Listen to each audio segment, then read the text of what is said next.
65 kilograms. The first match between Ukraine, represented by Alina Trinchuk, and also Ukraine, represented by Olena Kochuk.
Winner, European champion, Alina Trinchuk.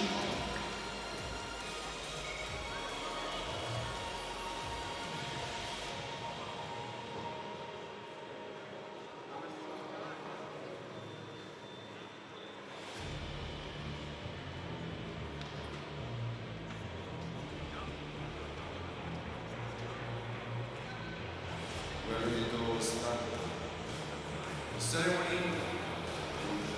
Third place being from Croatia, represented by Jeleni Ani. Second place from Ukraine, represented by Kochuk Olena. And the first place, the European champion, Trinchuk Alina.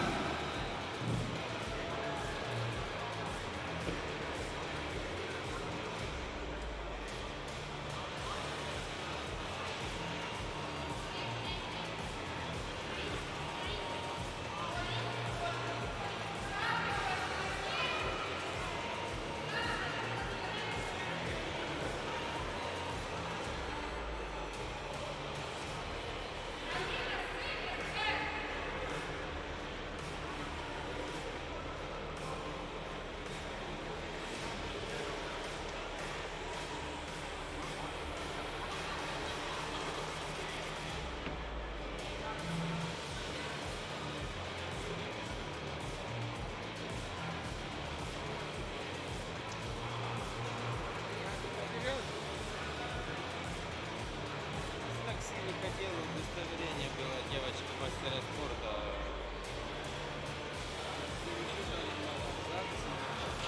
Да, я позвонил таксисту, говорит нет.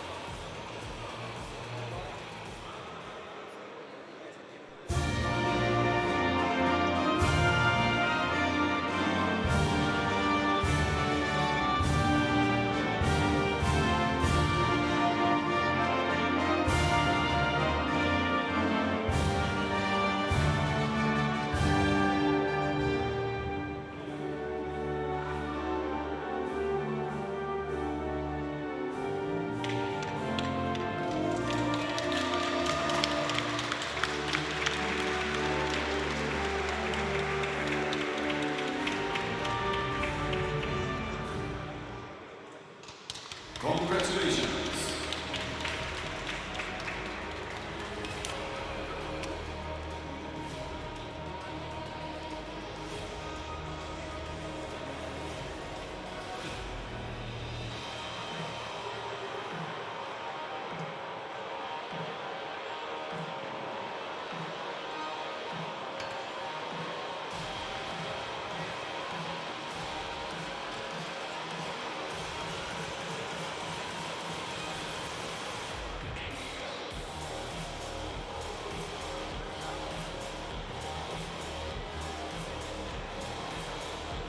Moving on to the next match of the night with the next categories in over plus 64 kilograms.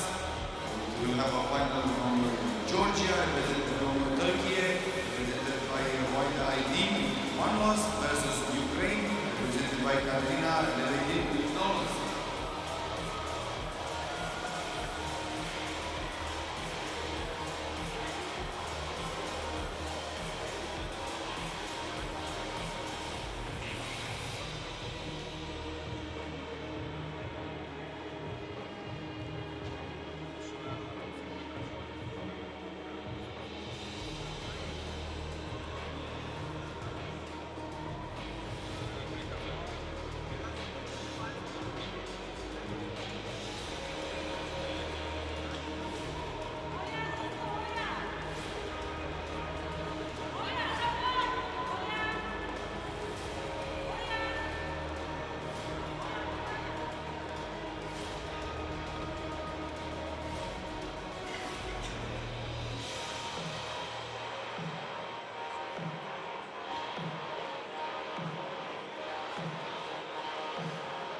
next category, which is in plus 65 kilograms.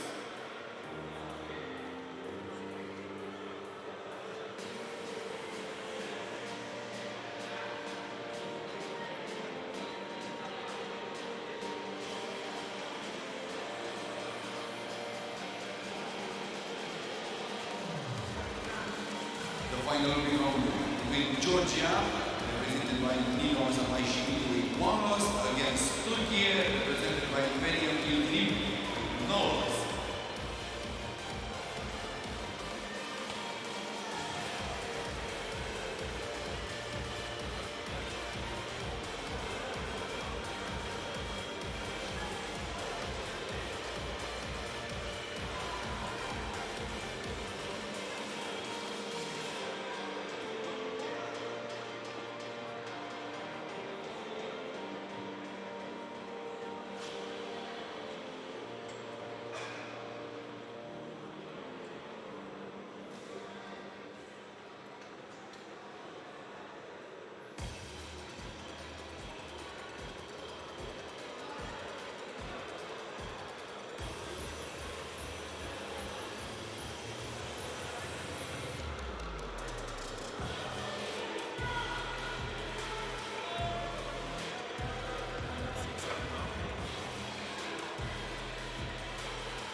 Dai gire! Dai gire, Nini! Kalsagdı! Dai gire! Meryem, omuzunu!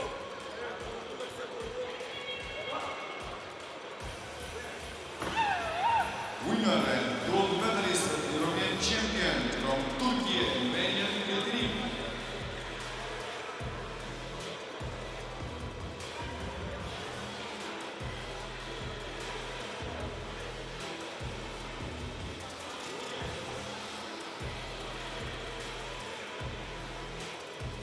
We'll proceed with the awarding. Second place from Georgia, represented by Zabaishvili Nino, and the first place gold medalist and winner from Turkey, represented by Yildirim Meryem.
Congratulations.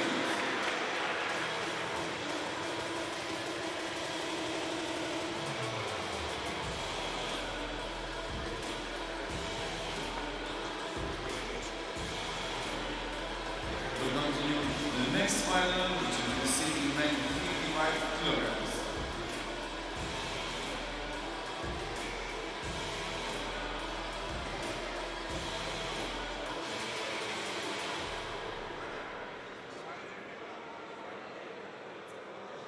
Coming from Armenia with 1 loss is Sanjay Arutinan.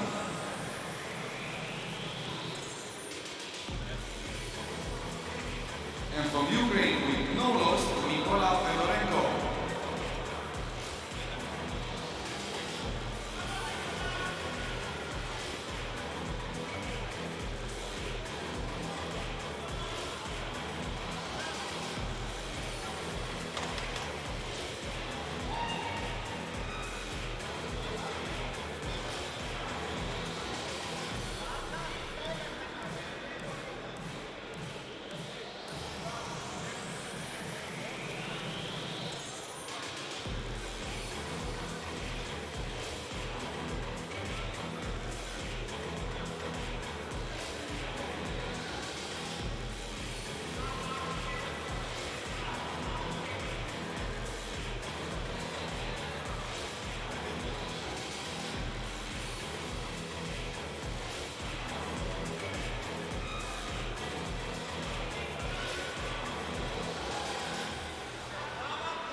Winning to Armenia, Sajid Harutan, and forces the rematch.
Going into the strips.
Elbow fold.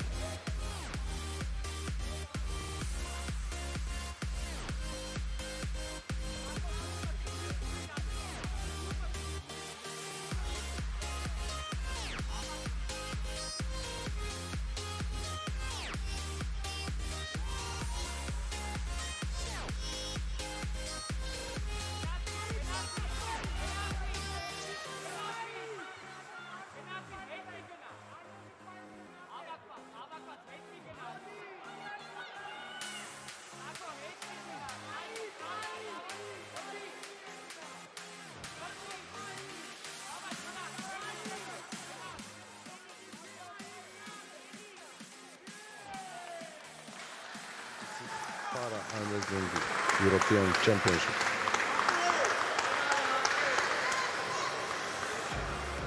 And we have a winner, Sargis Harutyunyan from Armenia is the winner of sitting men 55 kilograms left arm. And we will have the podium, third place from Georgia, Zigava Giga. Second place from Ukraine, Fedorenko Mikola.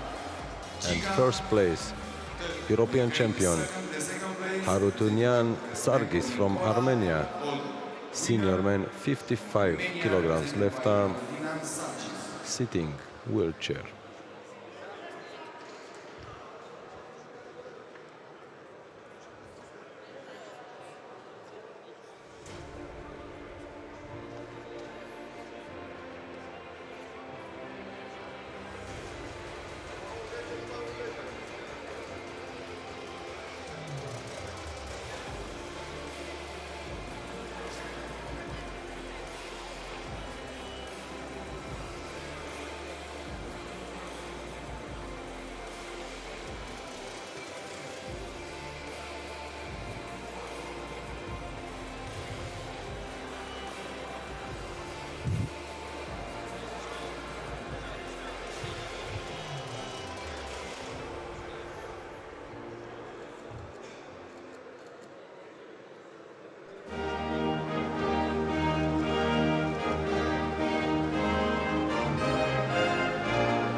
Congratulations.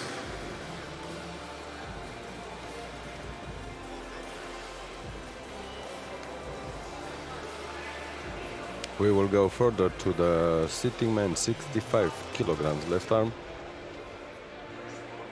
with one loss from Georgia, Zauri Katamadze. Next category, the next final will be sitting men 65 kilograms.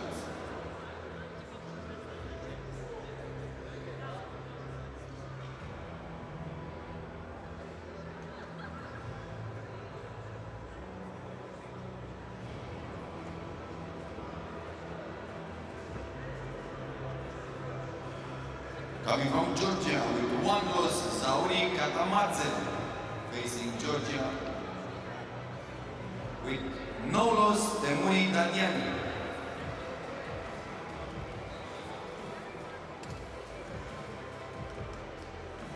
In the left side of the table, Temuri Dadiani from Georgia is undefeated, meeting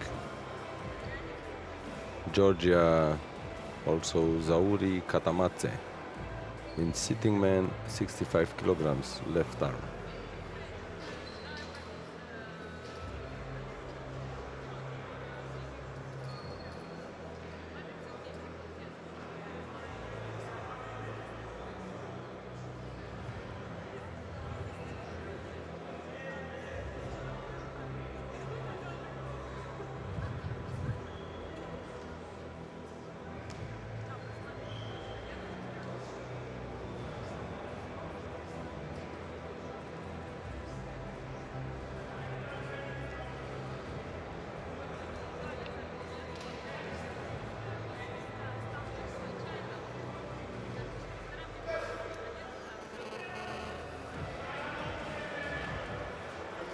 And we will have a strap match.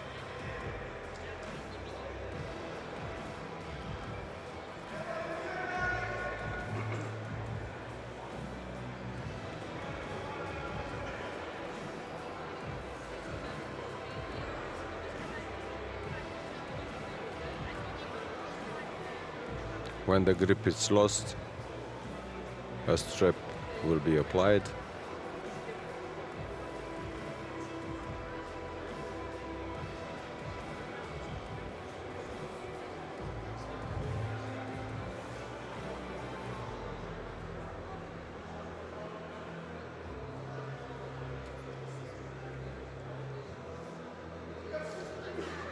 And they start. Temuri seems to control the match. They must be very careful not to have the elbow out of the elbow pad. Zauri in the right side hold. He has one loss, so he must win twice, Temuri, in order to get the European title. And I think we have a elbow fall for Zauri Katamadze on the right side of the table.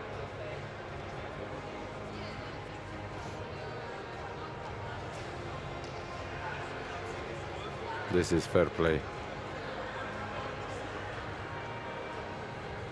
The competitor started to massage the forearm of Temuri.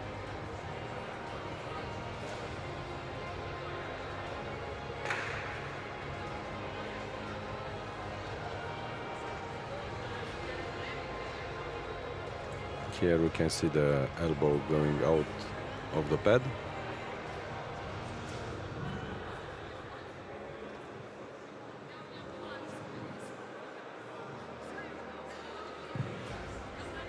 And we go back to the match, in strap match.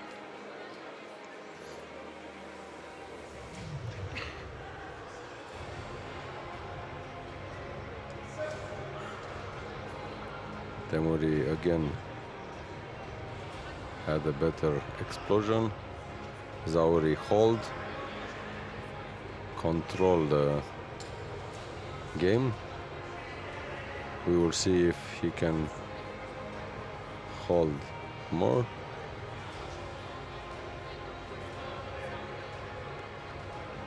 Georgia versus Georgia.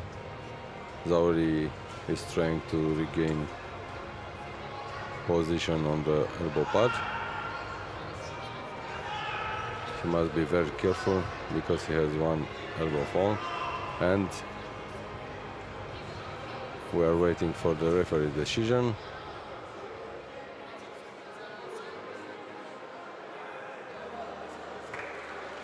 And we have a winner, Temuri Dadiani from Georgia, first place. Second place, Zauri Katamadze.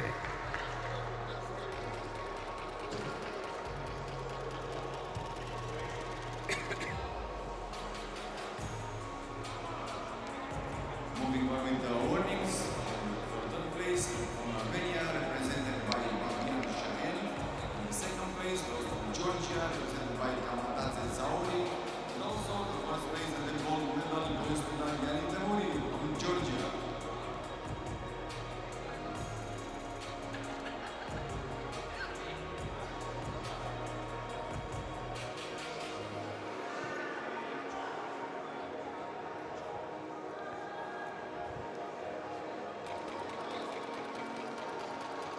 And we have now the podium of the sitting man, 65 kilograms left arm. On the third place from Armenia, Babayan Shahen. On the second place from Georgia, Katamadze Zauri. And on the first place, European champion, Dadiani Temuri.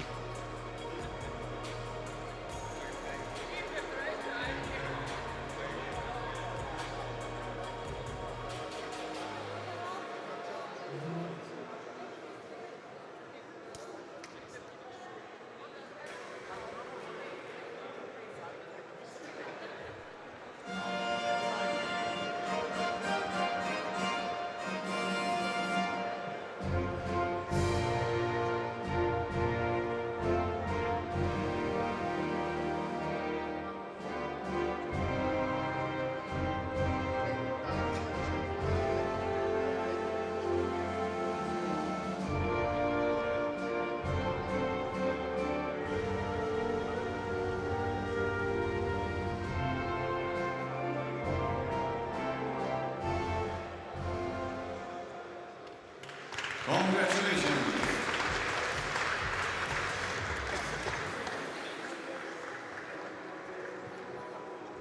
And we'll have the next final sitting man, 75 kilograms.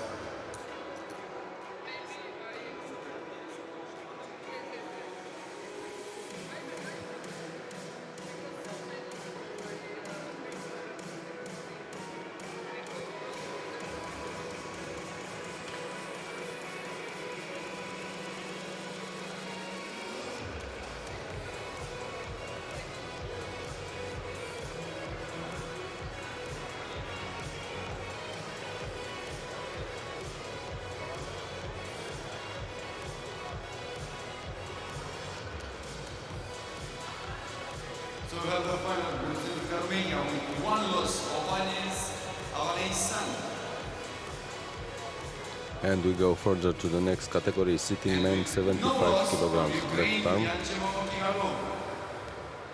In the right side of the table with one loss, Ioannis Avanesian from Armenia will meet the undefeated Ukrainian Vyacheslav Kiklov.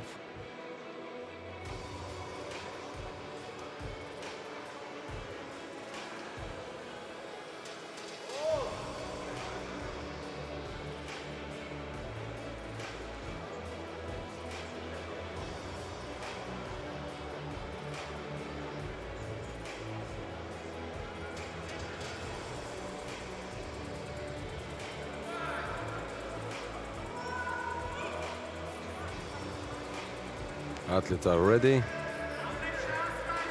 Wrist must be straight. And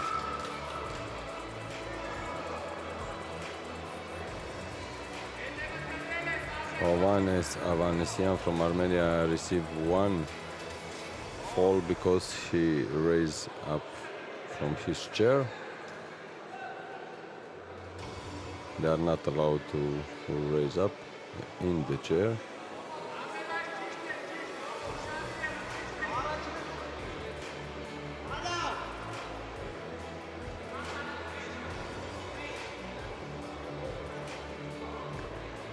And this is a clear win. Vyacheslav Kiklov from Ukraine will get the European title.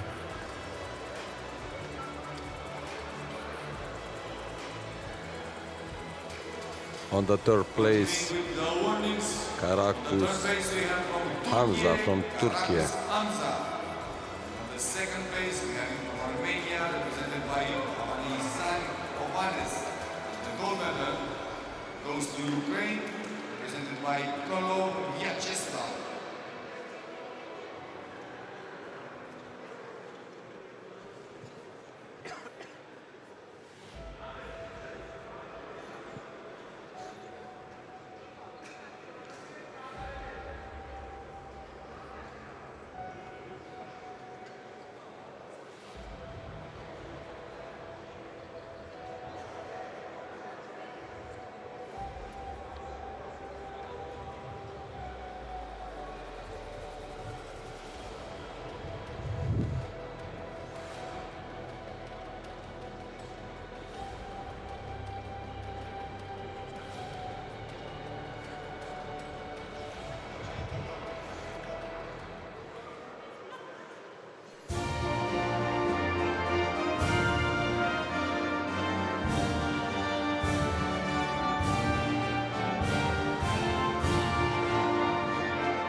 Sitting men 75 kilograms podium awarding ceremony.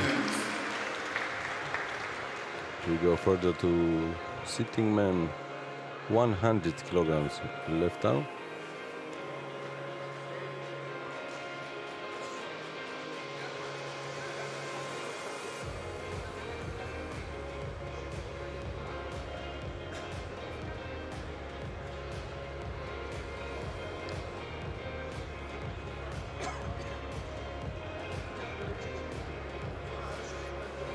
Moving on to the next final with the sitting men 100 kilograms.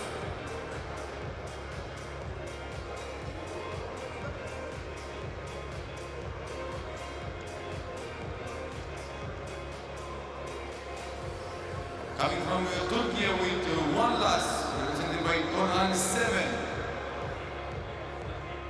And with no loss from Ukraine, represented by Volodymyr Doroshenko.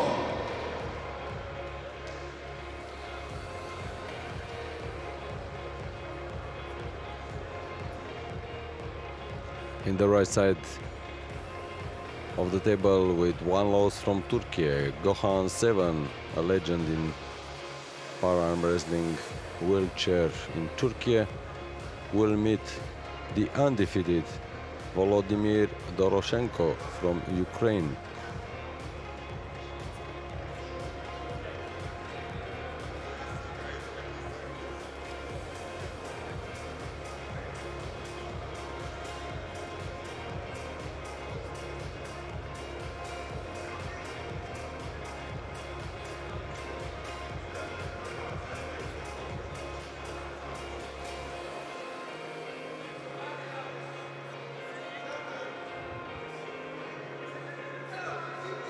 And we have a go.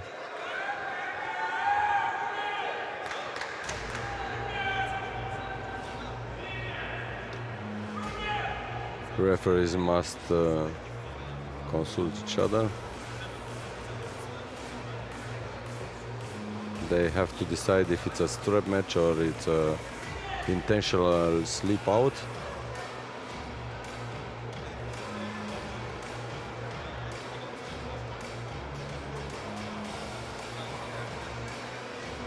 Gohan 7 gets an elbow fault. One fault for Gohan 7 from Turkey in the right side of the table.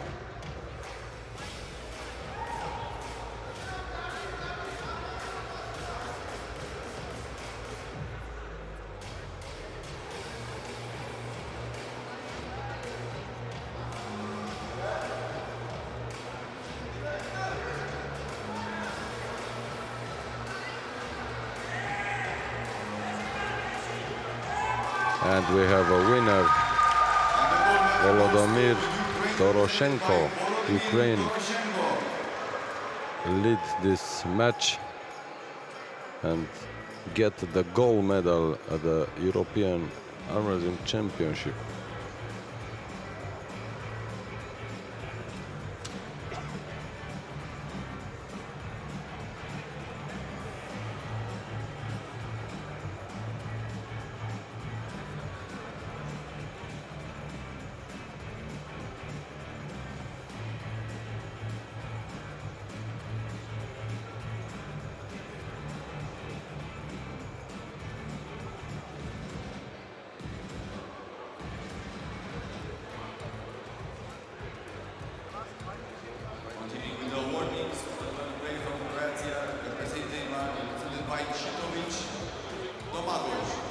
Second place goes to Turkey, represented by 7, Gohan. The first place gold medal goes to Ukraine, represented by Doroshenko Volodymyr.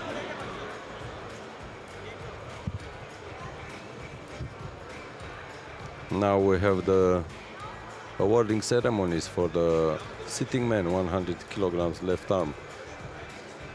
On the third place from Croatia, Vitokovic Domagoj. On the second place, 7 Gohan from Turkey, and on the first place from Ukraine, Doroshenko Volodymyr.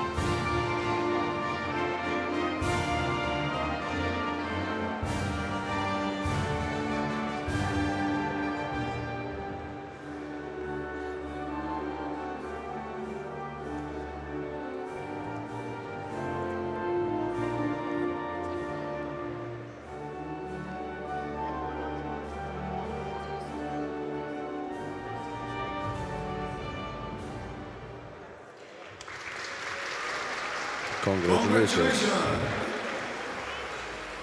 We'll go further to the sitting man plus 100 kilograms left arm. Meanwhile, we watch some replays from the previous final. Gohan 7 in the right side and Volodymyr Doroshenko in the left side from Ukraine.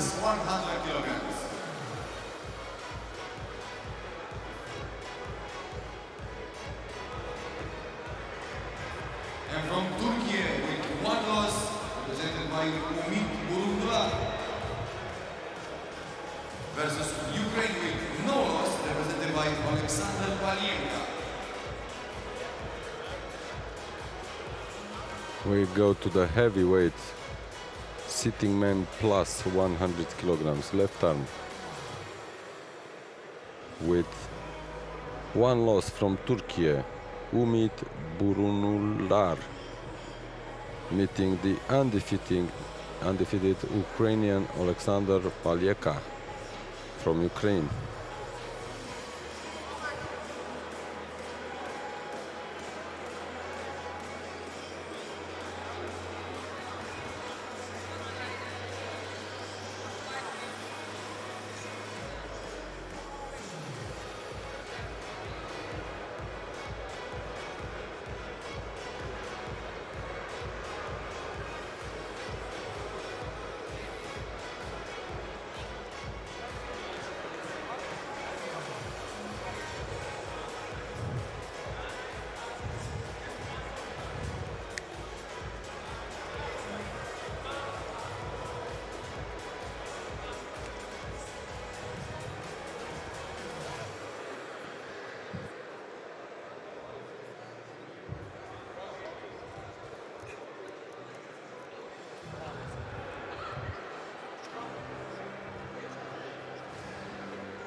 The group is ready.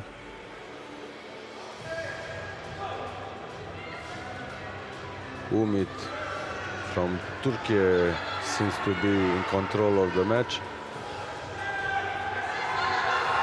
But Alexander from Ukraine turned back. This is a very nice match. Umit tried to regain the advantage he had before. But Alexander Palyeka seems to know the trip to the gold medal. He's holding, Umit from Turkey holding and trying to regain position. It seems that Alexander win this match. Alexander Palyeka from Ukraine, sitting man plus 100 kilograms, left arm.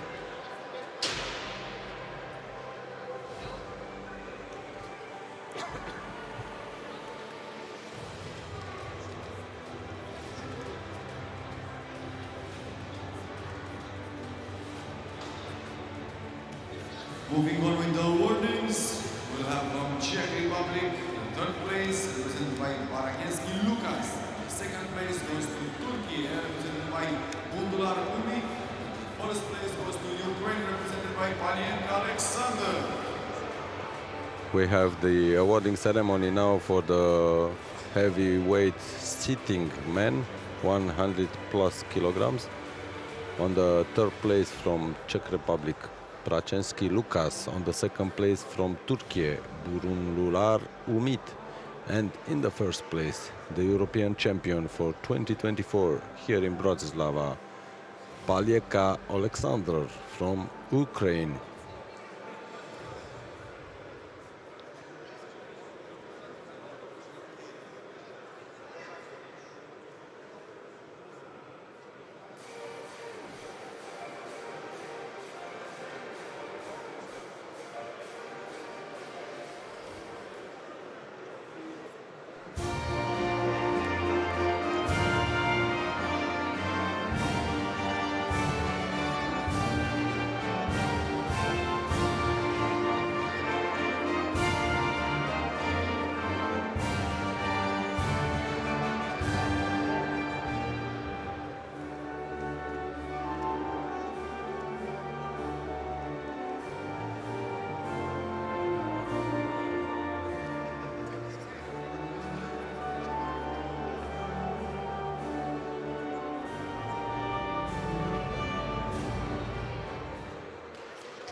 Congratulations!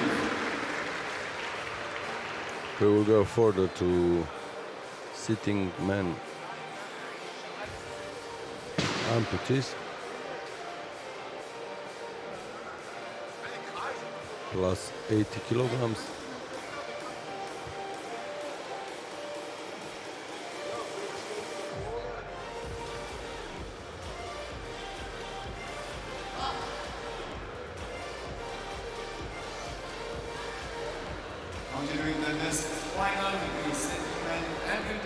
80 kilograms. And from Ukraine with one loss, Ilya Kotyazhuk.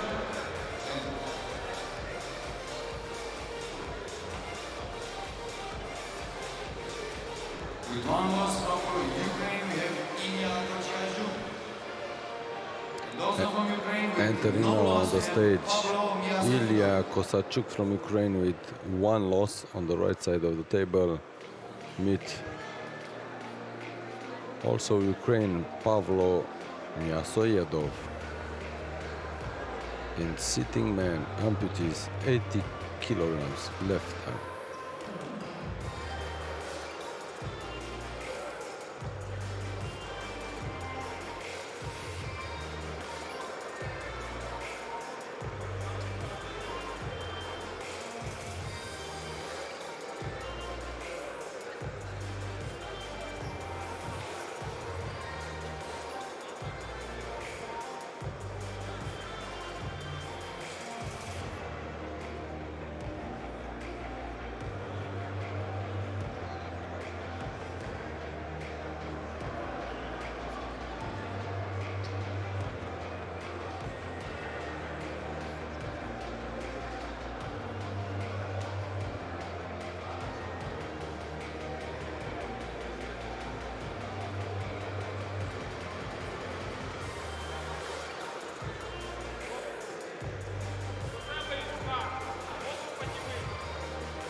Ilya Kosachuk in the right side made an elbow fall.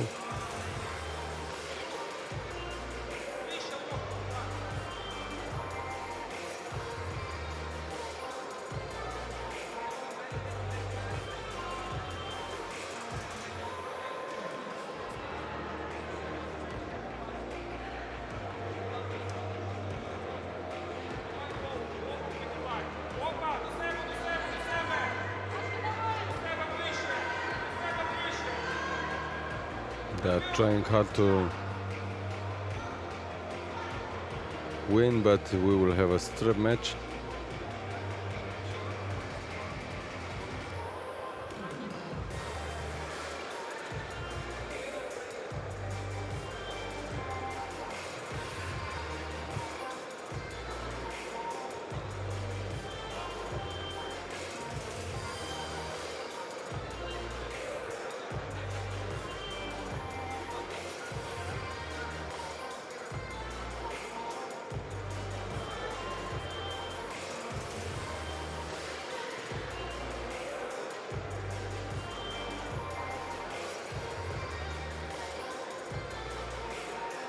We have the strap match.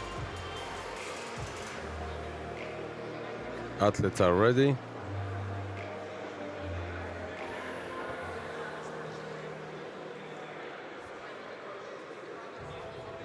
In the right side, Ilya Koshanchuk. In the left side, Pavlo Miasoyedov. Sitting man with amputees, 80 kilograms, left arm.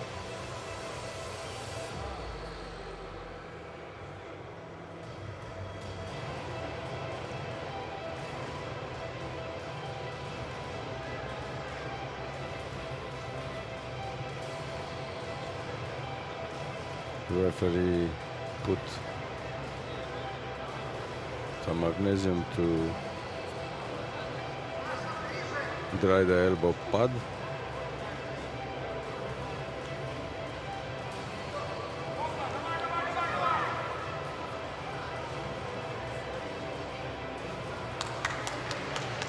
Ilya received the second fall And the gold medal goes to Ukraine to Pablo lose the Miazov. final, getting the silver medal. Pavlo Miasoyevich get the gold medal.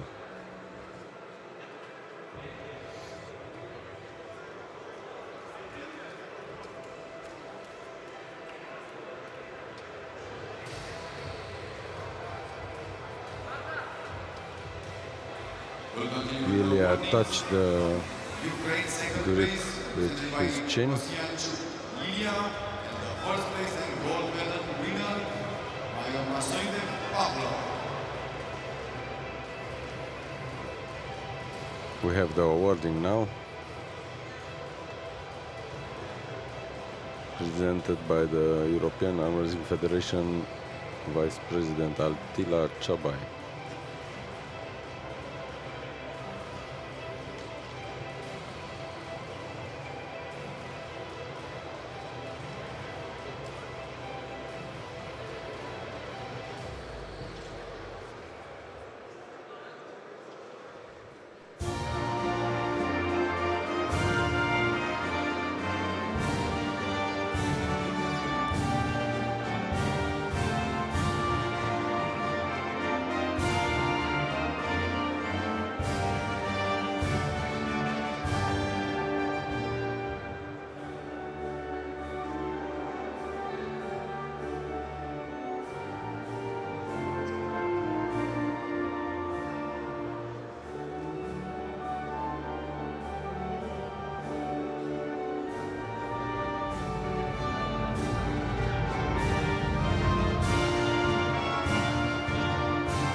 Congratulations.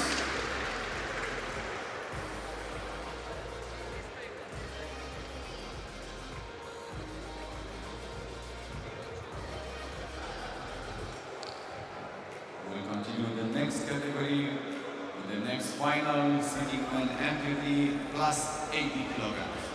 We are ready for the next category.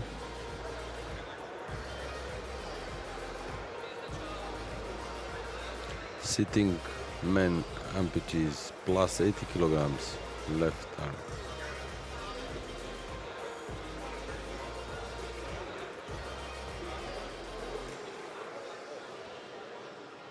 On the right side with one loss, From David Georgia, with one Eloshvili. loss, presented by David Eloshvili. And from Ukraine with no loss, represented by Oleksiy Luhanchuk.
Athletes are set at the table.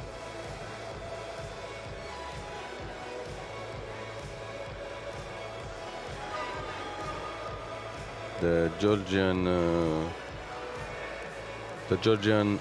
athlete complained about the position on the table, but finally he find a suitable position.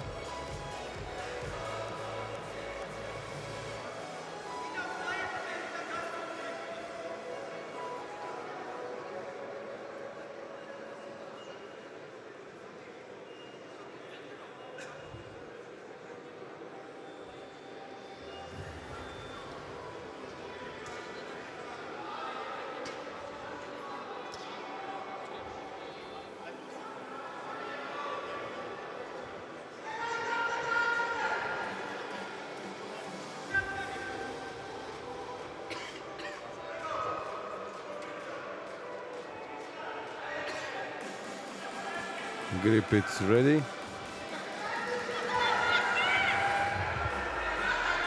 And we have a go. It seems a calm match.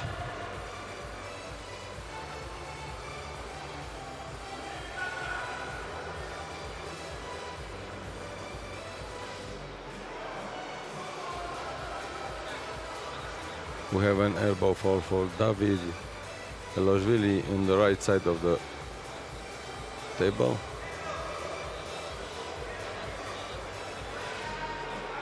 David have a loss, so he must win twice to get the title.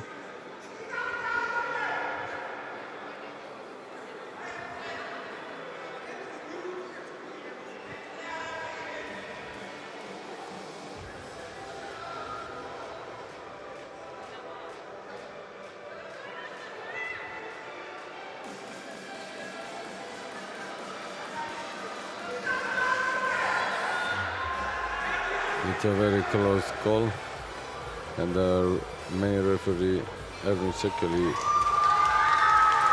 stopped the match, give one fall to David Eloshvili, and winner is Alexei Lukmanchuk.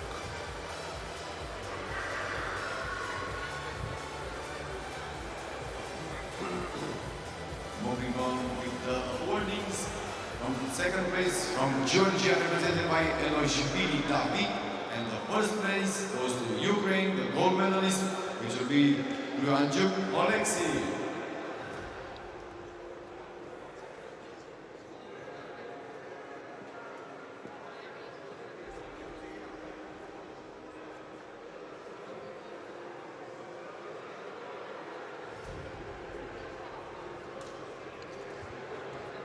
We have now the awarding ceremony. Second place from Georgia, Eloshvili David, and first place from Ukraine, Lukmanchuk Alexei.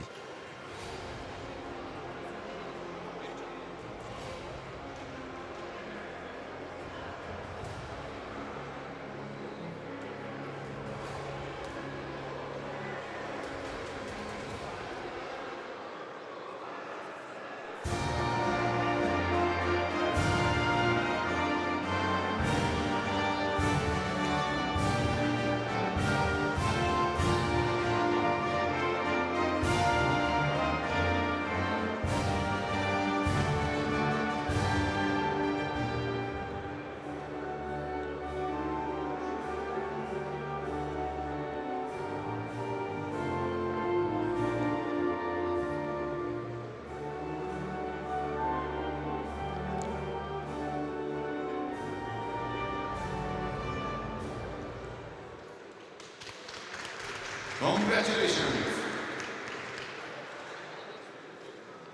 Moving on with the next final, which will be sitting man cerebral 55 kilograms.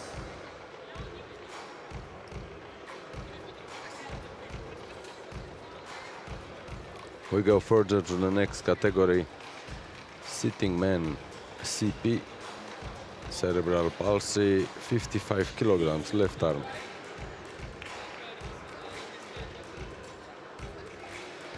And from Georgia with one loss, represented by Daci Belice. And also with no loss from With Georgia. one loss in the right side of the table, Daci Berice from Georgia. Georgia meet Nikolozi Bejushashvili from Georgia with no loss.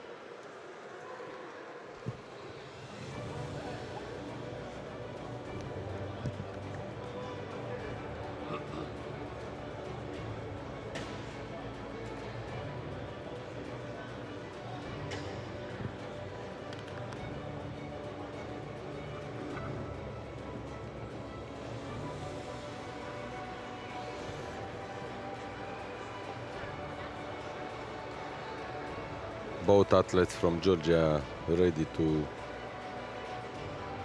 have the most important match in Europe.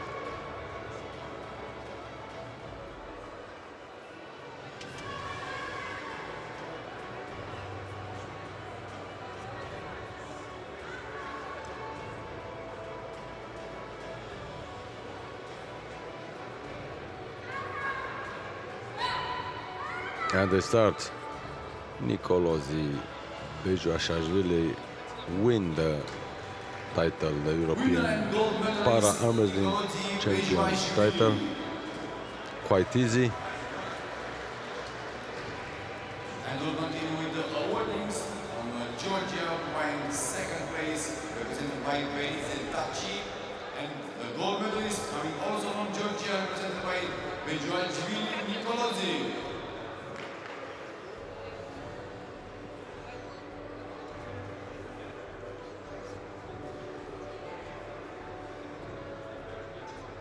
This is a clear pin. It seems that he lost the start. It's necessary to have explosion when the go is heard from the referees.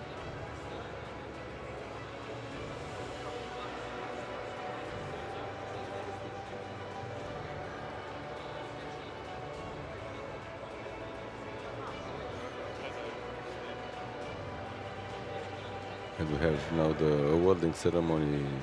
Bejuajvili Nicolosi from Georgia, and on the second place Berice Daki, also from Georgia.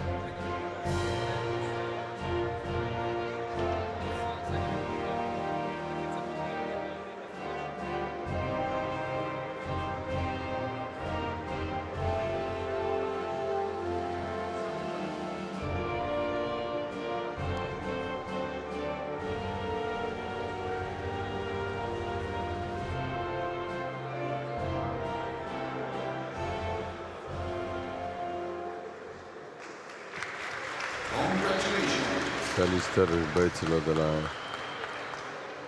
Congratulations to the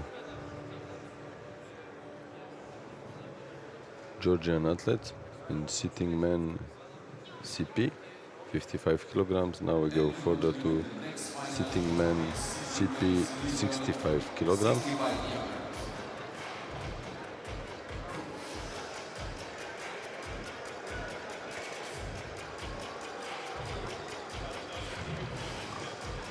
We have a match from Georgia with one loss represented by Lasha Mikawa. With one loss, Lasha Mikawa from Georgia entering the stage now, meeting the undefeated Oleg Aborniev from Switzerland.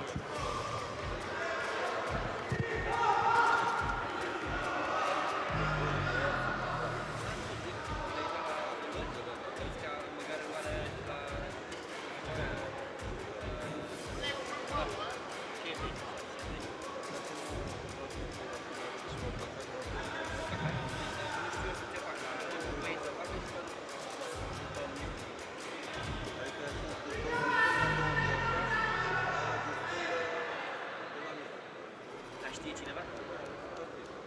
Știu? Dar ăsta a dorit.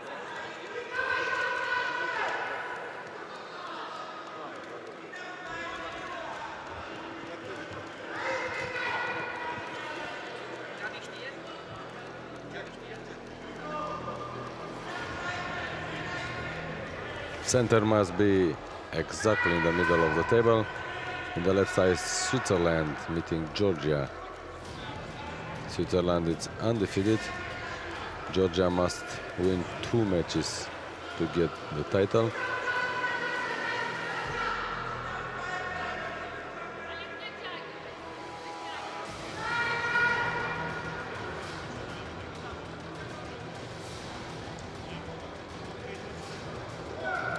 Seems that they are ready.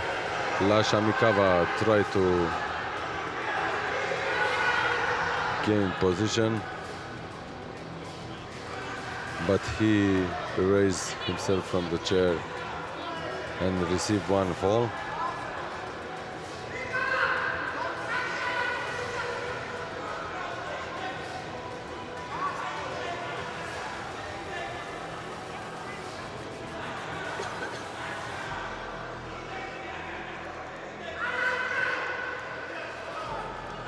Wrist must be straight.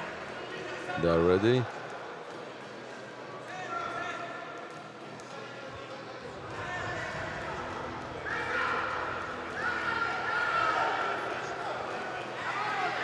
And they start.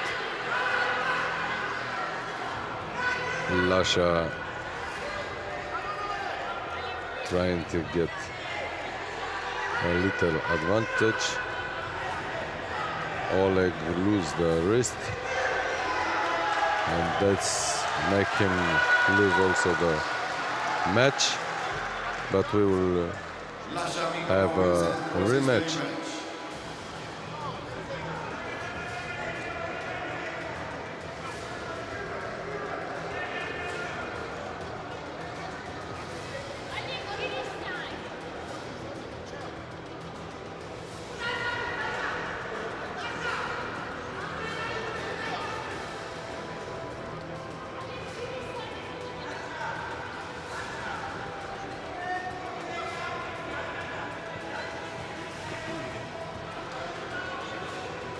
For the rematch, they will switch places. We will have Lasha Mikava on the left side of the table and Oleg Aborniev on the right side of the table. Now both of them have one lost match. In Para-Armwrestling and Armwrestling, we have double elimination system. So you must lose twice in order to lose the match.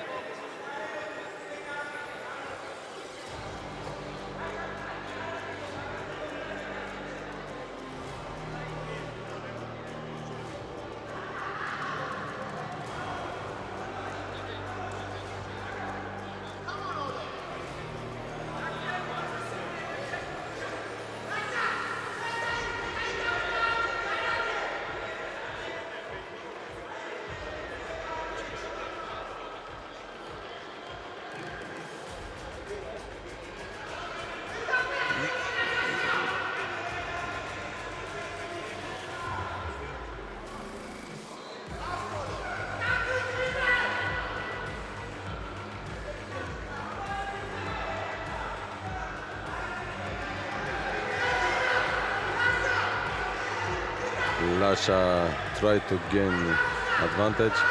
Oleg tried to escape from the very strong grip. And Lasha unfortunately make one elbow fall.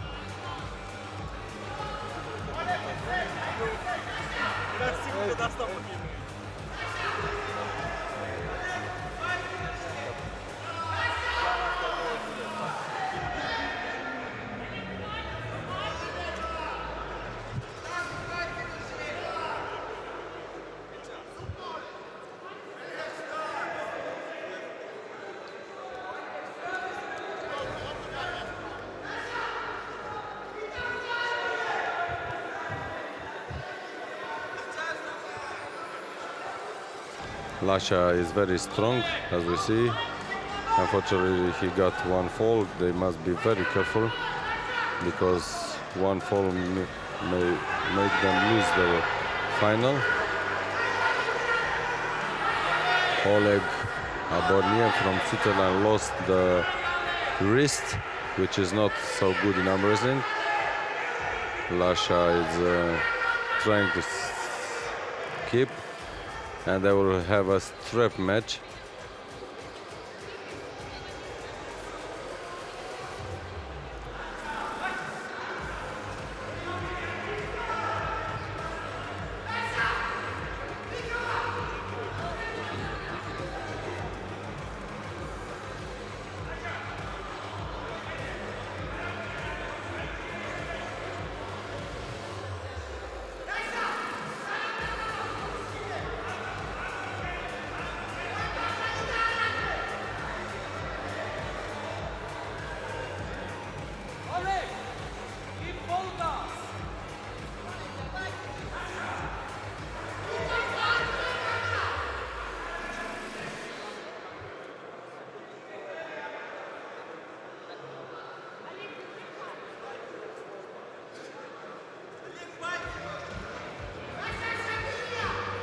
The strap is ready.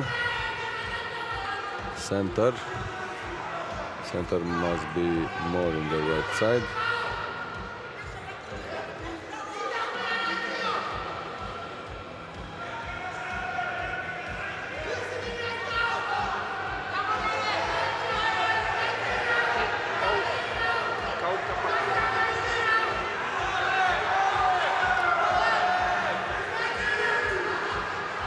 Both of them are trying very hard to get the advantage. Oleg is losing the wrist quite easy.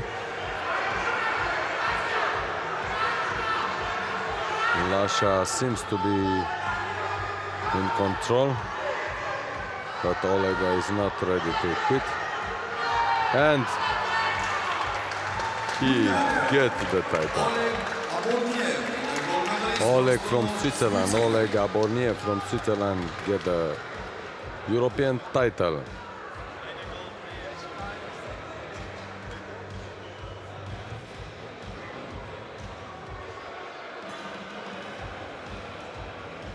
We'll continue with the awardings from the third place, Armenia, represented by Bazian Volodya.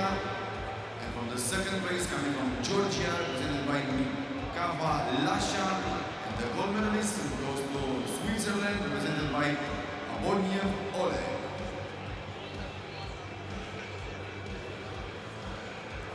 And we will have the awarding ceremonies.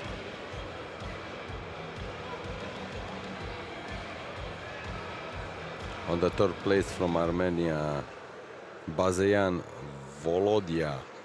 On the second place from Georgia, Mikava Lasha.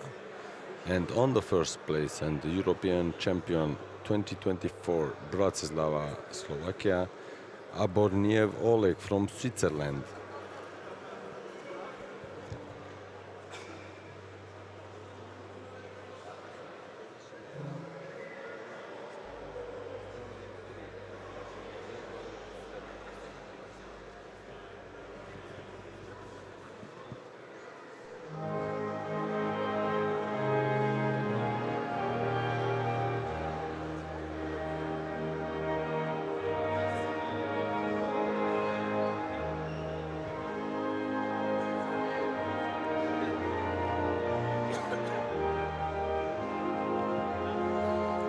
Here in Bratislava we have more than 1,000 competitors, able and para-arm wrestlers from 30 countries.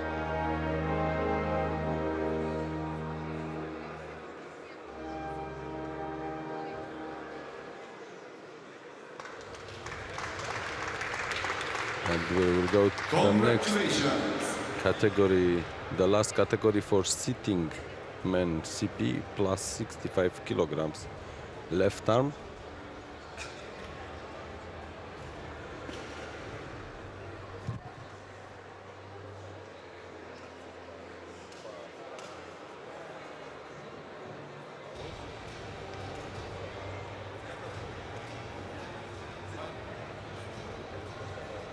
Poate o aduc mai aproape, ca să nu stea că prin față. Poate o aduc acum în față.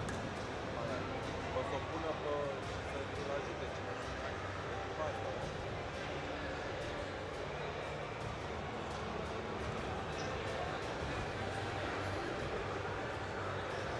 Moving on to the last sitting final, which will be sitting men senior plus 65 kilograms.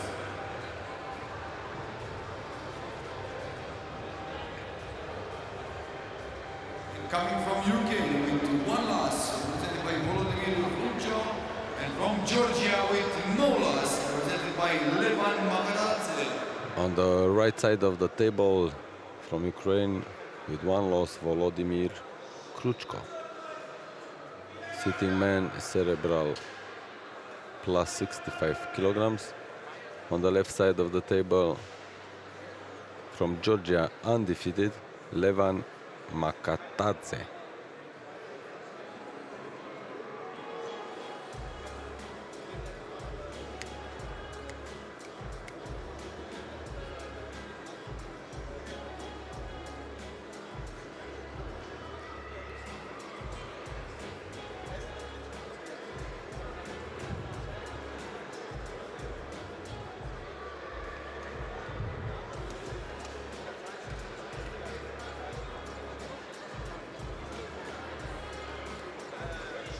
Wheelchairs are secured.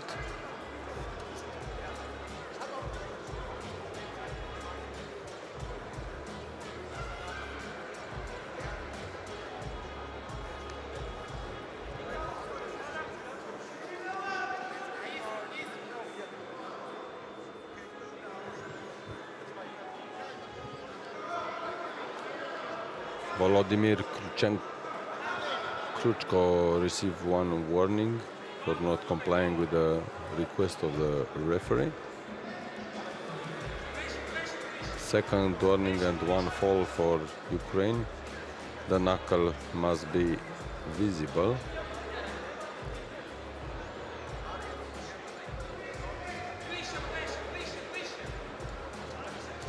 In the left side, Levan Makatate from Georgia.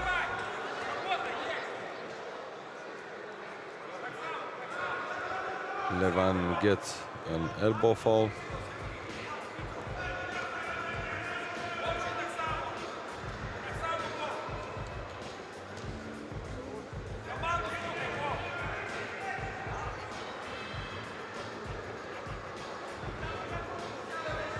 Georgian team very strong here in the European Championship.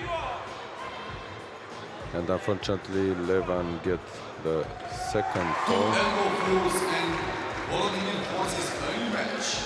and lose this match.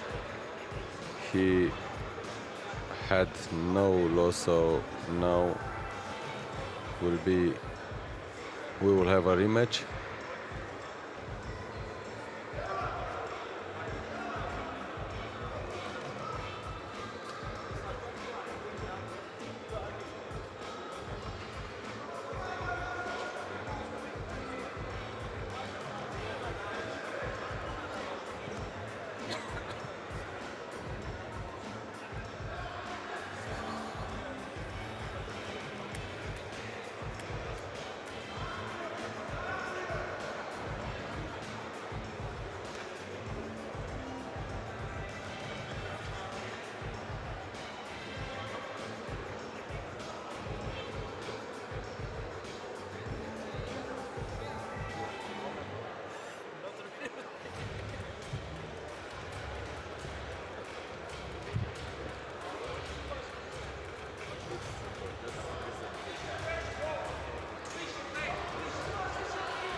Athletes switch places.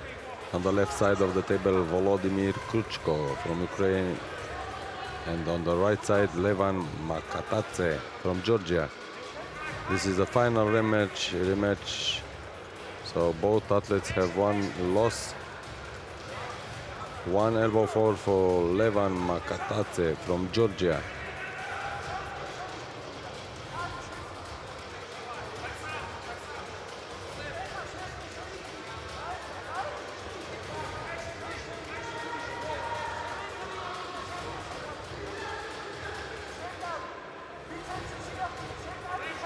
Center.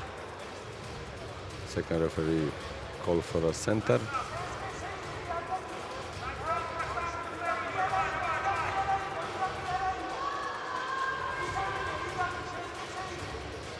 And we will have a strap match. From time to time there should be camera. You are there. It's simple. Only these 2 days.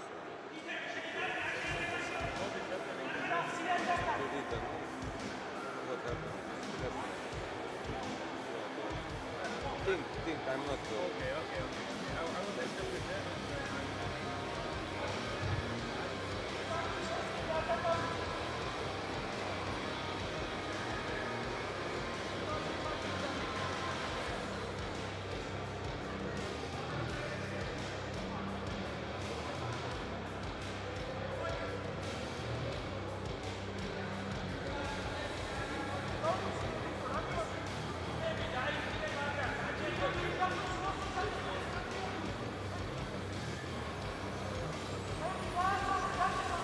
We have the strap match.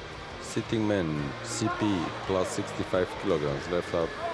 We have the final rematch. Both athletes have a lost match.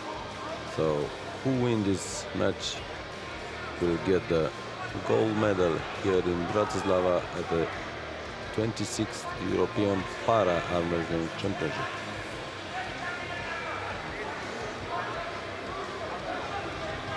On the right side from Georgia, Levan has one fall. Match started. Levan seems to control the situation. Ukraine force an elbow fall. Both of them have one fall. Ukrainian athlete requests to remove the strap. Maybe it's not too comfortable. Main referee David Cheat from UK give them a break.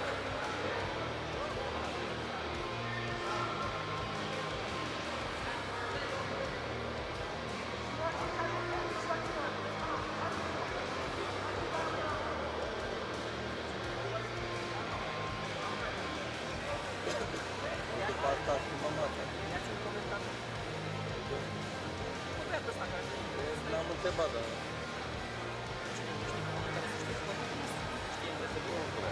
Dar îi zic că, băi, îi spun, is mandatory. Da, spune. Dacă vrea să ne împărtăm cu el.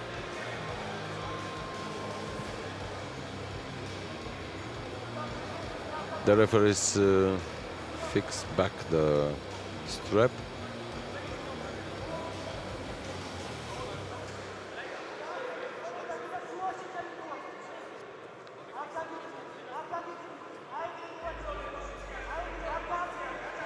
His strap more important is the strength of the athlete.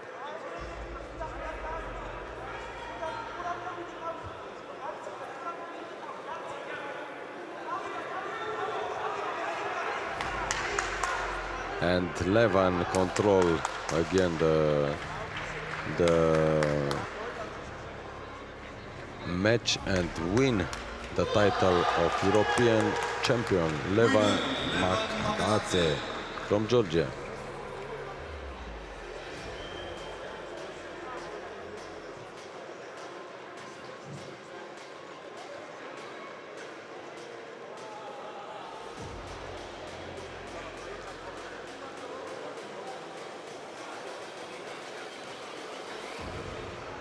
The warnings from Georgia goes to third place and it goes to representative Sobotadze Zurab.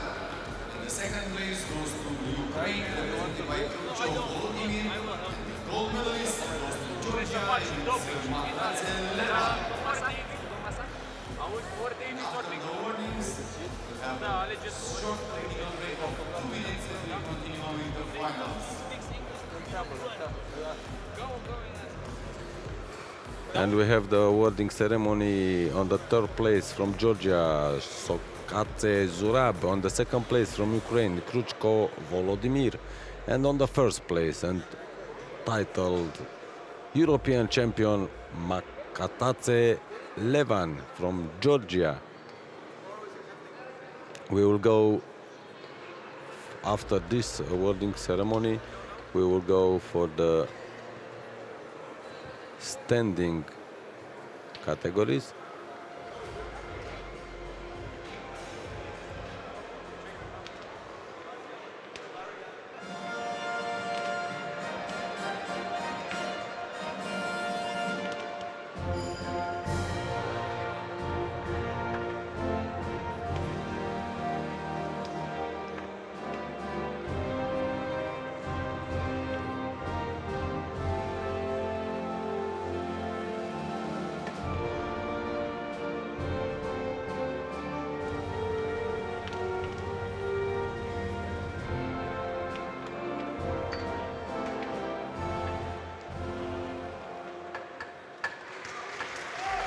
Congratulations!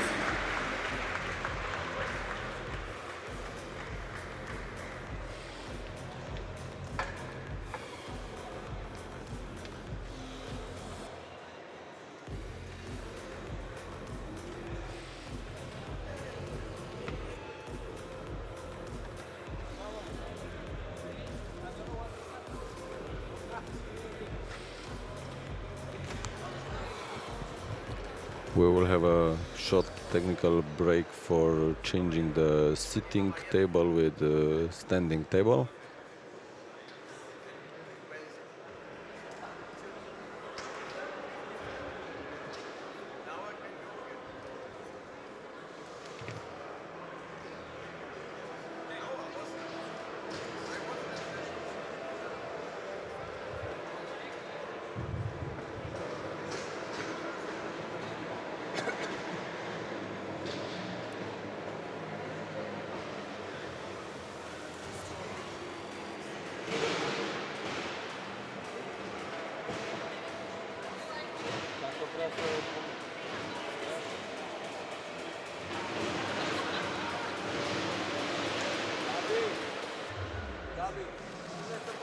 highlight 2 minute.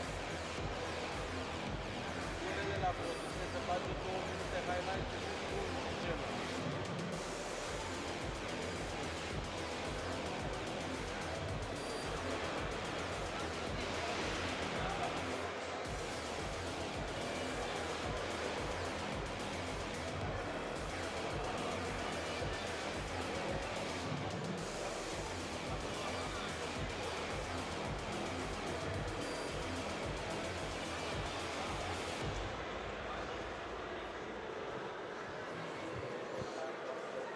We will go further to the standing categories. First category in standing will be junior girls.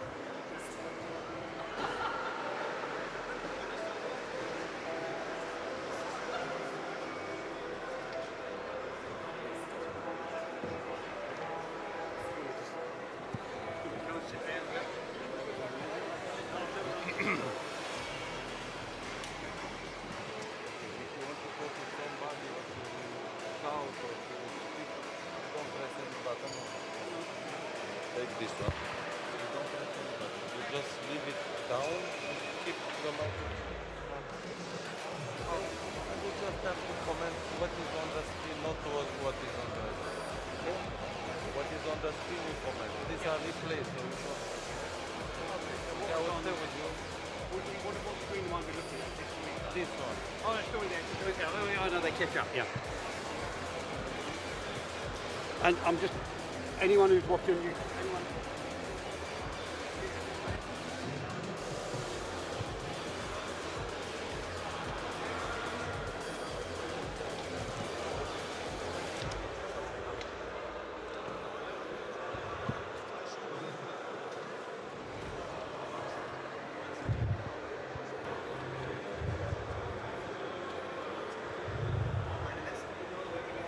Well, good evening, ladies and gentlemen. I'm just taking over here. My name's David Sheed. I'm going to be commentating on this arm wrestling for you this afternoon.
And we shall continue with the finals in a couple of moments.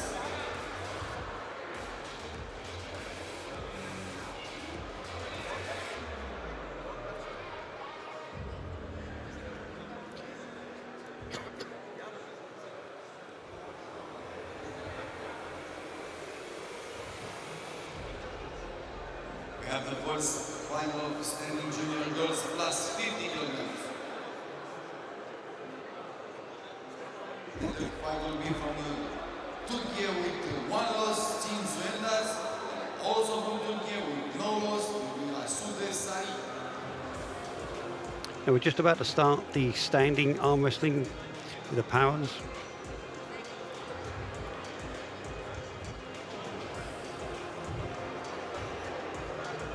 And this is the junior girls 50 kilo left, 50 kilo plus.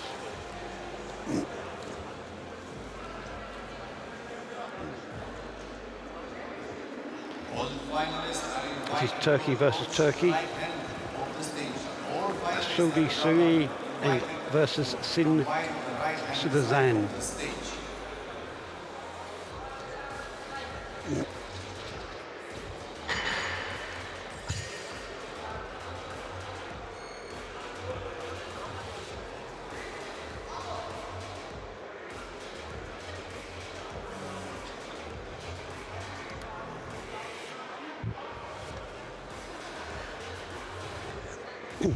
You're watching Irina, referee from Ukraine, setting them up.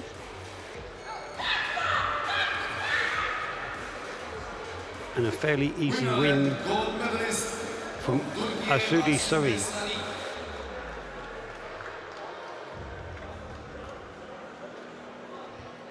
Very straightforward little match for them now.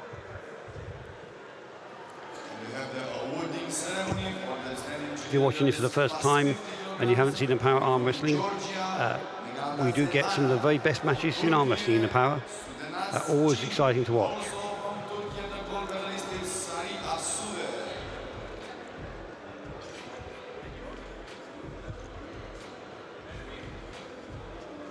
So in this weight class, as you can see, Turkey were 1 and 2, with Georgia coming in on third place.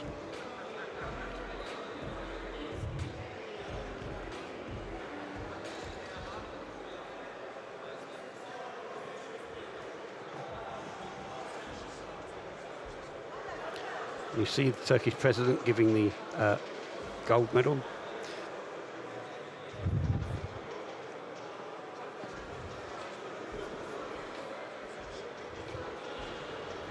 And the award certificates the competitors get to take home as well.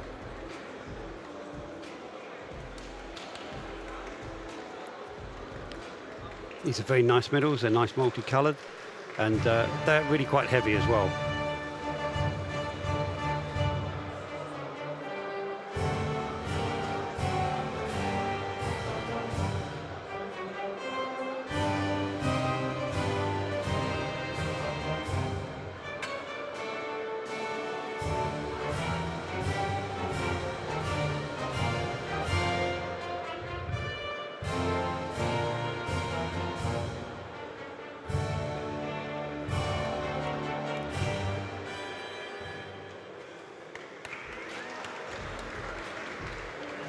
Congratulations.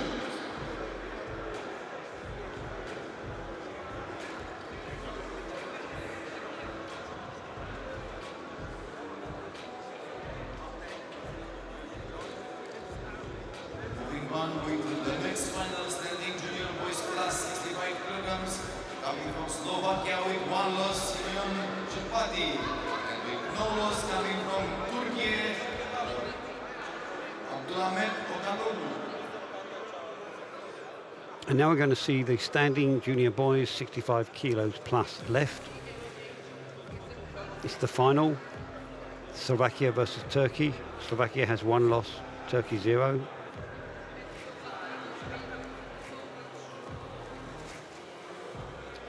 With Simon Chilpati from Slovakia and Abdullah Simet Okugulu from Turkey. Excuse my pronunciation of these names.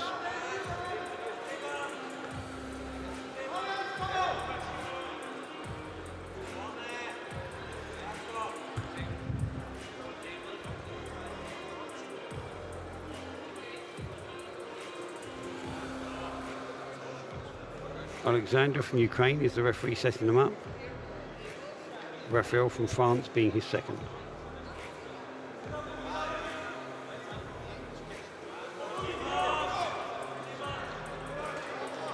Again, nice, clear, quick win now.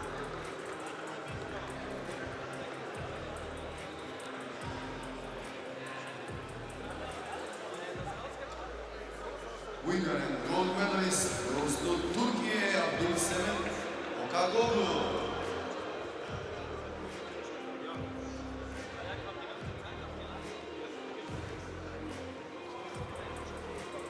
Moving on with the awarding ceremony, third place goes to Turkey, Karastan Ali Omur.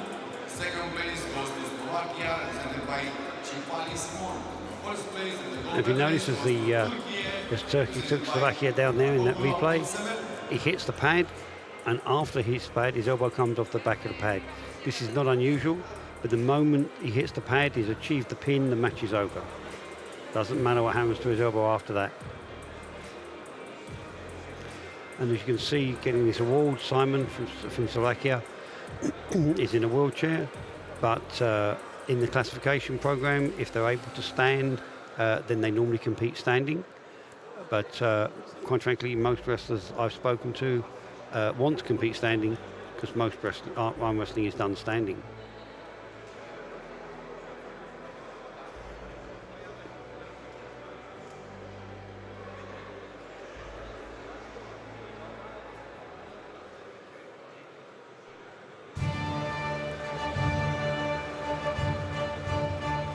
Again, you've got Turkey 1-2, Slovakia coming in third place.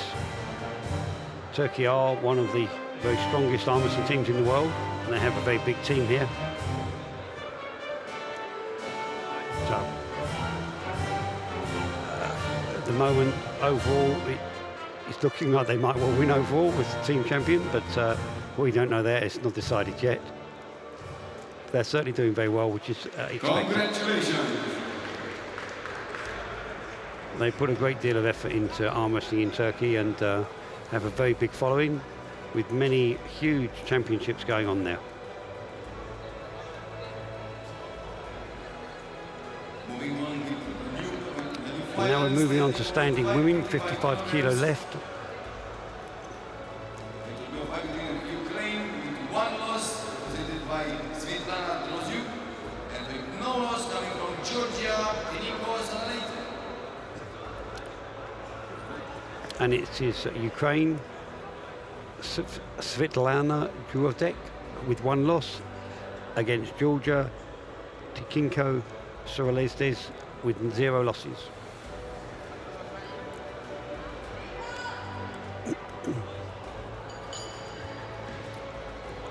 And again, you'll notice the referee's just raising the platform for one young lady.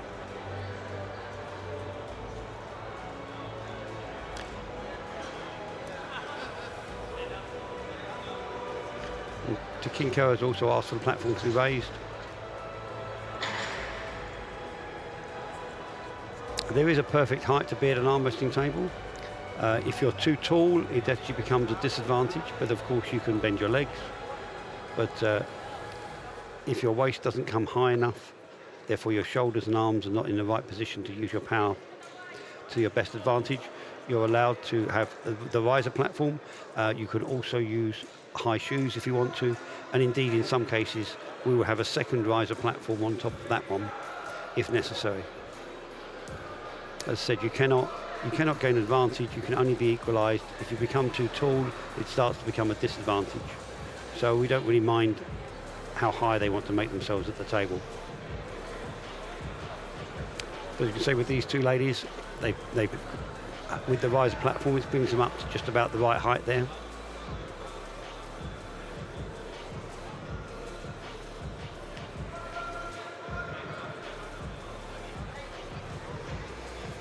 This is Nicolette from Moldova refereeing, with Uppo from Turkey as the second. And just as for caution, we have Irina on the left and Katia on the right. They're just acting as catchers. Should the girls come apart suddenly when the grip slips, they can fall backwards, and it's just to make sure they don't hit the ground too hard, basically.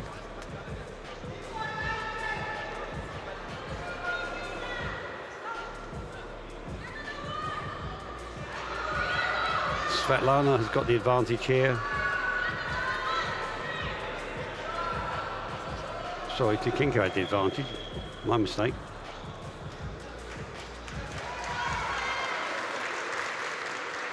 And she takes the win. And the gold medal goes to Georgia,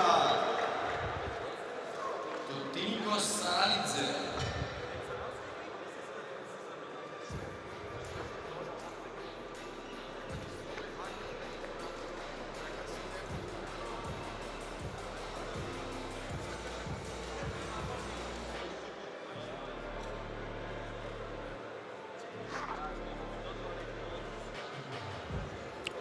A lot of these camera shots don't often show it, but the competitors are all allowed a helper to come on stage with them.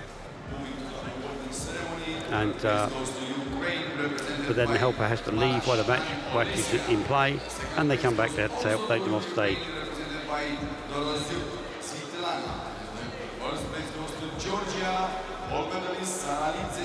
Once again, you can see that Tikinko from Georgia has won is in a wheelchair. And although she can stand and arm wrestle obviously very well because she won, you know, she spends most of her time in a wheelchair. With this time Georgia winning, but second and third being Ukraine. And Ukraine again has really quite a good team here considering they're a country at war. It takes a tremendous effort to put a team together with a country in a war-torn situation that Ukraine are in.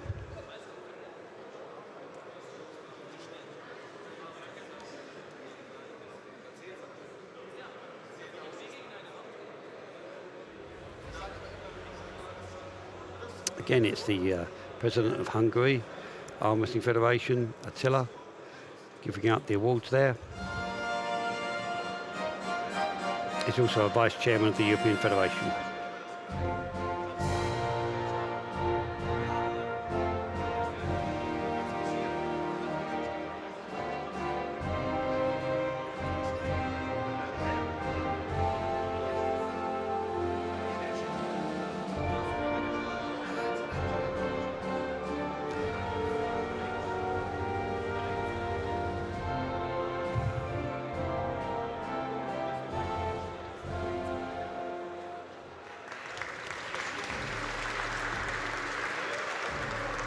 Congratulations.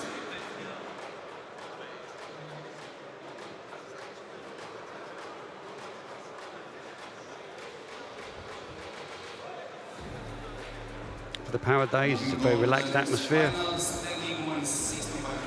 Many people enjoy working with them.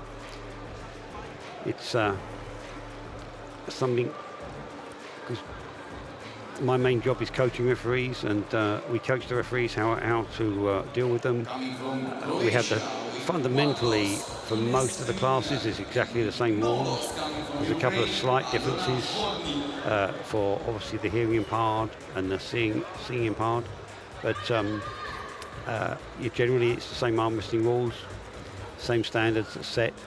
The referees all are just more careful. We're more sensitive if they think they're going to be dangerous, they come in a dangerous position or injured. In fact, in some classes, we have taken away the warning for a dangerous position. We just stop the match should they become dangerous, so we can get in there that much faster. And of course, for the hearing impaired and the seeing impaired, they wouldn't know who was being warned for what, so the warning is taken away for that, so we just stop them. Now we have Ines Fingberger from Croatia with 1 loss, and Alona Hovmich from Ukraine with 0 losses. Gabriela from Bulgaria is your top ref, with Georgie from Romania for your second. And Alona Hovmich And again, wins and the gold medalist. good clear win from Alona from Ukraine.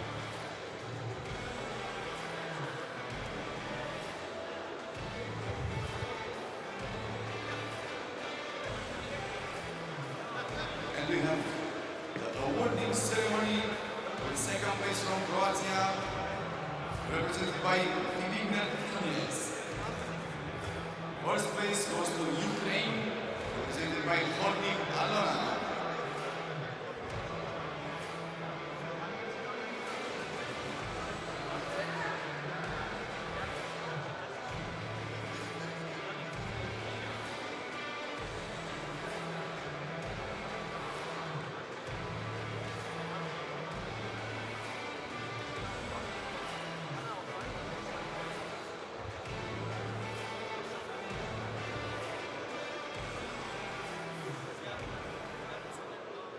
You're watching Sacha, the president of the Croatian Federation, awarding the girls there.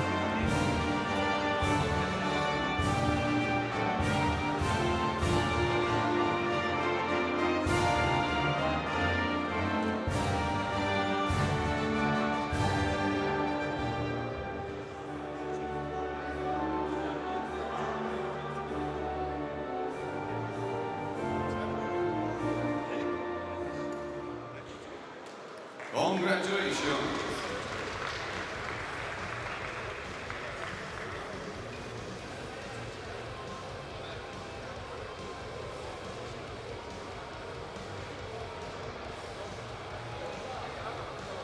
Croatia is a relatively new country into arm wrestling.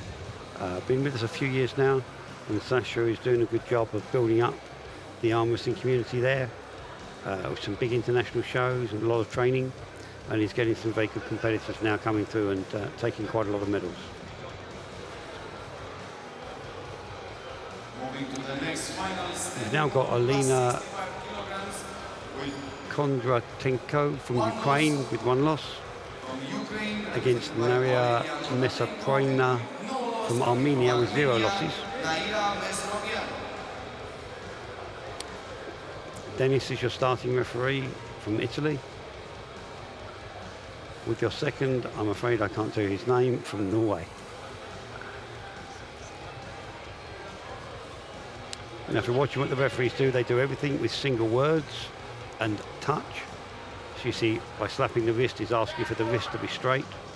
Now is the other wrist being straight, now he's happy, and he's let them go very quickly. Once you get them set up right, if you wait at all, they will move. So the training is get them set up, let them go quickly. And the gold medal goes to Armenia to Naira Mesrogian.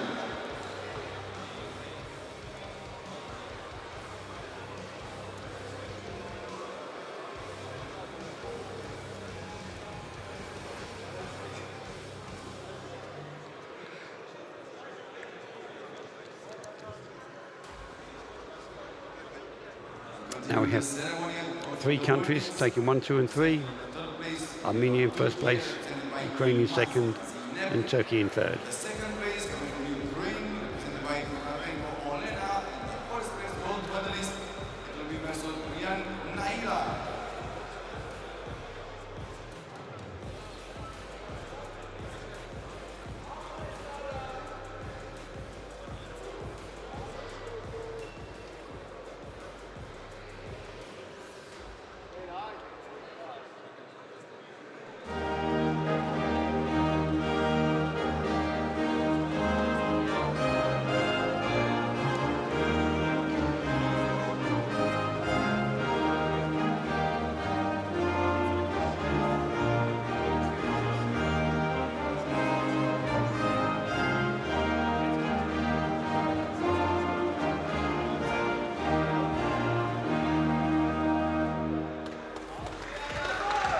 Congratulations.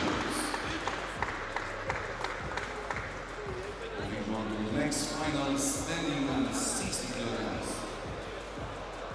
We're now moving to standing men, 60 kilos.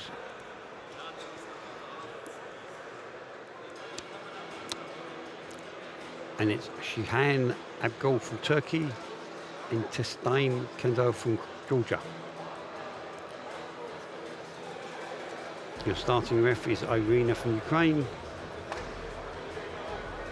And the second ref is Dennis from Romania. 1 loss coming from Turkey, Ceyhan Akbal. And with no loss coming from Georgia, Teyzone Kadze.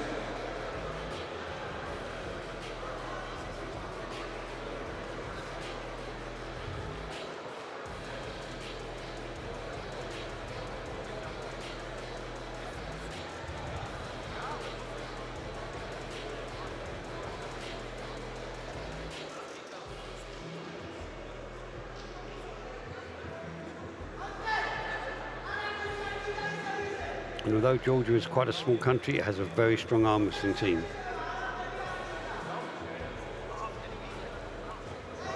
And normally, Georgia versus Turkey, it can be quite a match. You're never really quite sure what their levels are like and how close it is, and I haven't seen these 2 competitors before.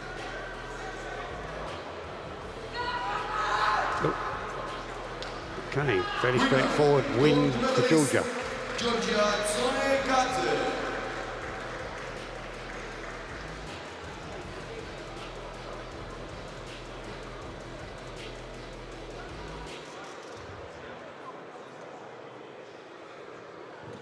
We'll continue with the awarding ceremony. The third place goes to Georgia, represented by Gogoberidze David. The second place goes to Turkey, represented by Akbal Ceyhan. And the gold medal goes to Georgia, to Kadze Teyzone. As you can see, Georgia were first and third, Turkey coming in the second.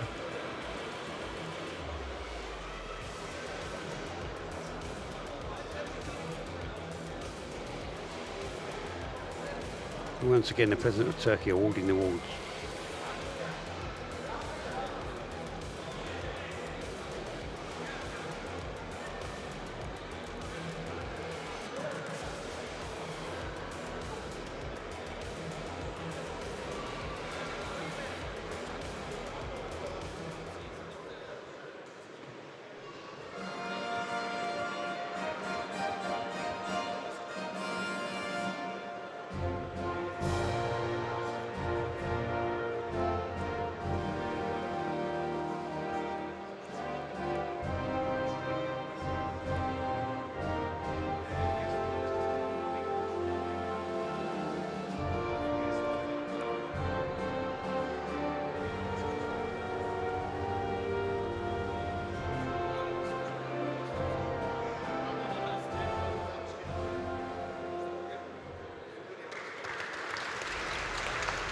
Congratulations.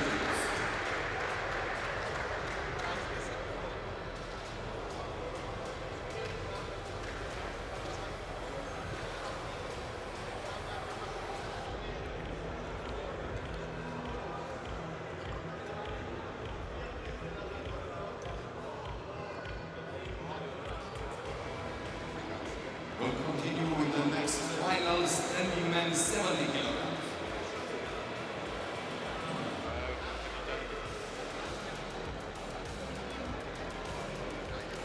Now we've got standing men's 70 kilo final. Ukraine with one loss. Nazari Chuk from Ukraine with one loss. And Dmitro Svrachuk from Ukraine with 0 losses.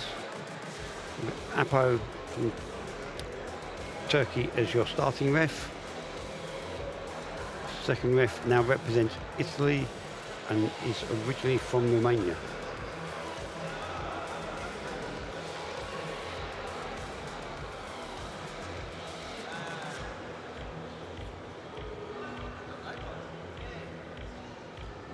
Now, sometimes when they're teammates like this, they know each other very well, and they know their wrestling capabilities very well. And sometimes they don't try hard because they know one just can't win. Other times it's very close between them and can be a small war, and you never know until the referee says go. You see the referee there making sure he can see knuckles and getting them squared up and in the centre.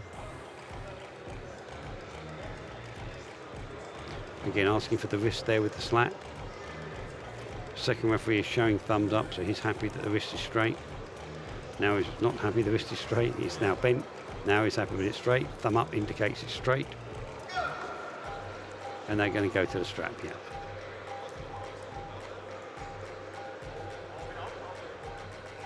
A strap can change your match quite a lot.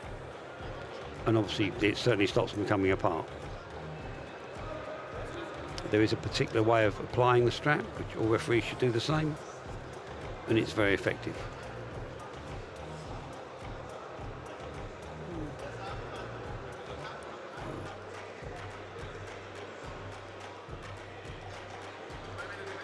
But you can bring in different muscle groups to the strap and pull a different way, and not really worry too much about what you're doing with your fingers because you can't get out the strap anyway. But it does depend on which technique you're using.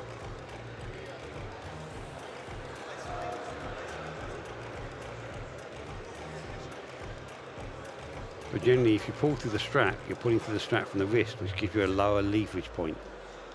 And this is what many wrestlers aim to do.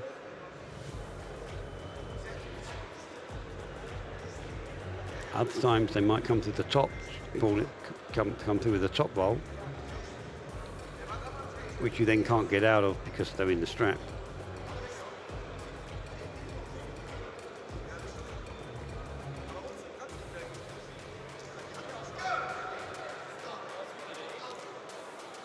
There's one elbow foul in the first part of the match.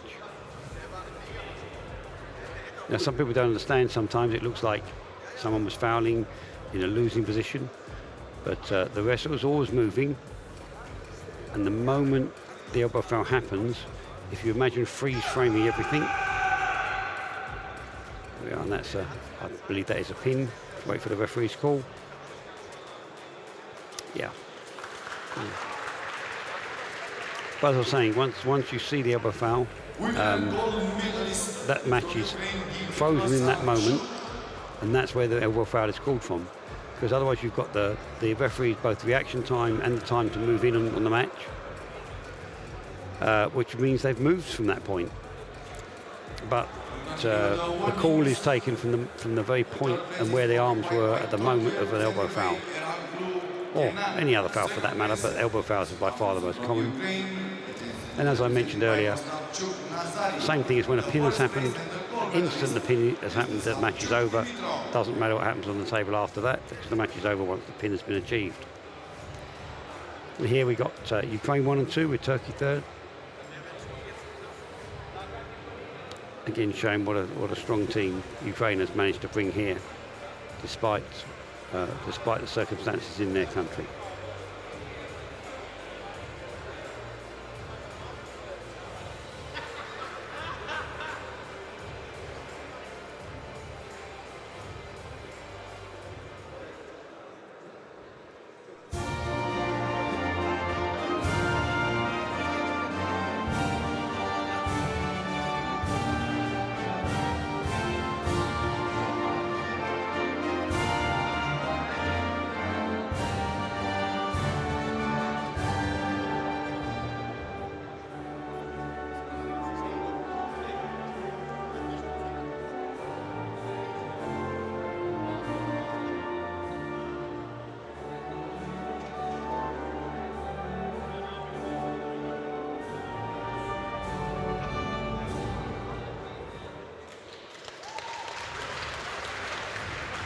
Congratulations. Moving on to the next final, standing men 80 kilograms.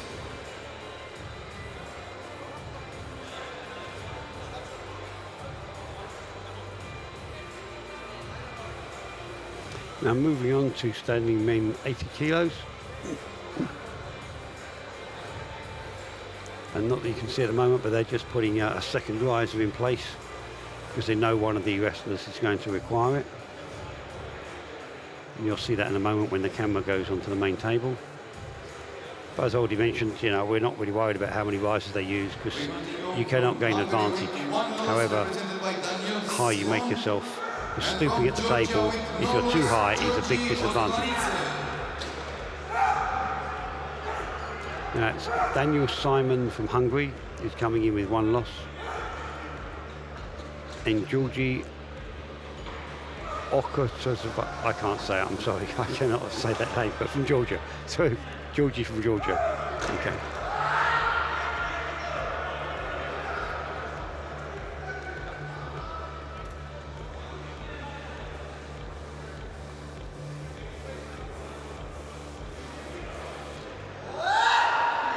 Now, I refereed these two in the heats, and it is going to be quite close between them, but quite a lot's going to be down to who gets the best start. Again, Raphael from France, the starting ref, with Gabriel from Romania as the second,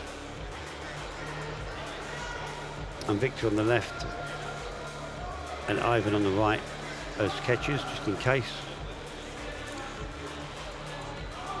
Again, you see him there slapping the wrist. That's the indication he wants the wrist straight. And you can see Gabriel has got a flat hand, which is indicating that the wrist is not straight. That's very difficult to see with the camera because the camera doesn't show depth. There you go. See now Gabriel's got his thumb up, indicating the wrist is straight, giving the signal, and they're off. And a fairly easy win there for Georgie from Georgia. Winner and gold medalist, Georgie. Then you can see the platform and why Georgie uses the double platform.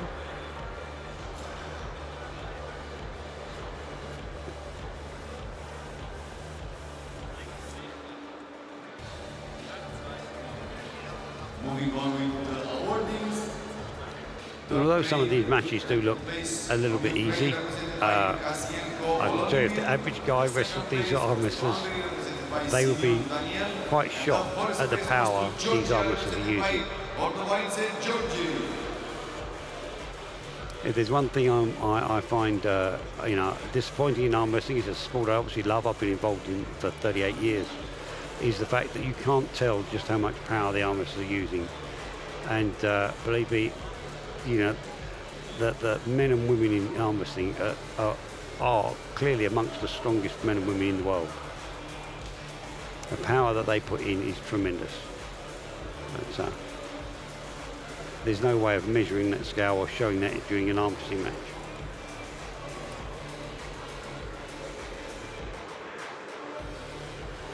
But there's a great deal of skill. Arm wrestling is generally thought of as being pretty much 50-50 skill and strength. Some matches it's brute force that wins, and other matches it's skill, technique, speed, a number of elements that wins.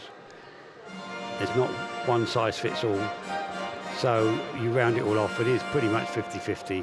You need to be strong, fast and skillful to be a really good arm wrestler.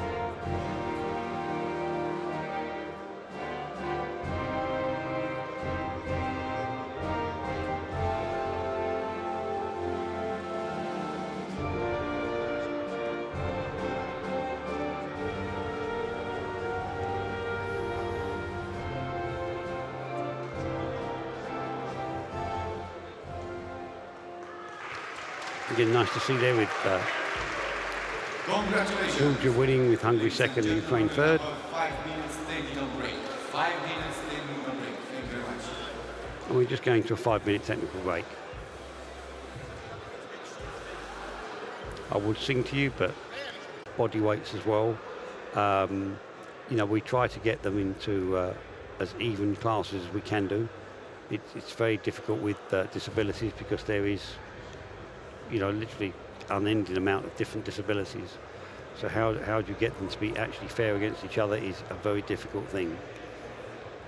And we, through our classification system and that, we do as much as we possibly can do.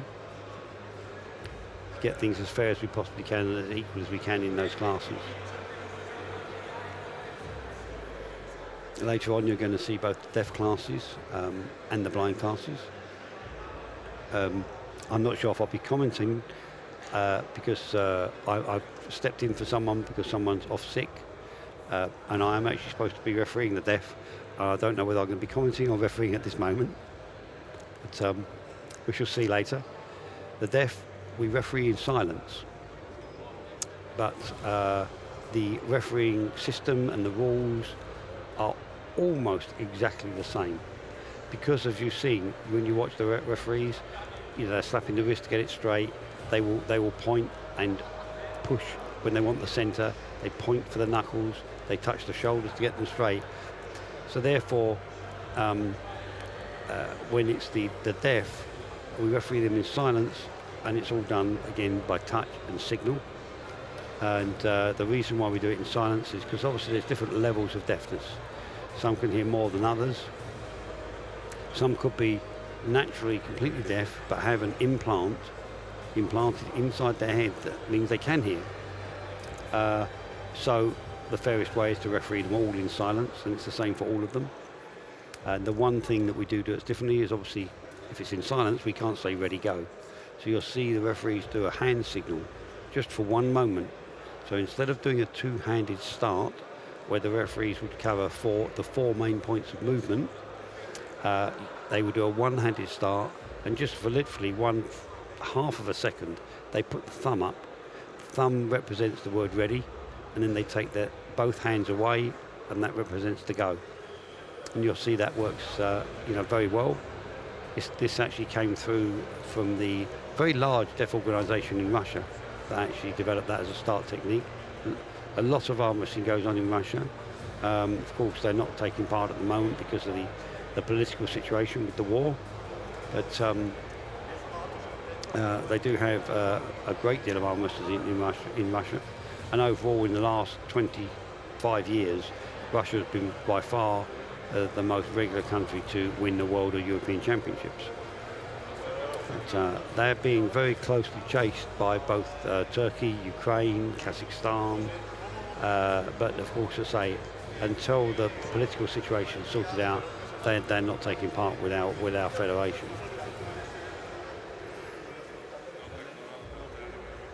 And with the blind, again, we don't change anything. Again, there's different levels of blindness. They all wear a mask, so they can't see. It's not a great disadvantage not being able to see to arm wrestle. The disadvantage for the blind is you can't watch to learn, and so it's much harder to learn for them. So that's really where it is. The mask is just to try and make sure it's an equalising factor with the different levels of sight. When you see them not at the tables, you can see that some of them can see some things and others can see other things by the way they act and how they come up to an obstacle and that. They're not always completely blind. As I said, it's the mask is just an equalising thing, and we referee them again the same. As I mentioned before, though, with one exception, if we don't have a warning for the dangerous position, because they wouldn't know who we were warning. So if they go dangerous, we would just stop the match. And of course, stop the match, and you do get a foul for this. But other than that, again, we do speak obviously to the blind, but it's all done by touch. Again, like I said, it's the same thing. What the referees are doing is you'll see them doing all the matches. You know, they're snapping wrists to get them straight. They will poke at the knuckles with their finger, and the point of poking with the fingers, if they're doing it correctly, is so you, the spectators, can understand what they're asking for. Obviously, if they're poking at their finger to get their finger down below the knuckle, because the first knuckle must be seen on the thumb before the start. And the wrestlers would rather have their hand higher, because higher gives them a leverage advantage. So sometimes it's a bit of a battle for the referees to get that down. And if they don't follow the rules and move it down when they've asked them a few times, then they get warnings. 2 warnings make a foul.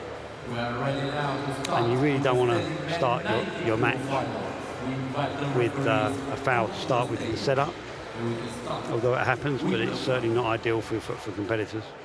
And then they make one small mistake with an elbow foul or something, and the match is over for them because of that setup foul.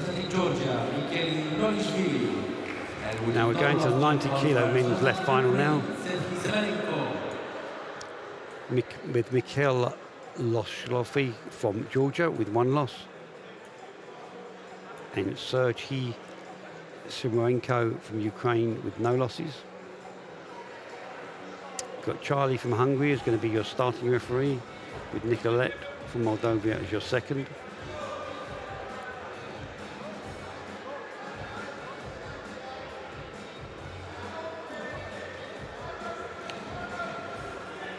And again, you're going to have Victor and Dennis. Victor being on the left and Dennis on the right. Your referees working as catchers, just in case they fall backwards. Of course, being as I coach referees, I know most of the referees, it takes years to become a good referee at this level. So you get to know a lot of the referees really quite well by the time they get up to this level.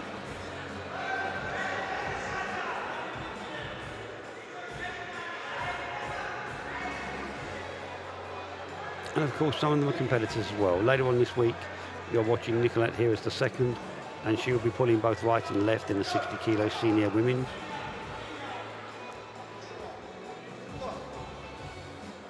And Victor normally pulls. I haven't asked him if he's pulling this year, but Victor on the left will be pulling in the men's classes as well, in the seniors.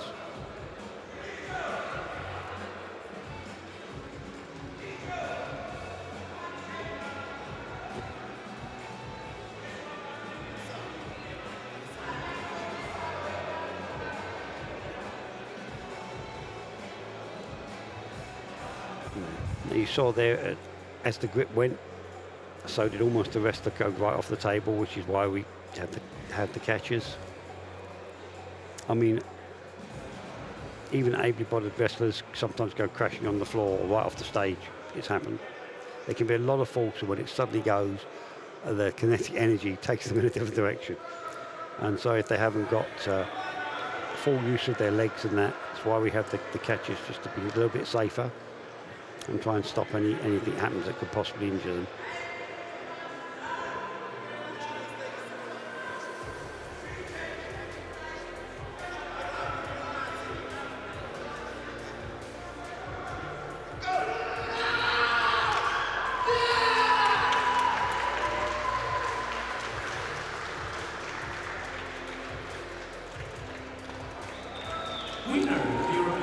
Again, I win to Ukraine there. Obviously, very happy man.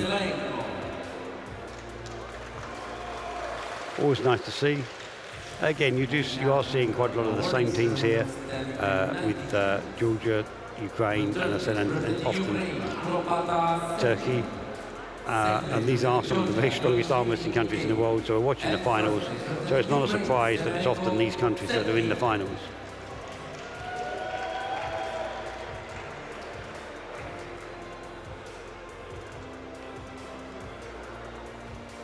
So you've got Ukraine first and third in this class, with Georgia coming in second.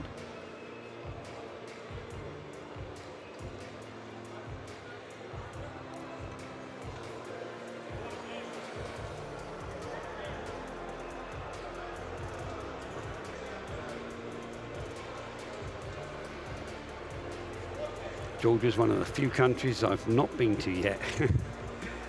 As a referee, I try to go to as many countries as I can, and I'm lucky enough to have done the Ukrainian nationals back in the past, very long time ago now, many decades before the war started. So I've not been to Georgia yet, but I would really love to go over and do their national championships, and I hope to one day.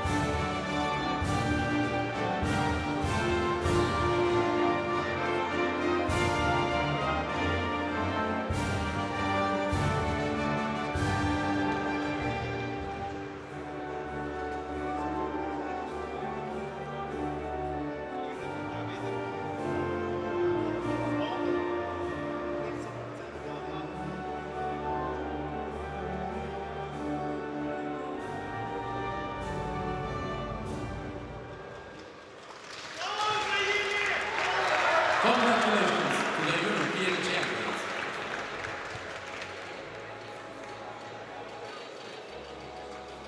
Now moving on to the men 90+ kilo left-hand finals. Moving now to the next final, standing men plus 90 kilos. Istvan Frakas from Hungary with 1 loss, With 1 loss. and Eric Hoppe from Germany with 0 losses. Istvan Farkas. And with no loss in the qualifiers, representing Germany, Eric Hoppe.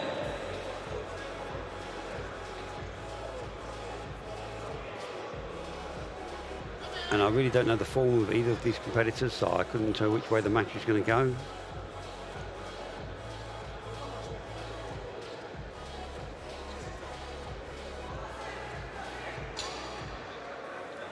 And you notice Eric has a special device to attach his hand to the pin.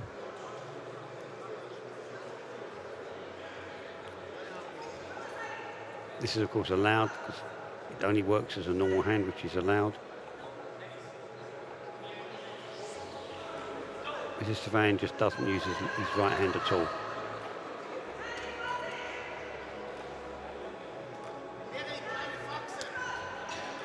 Eric took the advantage there, but then elbow fouled, which gives Istvan a chance to possibly stop him on the start. Have a second go. It can be very hard to come back when someone takes an advantage. No, he's still got it. No. No. He's got a very strong arm there, because it's really using almost all just raw power, whereas Eric's got a nice arm wrestling hook, and yeah, he takes him down. Winner and European champion, Eric Hoppe. Nice little match to see, had to work for that.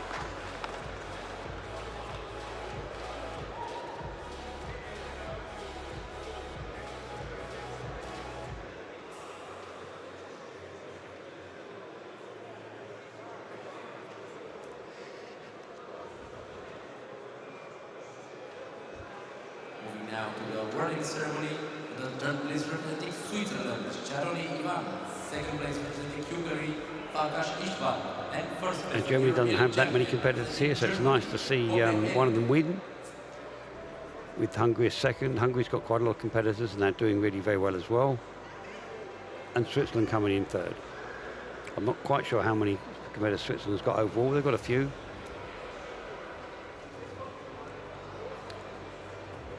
You won't be seeing any from the United Kingdom on the podium because we haven't got any competitors. It's very easy for me to be neutral.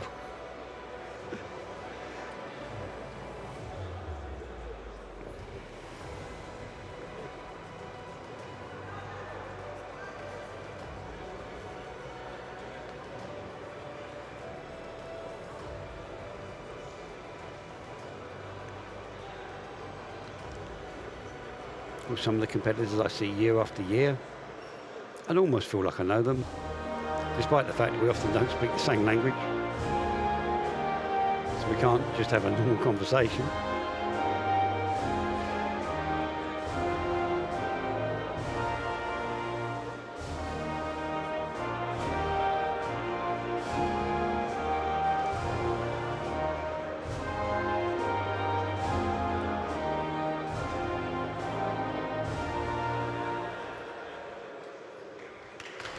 Congratulations.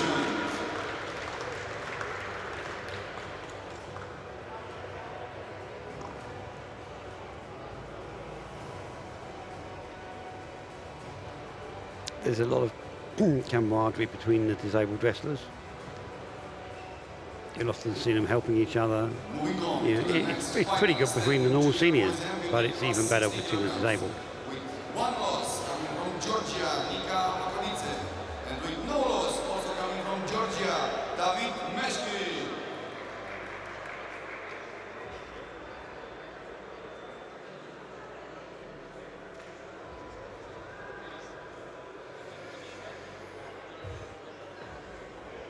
Now we're moving on to the standing junior boys amputees, plus 60 kilo left. Not quite sure what's happening, the competitors are coming out. Ah, that's right, yeah. Because it's an amputees class, sometimes they're not actually amputees, but they don't have full use of their opposing hand, in this case their right. But they still get put in a body strap, just to stop them gaining any advantage by you being able to use their right hand. You'll see this in a moment. You'll see while you're watching the camera shots of it, of them putting it on.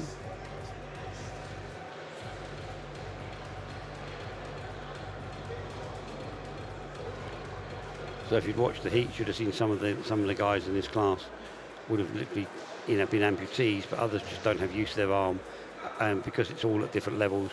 So to equalise it, they wear these the little body strap that holds their arm still, so they can't gain any form of advantage of it.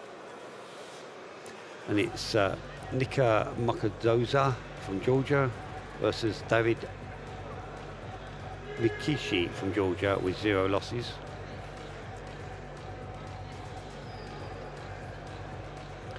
Then Dennis from Romania just setting them up, with Dennis from Italy as the second. Luckily they do spell their names differently, so when we write them down we know who's who.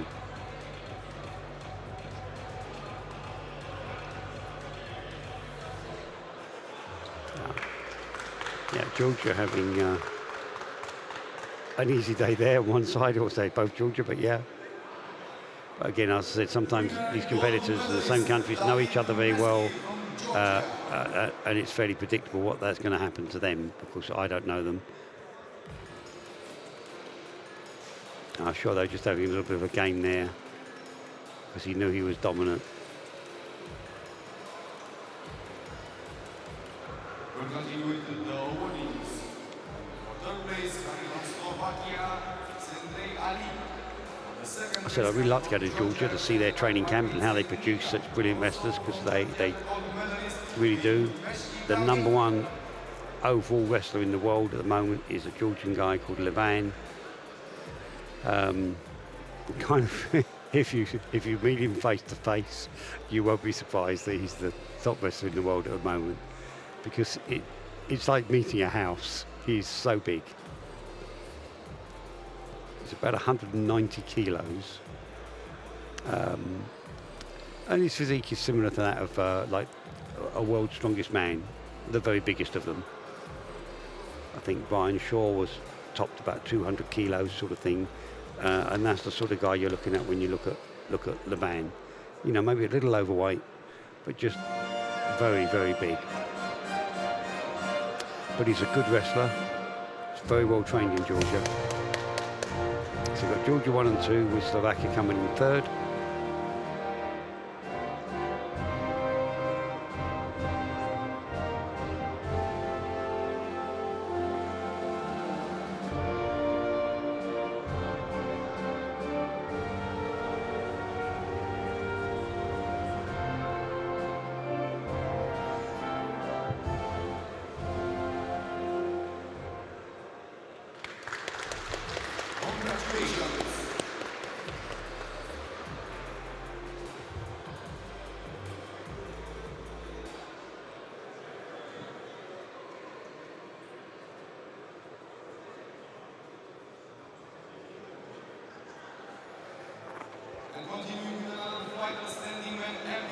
Now, standing men amputees, 85 kilos left final. Pavlo Panzenko from Ukraine versus Yehor Meshvich from Ukraine with 0 losses. Just watching the screen there, helping Pavlo get his chalk right, and that is Adam from Hungary, with Anna from Moldova as the starting ref, Apo from Turkey as the second, and our Norwegian youngster, because he is actually very young, he competes in juniors and or under 23s, as the other catcher.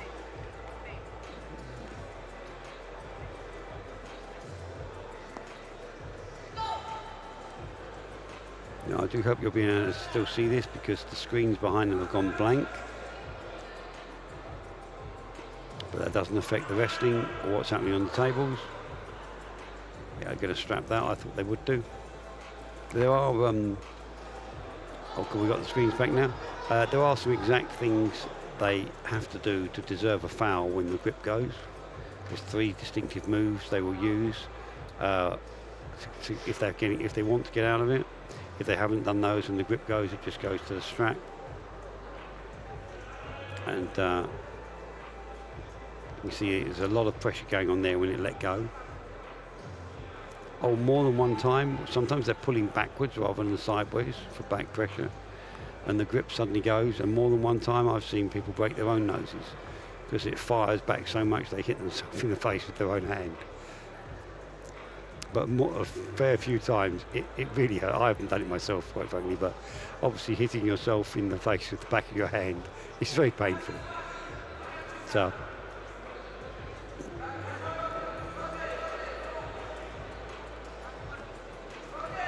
so she's given a warning to Yehor there. And there we go.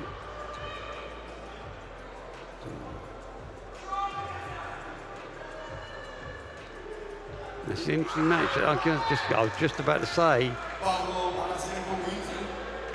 So Pavlo takes that, so that's going to be a rematch.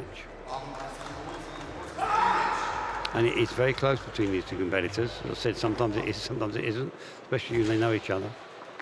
And Yehor took the advantage to start with, looking like he was going to take the match.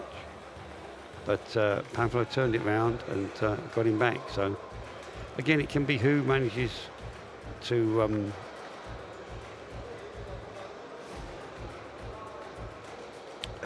take the best start and get the best position can make all the difference, and it's going to be quite close with these two, I think.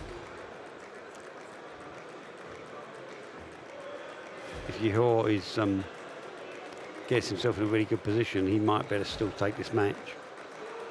But Pavlo was not giving up there, and it seemed that Yehor's power seemed to fade a little bit, and he gave up.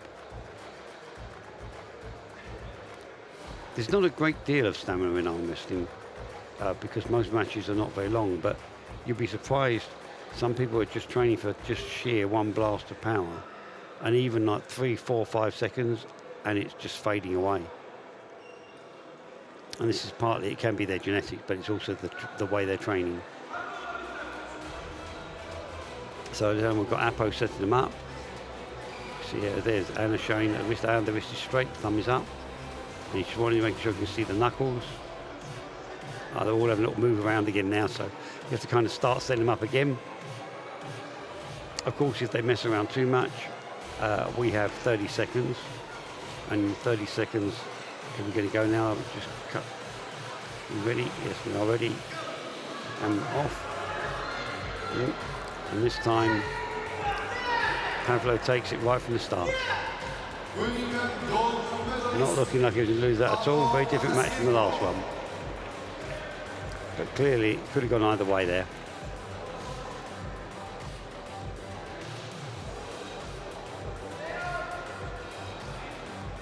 That very much looked like Pavlo was the dominant wrestler. In the last match, it didn't look like it. It could be that Yehar just got a very good start and almost took the match from Pavlo. Remember, these two started off with one loss. I don't know who they lost to. The chances are one of them had already lost one already. So again, close match, could have gone either way.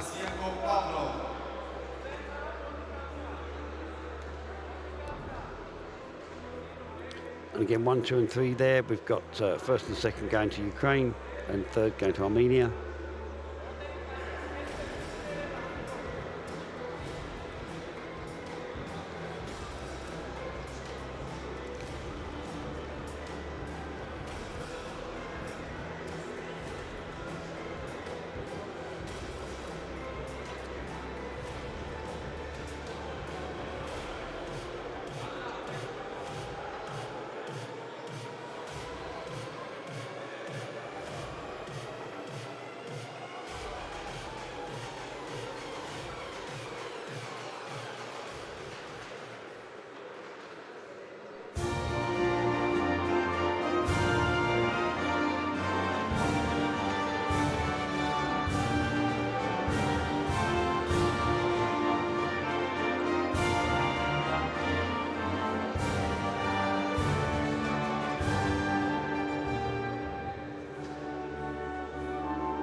Congratulations.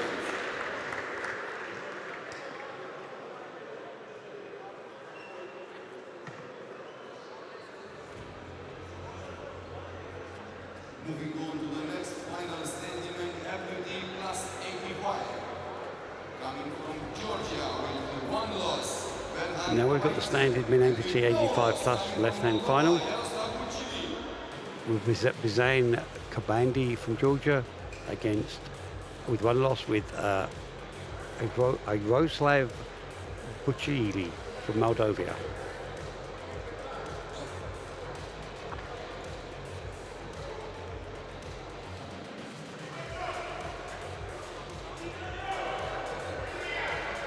Again, you can see the strapping the men are using on their right arms. With Ivan from Croatia starting this match. Dennis is number 2 from Italy.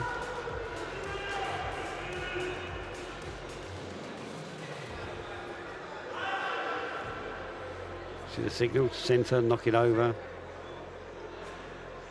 Ivan now one of our master referees in the world, and there's an elbow foul from Georgia.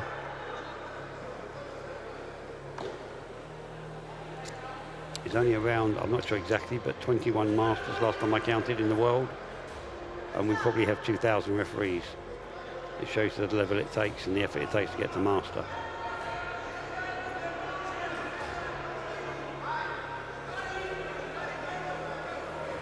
Both these referees are master here. Okay.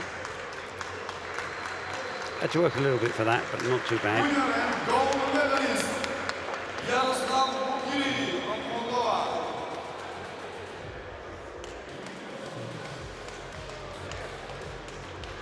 Again, Moldova, quite a small country, just on the edge of Romania. Used to formerly be part of Romania. I'm not sure when that changed, but ever since I've been going there. Again, I've done the Romanian nationals a couple of times, and the Moldovan nationals a few times as well. And Moldova are building up a good arm wrestling team now. More and more good wrestlers every year.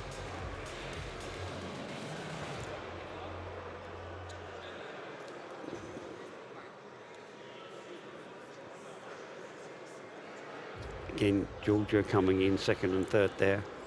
Moldova winning.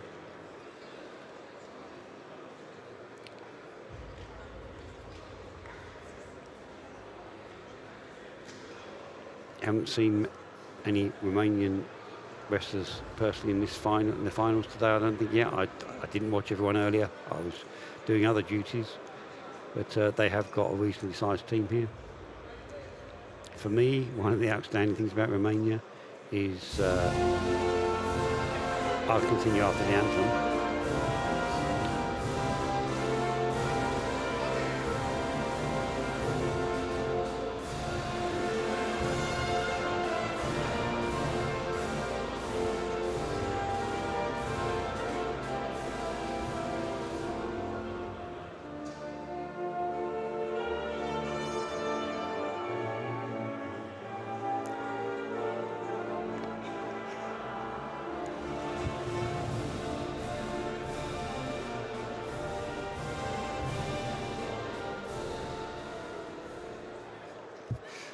As I was saying, one of the outstanding things for me, of course I am a referee coach in Romania, is that they have produced, I think, 3 master referees in the last 10 years, which is say when there's only 21 in the whole world, that's a lot. That's more than any country has produced in that period of time.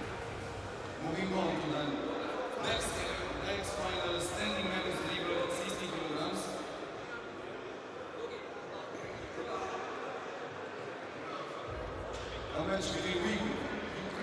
Now we're doing standing men's Seaboard 60 kilo left-hand finals with Dmytro Lashiny from Ukraine versus Tunaik Alatashvili from Georgia. I'm sure that's not how he pronounces it, but my English is pretty good coming from England. My name pronunciation is extremely bad.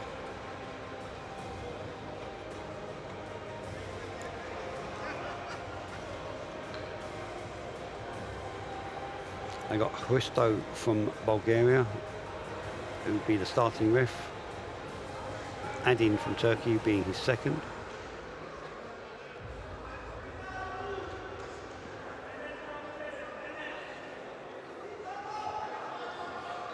Hristo is head referee for Bulgaria and Adin is head referee for Turkey. Turkey has far more referees than any other country in the world. They have a very big referee program there. Now you can't quite see from this shot, but I can see the light table live as well. And he's been given the win on a foul in a losing position. Oh, and he's so excited there, he's not missed his footing. But you can see he's got very slight legs. Now you couldn't see from the shot you were seeing on the camera, but as he was pulling, both of his legs were coming off the ground, which is perfectly legal, but it just shows you he's lifting his weight from the pull he's got going through his arm. That gives you an idea of the power the guy has got. Not many men could pull their 60 kilo weight up like that and pull themselves off the ground.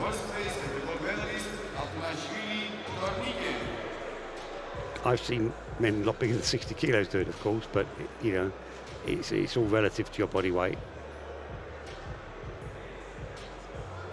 But there's very little advantage to be gained whatever you do with your legs. I mean, obviously, being able to push through them, it gives you an advantage. But where you put them, how you put them, there's, you know, if they come off the ground, there's no real advantage to this. In fact, you lose your stability when they start coming off the ground. It's not an advantage. So there isn't any rules about that. So that was a nice, good, clear win for him there. Again, Georgia winning with Ukraine second and Bulgaria third.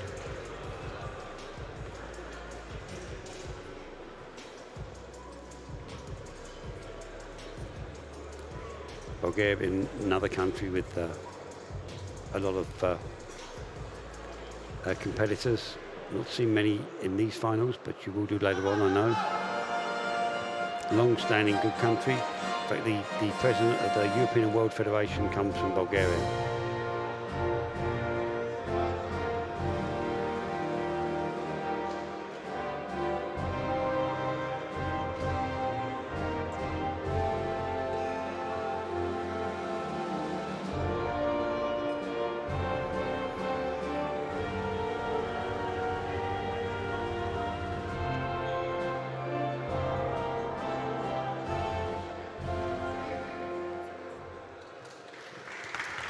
As you were seeing from that camera shot there, the elbow came with the pad when they were very close to the pin pad, and which is classed as a losing position foul.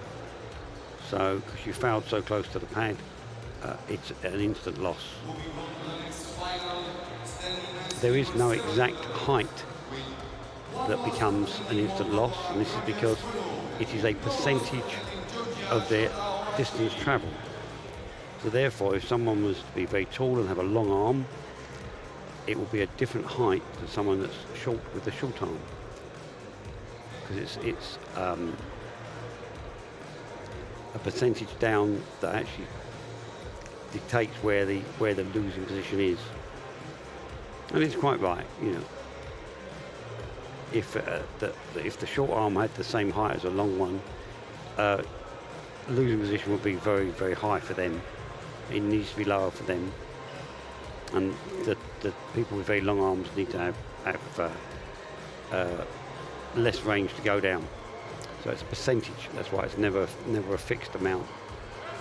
The referee are trained to have a guide for exactly where that is.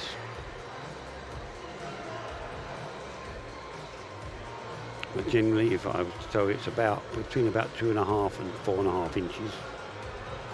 But as I said, that does vary on the actual length of the arm. And some of the competitors, especially the juniors, they're very young, they could be very small arms. And again, some of the tall competitors are 2 meters tall and naturally have very long arms, so it's going to be quite a difference. Here's Sasha from Ukraine starting us off with Georgi from Bulgaria as his second. And we've got an elbow foul going on there. Couldn't quite see from this camera shot. I'm sure the cameras will show us that in a while.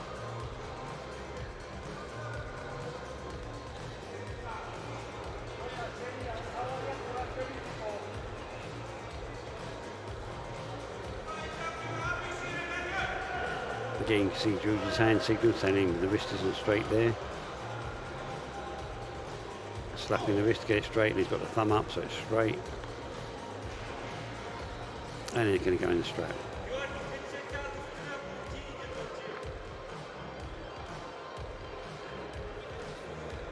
And I'm going to put the strap on, which of course we can't watch very clearly. There we are. I was going to say, I was hoping we were going to see some replays. I'd like to see a replay of the elbow foul, quite frankly. But yeah, to put a strap on really well, it takes 2 referees, because the hands have to be placed very carefully and accurately together.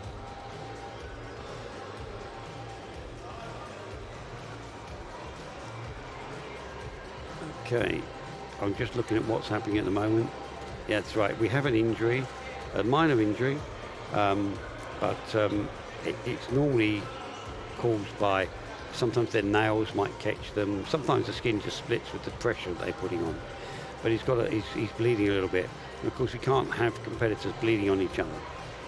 So there's classes as injury time. It's already done. He's on his way back to the table now, and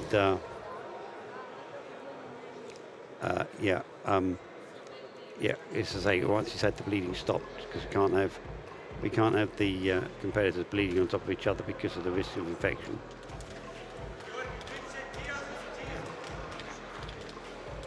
The wrestlers really are not generally worried about their injuries, but as officials, we don't allow bleeding on each other, as you can understand. Anyway, so now they're going in the strap. And again, as I said, that will change things quite a lot. Sometimes one seems to have the advantage. You put the strap on and it changes everything. Some people do a lot of practice in the strap to be good in the strap, and others don't. And this really makes a difference. Same as anything. You practice doing something, you're going to get better at it. And some people are a little bit lazy about doing their practice in a strap. And it does make a difference. But different wrestlers have different strong and weak points. And the strap can help you if you've got the strong points. It's generally a power man's device, because you can use more power through the strap. But there's a lot of technique you can use with it as well.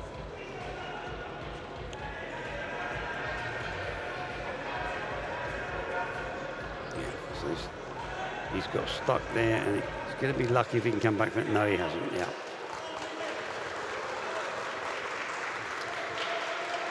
The thing is, what you know, if you're not an arm wrestler, what you don't realise is when you're pulling down on that, like Georgia was, obviously he's using all the power he can get behind it. And what happens is, if you were to lift your elbow, you'd bring in a lot more power, and your body wants to instinctively do that.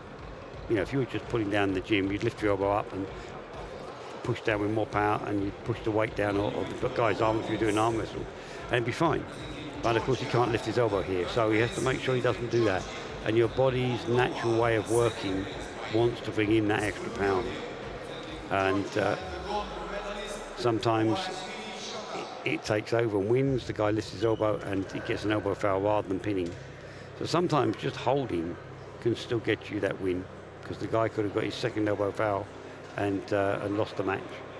But that didn't happen. It all worked out very nicely for Georgia. They're going to say, but with Georgia and the Moldovan competitors second place, and Georgia in third as well. I couldn't quite see it to start with them.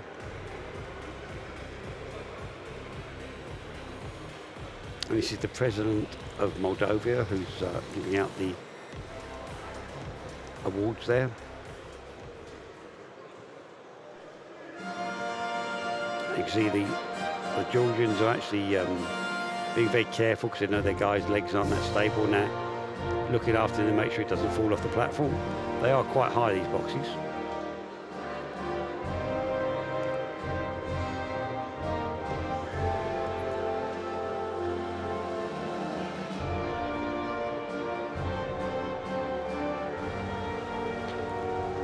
As I said, this is one of the nice things you see on the Power Days. You know, the people's caring sides come out. You know, they all try to look after these people, and it's really nice to see. It's nice to see the joy they all get from it. Sorry, you can't see this, but I'm just watching one of the Georgian coaches, and he lifted his guy that won was on quite high up on the platform, and he literally just put his arms around him and lifted him off the podium and put him down to the ground, because he knew he couldn't just jump down from there with the disability he has got with his legs.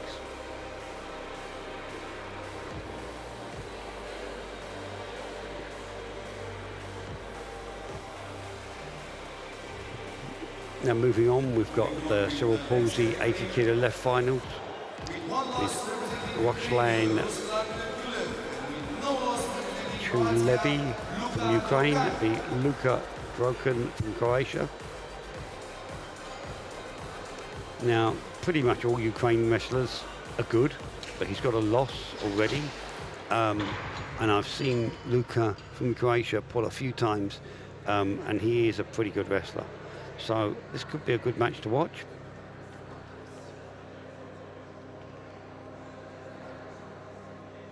And Charlie from Hungary setting them up.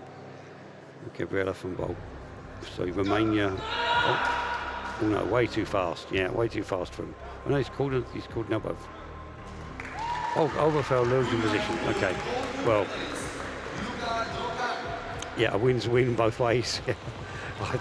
It did look like he was completely pinned, but the Oberfell offset happened on the way down, which we couldn't see. It would probably show on the other cameras. That's right, yeah. It's all very fast there, but yeah, basically, if the Oberfell had happened a little bit earlier, again, as I said before, you freeze frame that. Again, very hard to see exactly where that freeze frame was with people moving that fast. And this is one of the difficulties of a referee's job.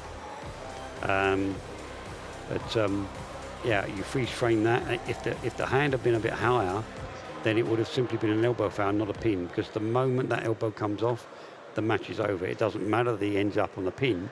Obviously, no human or mechanical being could have got in there between the time that elbow came off and stopped that match before they got to the pin. It is completely impossible to do, and that's why I say we freeze frame it in our minds. We know where it happened. In this case, it was very low, so it was a loss anyway. But the referee was right to make that call, and he undoubtedly knows that he's seen the cameras. He knows it's probably going to show on camera. He's got to make the right call, not just award the win. Again, so excellent job. He is, Gabriel there is the head referee for Romania. And I know he's doing a very good job of coaching some Romanian referees over there too.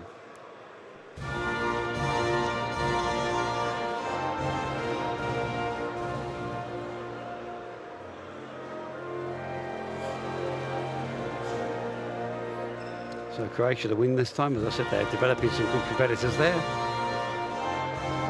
with Ukraine coming in second and third.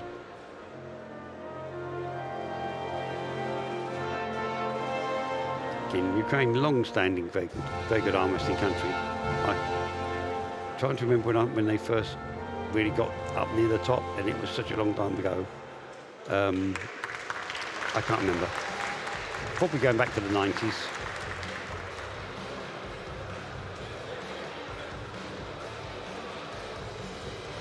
Moving on to the next final standing men's level, plus 8 kilograms.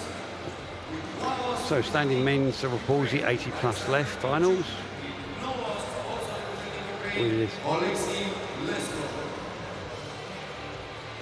Oskar Pinchakuk from Ukraine versus Oleski Lesenko from Ukraine, with Oleski having no losses.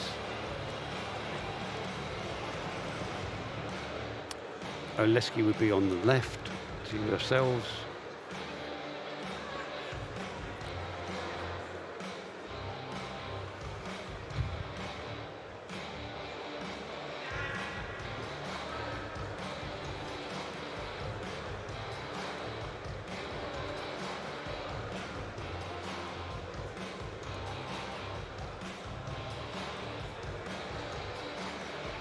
And you see these wrestlers are quite tall. They've also got relatively long arms, quite frankly. And you can see they bring themselves down just a little bit because they're actually a little bit taller than they really want to be for the table. As I said, when you go up past a certain point, it's not an advantage to be tall. As I said, most tall wrestlers don't stoop. Stooping is a very bad position for arm wrestling, so they bring themselves down one way or the other from the waist by the legs.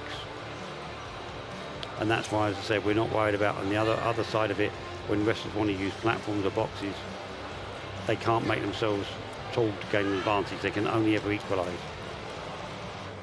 Okay, and there we got it. Yeah. 2 elbow fouls, making a win.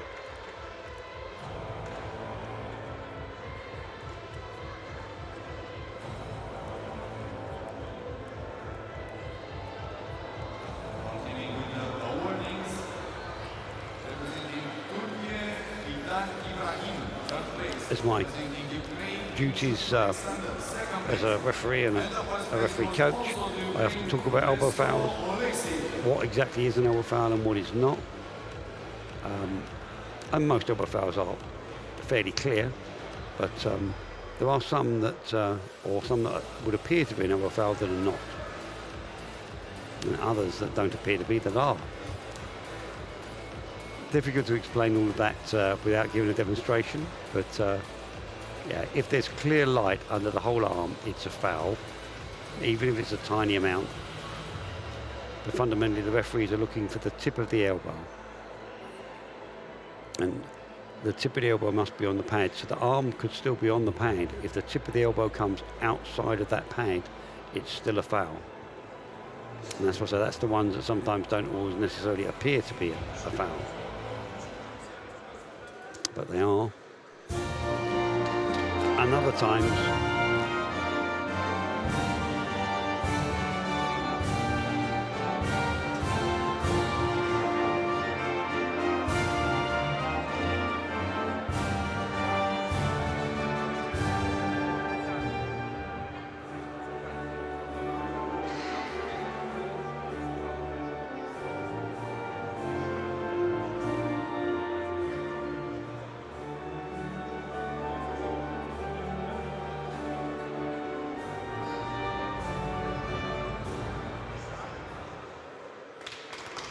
Congratulations.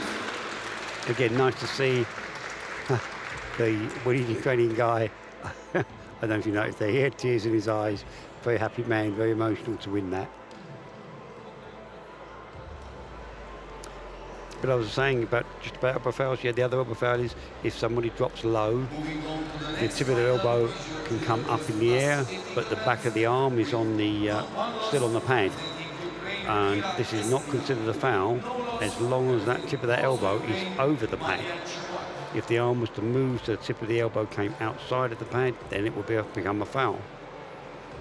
So not everything that is apparent is necessarily a foul. But obviously the referees are quite well trained with all of that. What I'd like to see is wrestlers being trained better, because some wrestlers are elbow fouling all the time. Even at this championships, it's a high-level championships, and I've seen a number of what I call self-induced fouls. Because obviously when you've got someone tying on your arm that's your similar body weight to yourself and possibly a very similar strength to yourself, occasionally they're going to pull your elbow off the pad. But many of the time they're just repositioning themselves, moving for a technical move to get better leverage, and they make a mistake and their elbow comes up or off.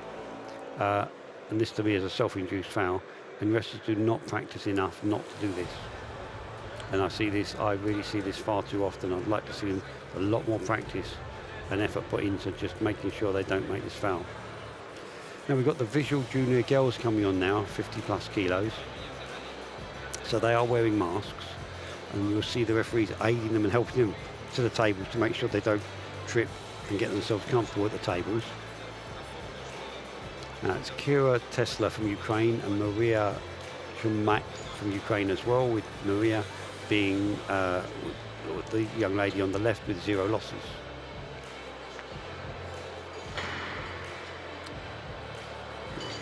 And once again, once they're in a position the referee starts, you really won't notice any difference in how they referee them.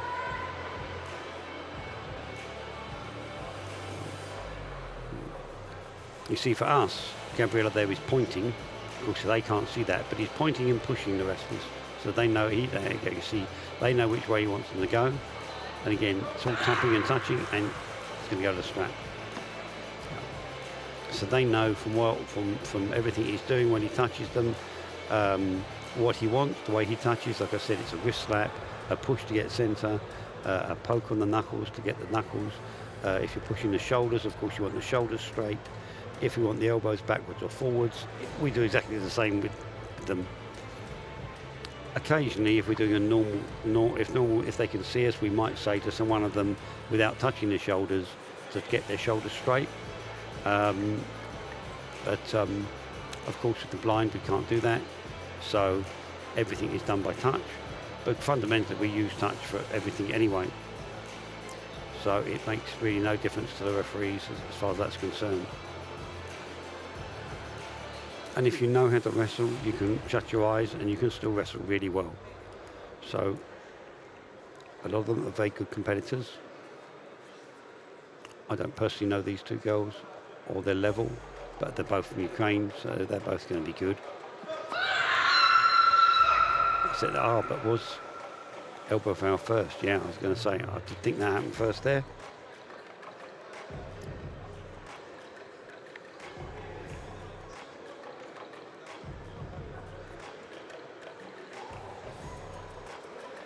Kira was a little bit faster on the start, but Maria seemed to be just too strong, and I think it's going to go Maria's way because I think she's just too strong.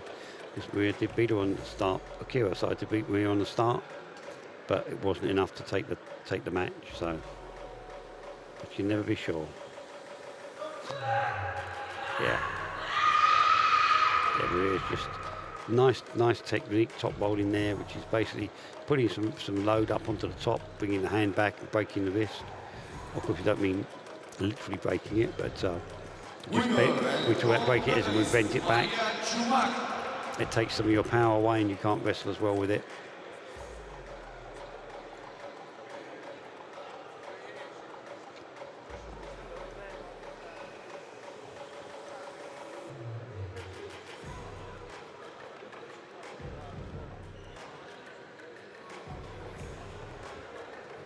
Continuing with the awards from Ukraine, second place. First place was also Ukraine, represented by Maria Chuma.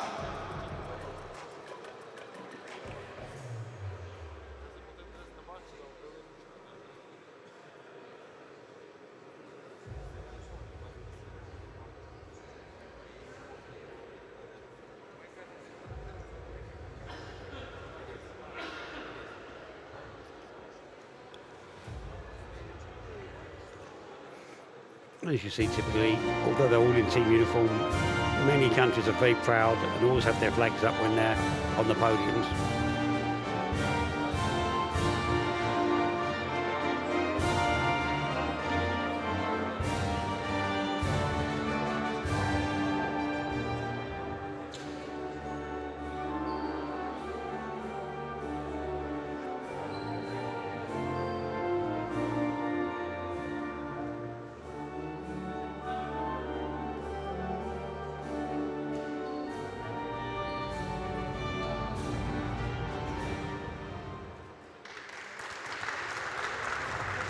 Congratulations.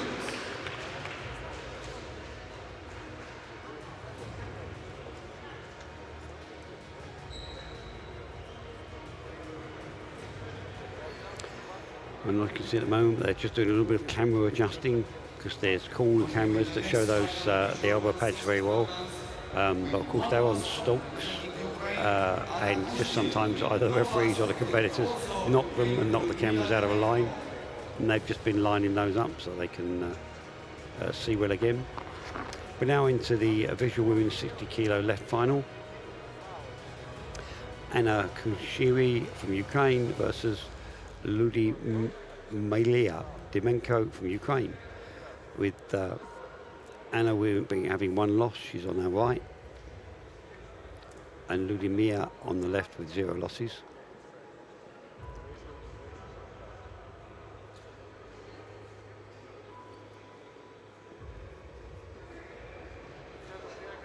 They're just adjusting the mask. I think probably more to make Anna comfortable than anything. Again, Christo, Bulgaria, handling this match. Very experienced man, Christo. Been a master for a very long time. Again, fairly straightforward win from the Ludmila from Ukraine. And again, obviously good teammates, very happy for each other.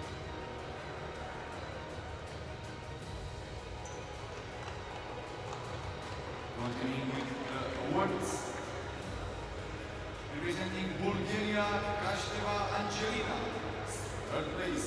Second place. Representing Ukraine, Kushti. So in this class we've got Ukraine 1 and 2 with Bulgaria coming in third. You'll see on the podium in a moment.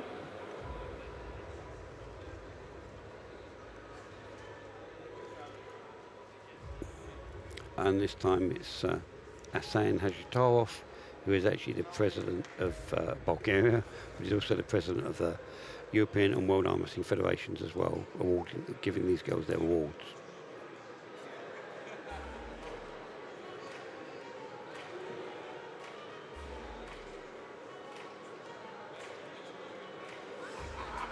He's very proud of the large disabled team he's got in Bulgaria, and he has done so a very large visually impaired team as well. So I'm lucky enough to have done many of the Bulgarian national championships over many years in Bulgaria. In fact, it introduced me to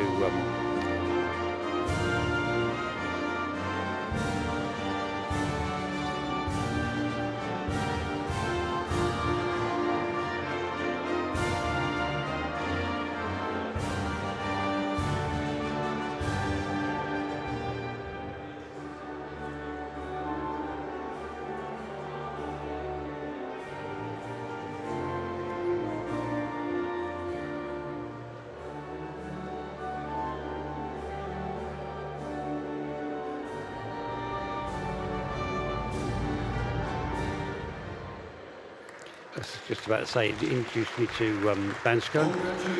Bansko is a ski resort, about an hour and a half drive outside of Sofia, the capital of Bulgaria. It's where the chairman or the president originally comes from, Bansko. He used to be on the Bulgarian ski team, Olympic ski team, so he's an extremely good skier. I really, you've got to be quite something to want to try and keep up with him down the slopes. I could do. I certainly wouldn't. But I do go skiing in Bansko, and it is an excellent place to go. I definitely recommend it. It's cheap, and they really look after the slopes. I've never skied anywhere where they prepare the slopes so well overnight, every night. So it's really exceptional for that. So a lovely place to go. And of course, it is one of the homes of arm wrestling in Bulgaria. It's got a very strong team come from there because of it. And indeed, I've done the national championships in Bansko in Bulgaria more than once, which is what introduced me to it as a ski resort as well. It's a lovely summer resort too, quite frankly, but yeah, I think better known as a ski resort. Lots and lots of spas and things, and you have mountain bikers go up there and mountain bike down the ski slopes in the summer, and doing things like that as well. There's all sorts of things going on there. Of course, in the summer it has pretty good weather. It's about 80 kilometres from the Mediterranean if you're in a straight line. So really pretty good weather in the summer, and yet still good ski resort in the winter.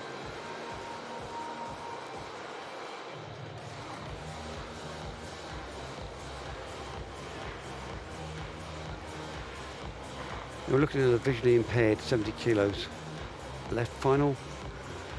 Tatiana Nemkochanova from Ukraine versus Elisa Bethelnova from Ukraine. Elisa obviously having 0 losses. And Oppo from Turkey just putting him in the strap. They did.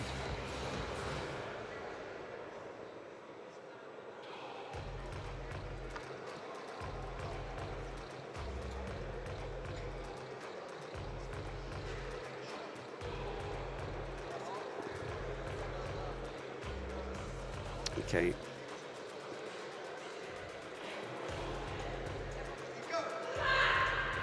Again, quite an easy win there for Elisa. Winner and gold medalist, Para-Armwrestling.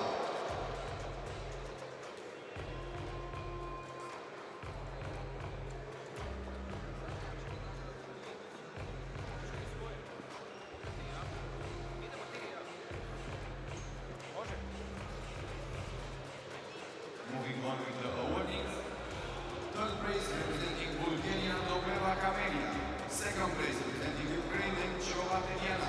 First place also representing Ukraine, Vesalnova Olesya.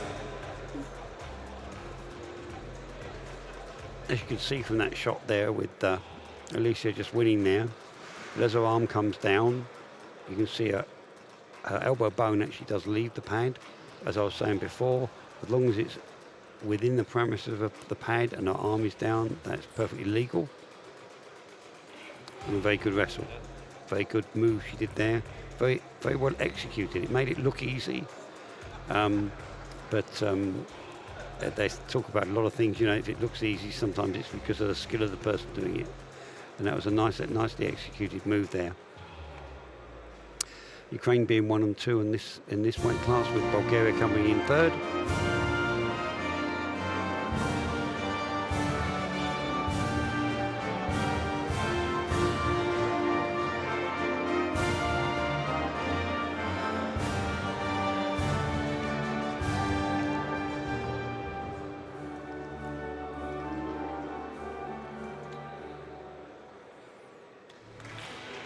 Congratulations.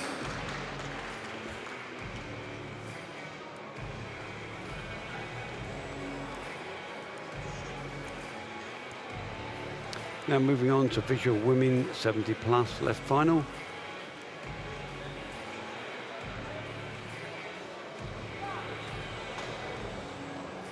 With Yulia Sapalenka from Ukraine with 1 loss, and Anna Sudistana from Ukraine with 0 losses. Anna with 0 losses will be on your left. Incidentally, if you hadn't worked it out already, the competitor with no losses will always be on the left. Just so everyone always understands that, and they know where they're coming from.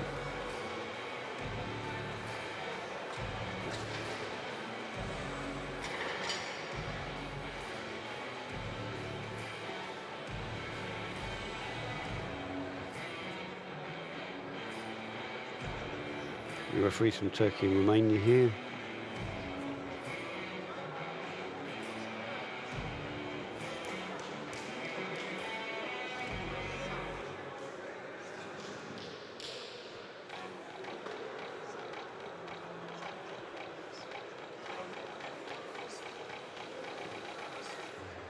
And you see Ali there, okay, slapping the wrist, looking for there's the thumb up coming from Irvin. Looks like he might go to the strap. Yep. They're going to do a pull out. Yep, they declared that as pulling out, so it's actually 1 foul. And therefore they don't put them in the strap. Only goes to the strap if it's not a foul. Then it's considered an accidental slip rather than somebody letting go intentionally to try and get out of the move.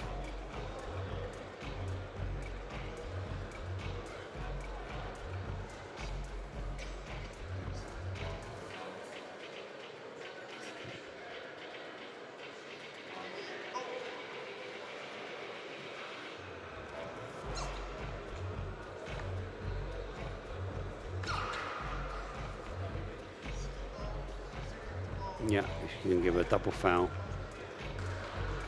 And a win to Yulia. That means it's going to be a rematch.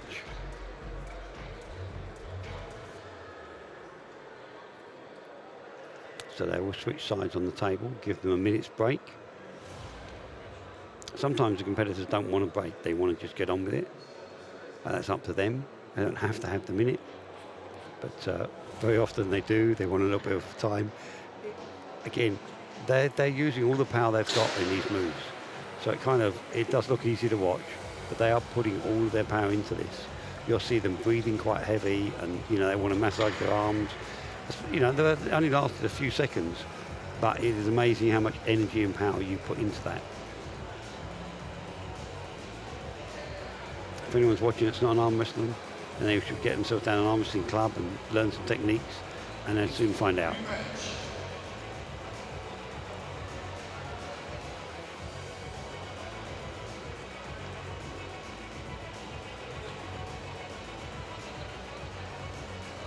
But as I said, it's a very technical sport as well. In fact, if you looked at when people, do more than one sport or change sports, we have far more people come over to arm wrestling from martial arts because they like the technical side than we do come over from powerlifting or bodybuilding. Because powerlifting, bodybuilders, especially powerlifters, tend to think of brute force, and this is a very technical sport. And there we are. Now she's picked up an elbow foul as well. Yes, Anna's not having a good day on fouls today.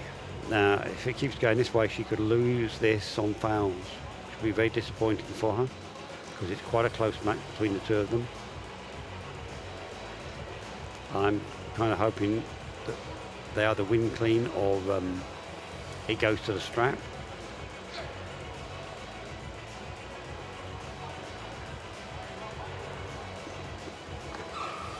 You see, I was going to say that should be a strap, yep. So it's a strap match. And this could just change everything. It might actually seem like an easy win for one of them now. It's very difficult to predict how it's going to go. I think Euler is going to have the advantage in the strap. I think she's a little bit stronger, but it can be deceptive because the grip is going.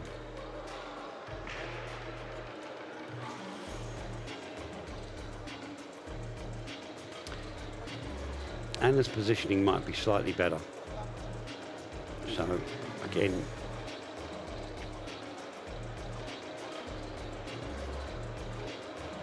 who does the strap suit the most, the best?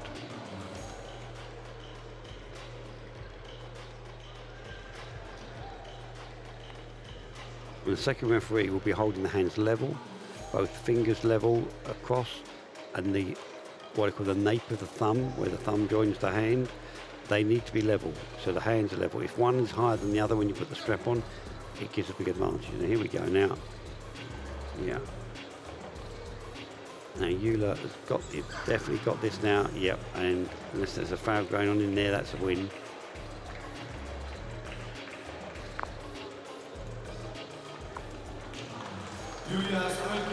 Yeah. So she turned that around from a loss to a win, and certainly had to work hard for that. Again, you'll see them in a moment when they're on the podium, and they're still going to be breathing heavy. There's a tremendous amount of energy and effort goes into that. And again, when you're in the strap, you can bring in more power because the strength of your hand is irrelevant.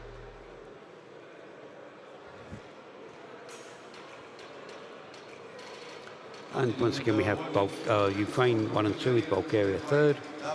Ukraine second place, represented by Anna, and first place, represented by Sabrina Yulia.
And I didn't like talking over the national anthem there, but the shot you were seeing was the arms coming down, and you were seeing the little finger kinked down lower than the rest of the hand, or any point from the bend of the wrist to the tip of the fingers is a pin point.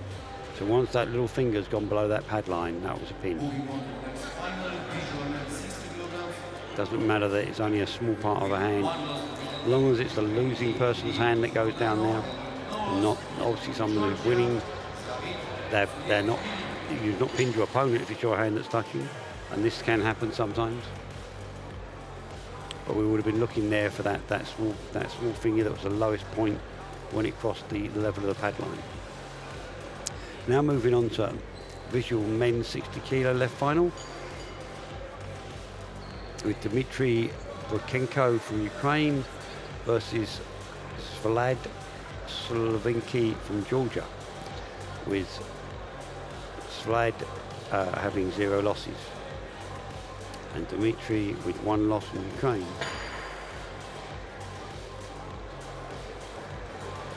Who once again add in from Turkey being the starting ref, with Georgi from Bulgaria being the second. With on the left you have Hugo from France and Adam from Hungary on the right, being there as catchers just in case.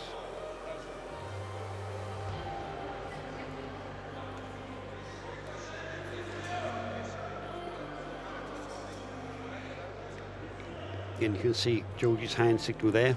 He's just indicating what he's doing, and it basically all needs turning a little bit.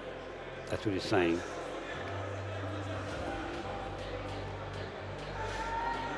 Yes, and now he's happy with the thumbs up, and off they go. And we have an elbow foul on the start. Very fast start there. Now on the start, obviously the starting ref is quite high, so he's not in a good position to see elbows. But the second referee will be much lower and looking across the table and be able to see the elbow fouls. So it all seems very fast. One referee is looking for one thing, another for the other, and hopefully they're covering all points on the table, which is why they pick almost everything up. I think Georgia's got a clear advantage here. Oh. Yeah. And Dimitri knew he was in trouble there and tried to pull out of it, and ended up with a foul. But I think Sled has just got a clear advantage here, and I think he's going to be able to pin Dimitri at his leisure.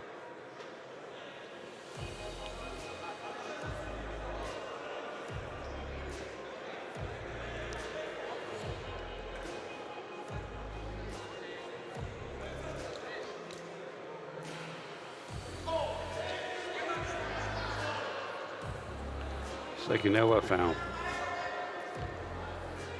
So Dimitri takes that, and that will then be a rematch.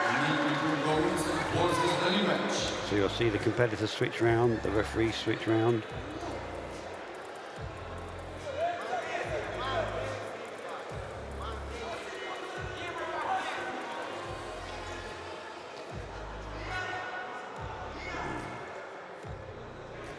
You see the referees being very careful how they help the wrestlers so they don't trip over anything.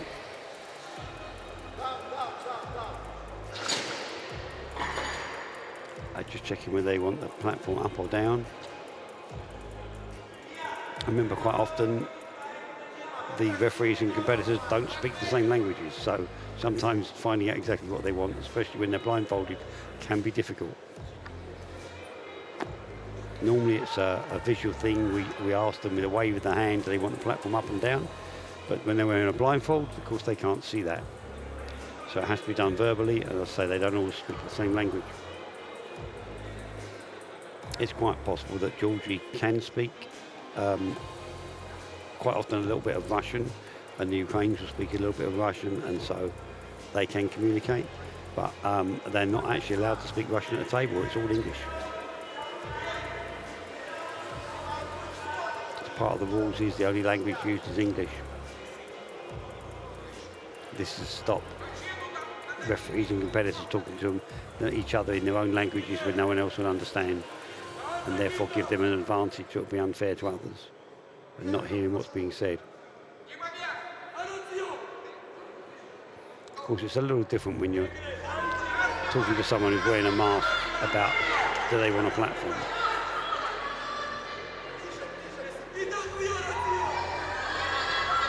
If I was this Georgian wrestler, I would finish the wrestle. He's lost one match on elbow fouls. I wouldn't be too sure about things can't go wrong. And now we've got an elbow foul for Dimitri.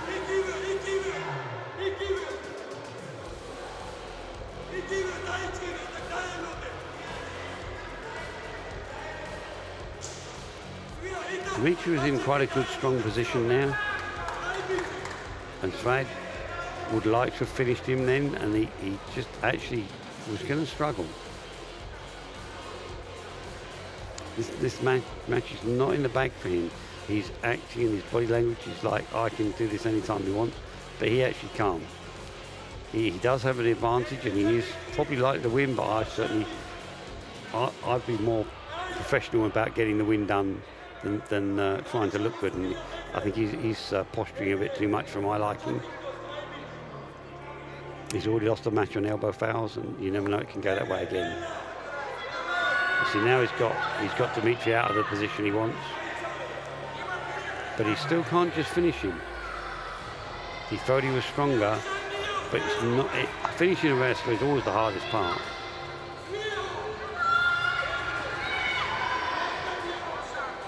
You see, now he's coming up high. Now, that was a good move. But it wasn't a power move. That was a good technical move. Taking advantage, taking it to his weak point on Dimitri's hand. Good bit of wrestling. I'd like to have seen him get on with the win in the first place. But, yeah, nice move at the end.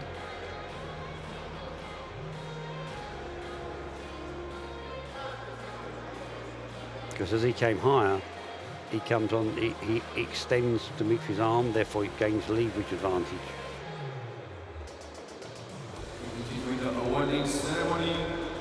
In the hook, they were quite equal. Once he did that, he had a clear leverage advantage and took him down to the pad without too much of a problem. Second place represented by Dimitri Brumko. And the first place goes to Georgia, represented by Suliashvili Ziad. So on the podium, we've got, of course, Georgia winning, but Ukraine second and third.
Congratulations to the European champion.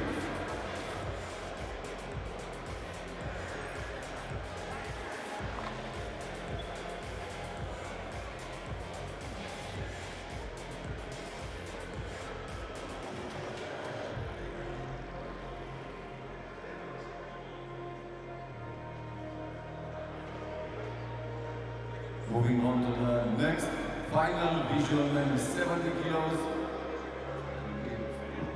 With one loss, representing Georgia, Daniel Dayashvili, and with no loss, representing also Georgia, Grigori Ziliabani.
Apologies, there's had a technical break. We've now got the visual men's 70 kilo left hand with Gela Arabelli from Georgia with 1 loss, and Anatola Potiminki from Ukraine with 0 losses. Anna from Moldova setting them up there in the strap. Dennis from Italy as her second. Oh. Now that means I believe they're going to get a rematch.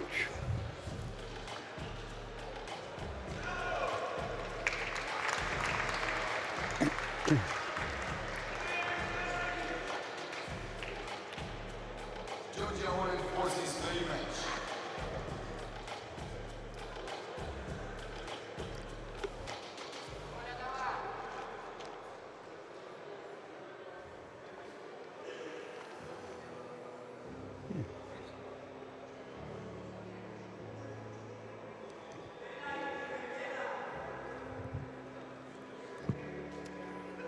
And what you saw happening there was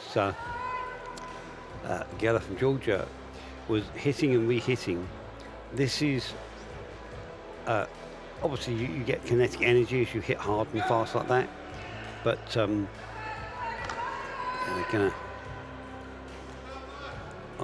have a little what we call a conference when they're just going to check between the two of them that they agree. Did he let go? No, it's a strap match. Yeah.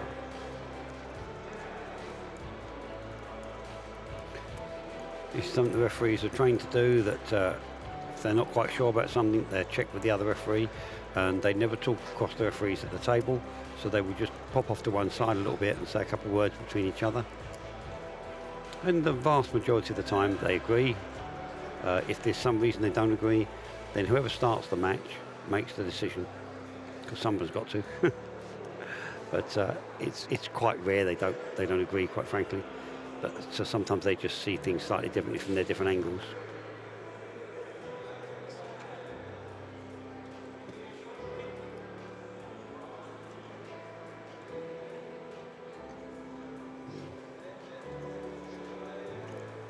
Yeah, that was the earlier pull when he had a foul.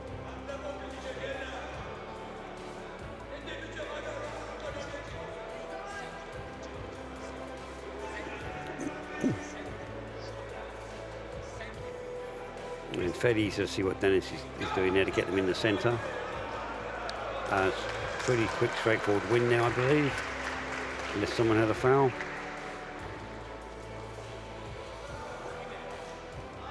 Winner and gold medalist from Georgia, Gela Arabelli.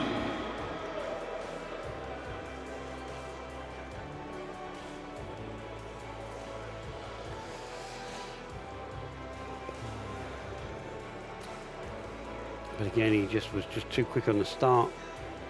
Took the complete advantage. Really nice wrestling move, dragging him back across the table, taking him down. There's a lot more going on there. It's a straightforward, what I call technically correct move.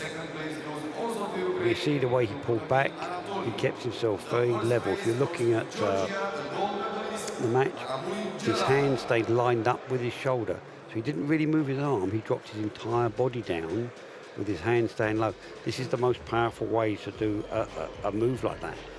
If your arm comes out of line with your shoulder, then your arm generally isn't as strong. So he kept it really nicely lined up. As he dropped backwards, he pulled his whole elbow and arm backwards. So the distance between his hand and arm stayed equal. Again, this is locking all your muscles together and bringing in much more power. I can assure you, if you weren't an expert wrestler and someone did this to you at a table, you would wonder where all their strength come from. And I've no doubt these guys are strong, but they're using their strength very effectively in a move like that. And here we are with, again, Georgia first, with Ukraine second and third.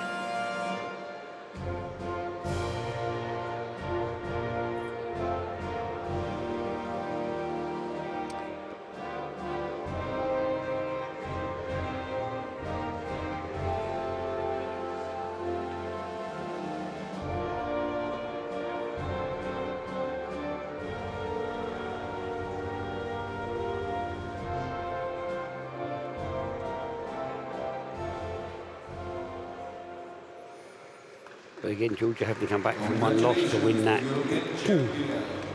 win that and 2 pins in the finals. Unfortunately, I didn't see what happened in the heat, so I don't know why he had one loss. Moving on to the next final, visual men 80 kilograms with 1 loss from Georgia. Now, official men 80 kilos with Charel Tavashovi from Georgia versus Grigoli Zabrani from Georgia. With Grigoli being 0 losses, he will come out on the left.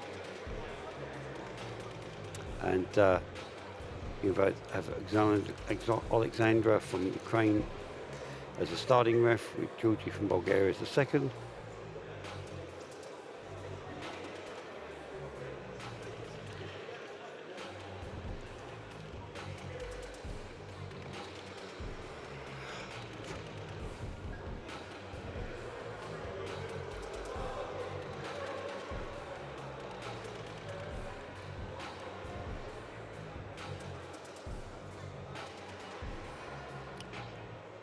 And of course we have the catchers, which is again Gabriela on the left and Dmitry from Ukraine on the right. You might notice that a lot of the referees are from what you might call ex-Eastern Bloc countries, and that's because they really love their strength sports. So arm wrestling is very big in many of those countries. So of course they produce a lot of referees. They take it much more seriously than when you come west. Yeah, arm wrestling is not taken so serious, especially in England. It's taken not very seriously at all. Hence, we have no competitors here. Yeah, but it's really quite a big sport. And then some countries, it just takes off. Like I said, like in Turkey. Again, it's absolutely massive in Turkey.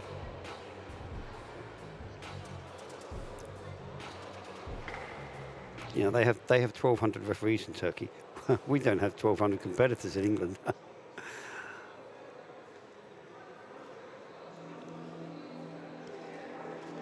And yet our populations are relatively similar.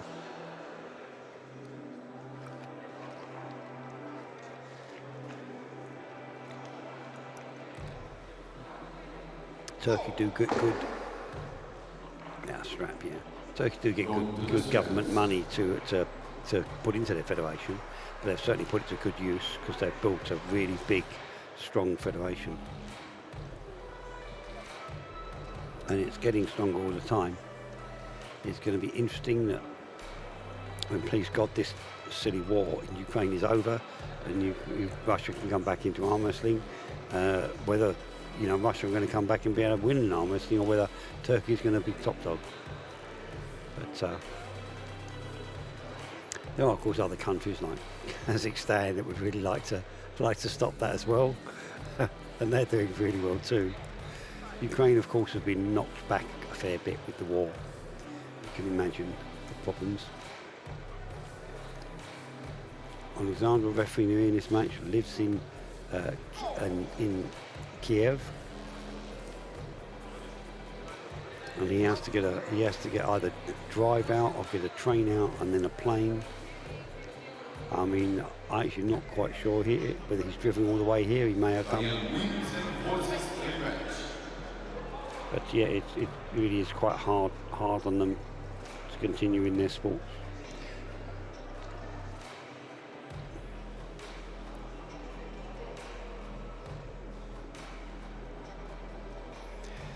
So we have a rematch. Again, it's obviously quite close between these competitors. See there, you're looking for that last little bit where the bend of the wrist is. That's what you're looking when that goes below the pin line now. It's always nice and easy to see in slow motion on the camera. Not so easy when you're refereeing. Although it wasn't very fast.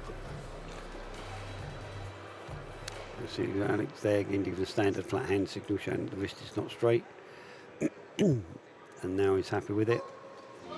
And off they go. And got an elbow foul straight away.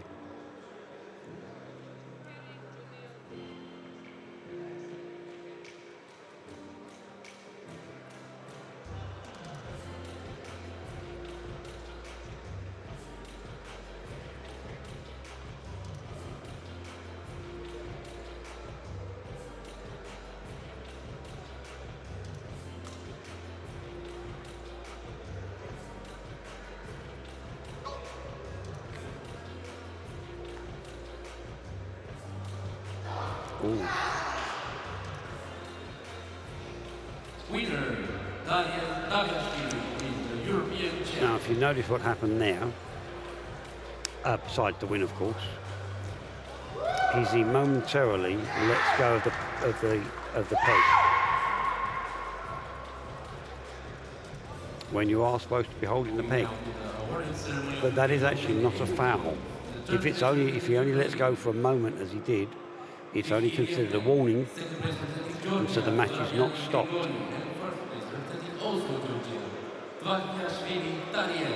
Had the match had to be restarted from some reason, he would have been told he had his warning, and if he did it again, the match would have been stopped, and the 2 warnings would have made a foul. But just coming off the once like that, very quickly like that, is just a warning, and we don't stop the match. And of course, a moment later, the match is now over, so the warning really doesn't matter.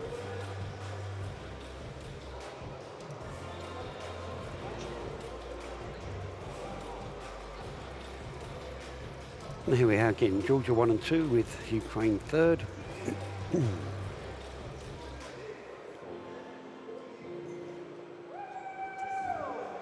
And it's not particularly unusual to see these teams on the top, and you'd have seen quite a lot of this in the junior days, and you're going to see it in the senior days too, because to say they are some of the strongholds of where arm wrestling is in the world.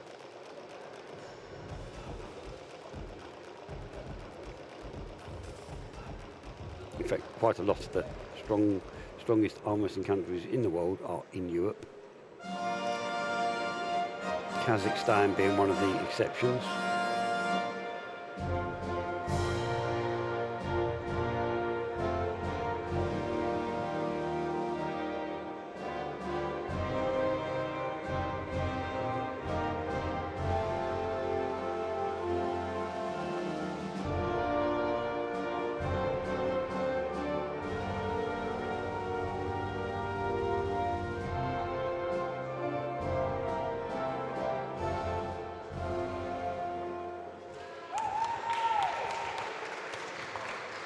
Congratulations to the European champions. And we go further now to Visual Man, 19 kilograms, left arm, here in Bratislava. Soon we'll have the best finals of...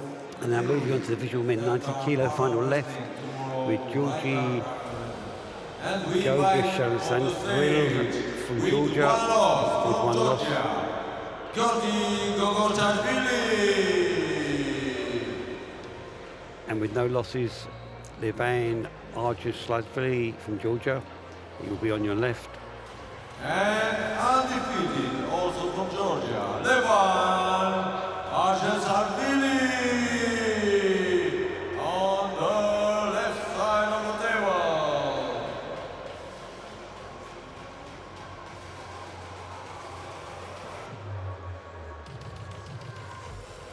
We don't see Georgia here in the podium. We don't hear it.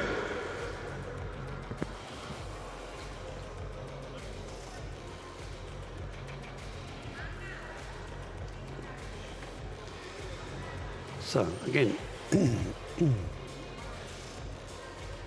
Nicolette from Moldova sets them up. I've watched Nicolette mature as a referee, and she really is a very good referee these days.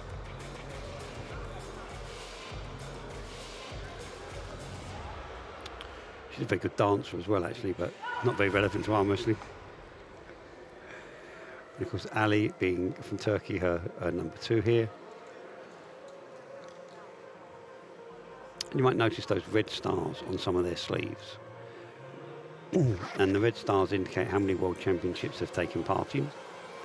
And just occasionally you'll see them with blue stars as well. And blue stars are for how many continental championships they've taken part. Yeah. So going to strap with this.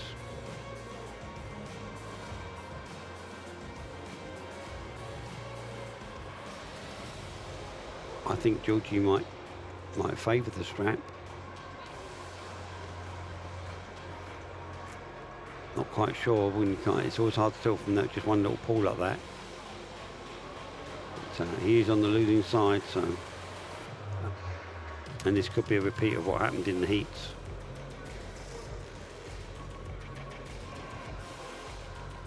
Again, watching Alistair giving the signals to Nicolette there. Ah, there we go. Levan's clearly in control of that.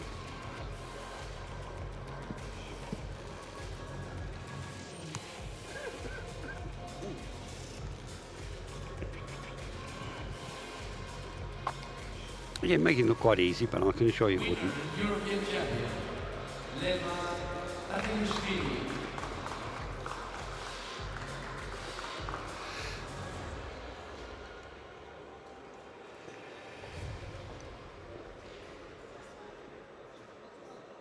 Moving now to the awarding ceremony of the visual men 90 team. Third place representing Ukraine, Nikol Oleksiy. Second place representing Georgia, Boguchashvili Georgia. And first place representing also Georgia, Arganishvili Levan. We have Georgia 1 and 2 here, of course, as we just watched in the finals, with Ukraine coming in third.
Congratulations to the European champion.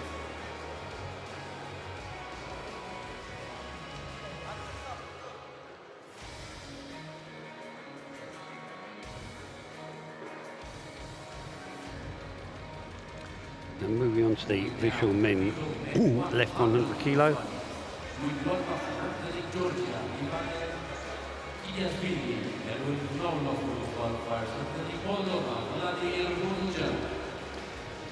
With Ivan Kabalishki from Georgia with 1 loss, and Vladimir Buchia from Moldova with no losses.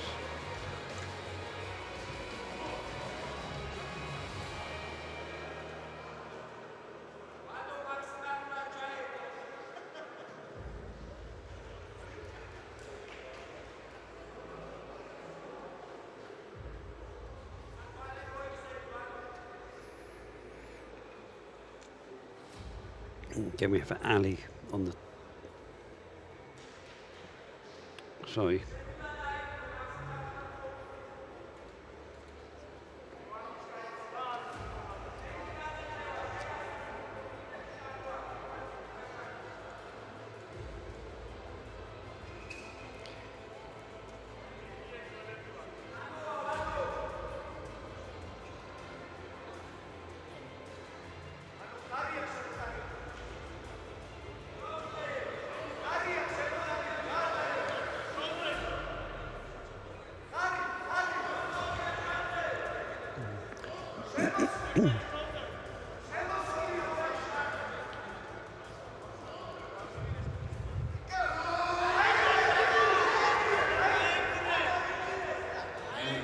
Going to the strap match. Did seem that Van, although on the losing side, had the advantage there without any doubt. Very close to having an elbow foul on that though, but you need to be careful with that.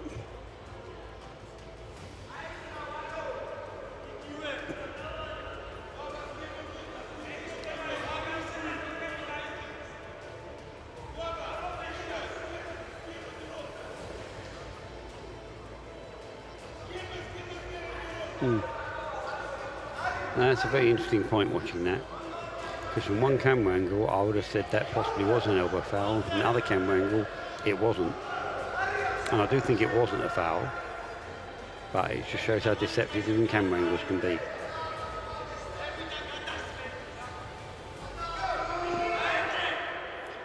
Oh, strap changed everything there, didn't it? That made it look like an easy win from a match that he was going to struggle with. So Vladimir from Bulgaria, Moldova, had what looked like an easy win, but I'm sure it wasn't. From the poll before, it was taken away from him. But sometimes this can be just who gets the best start. But I think, again, in this case, because they went to the strap and the strap really suited him. So Moldova first with Georgia, second and third. Georgia obviously brought a huge, I don't know the numbers, must have been a huge team, disabled team here.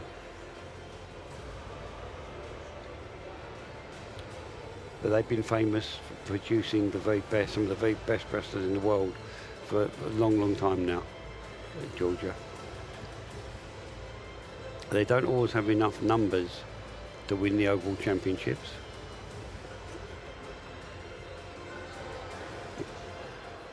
But,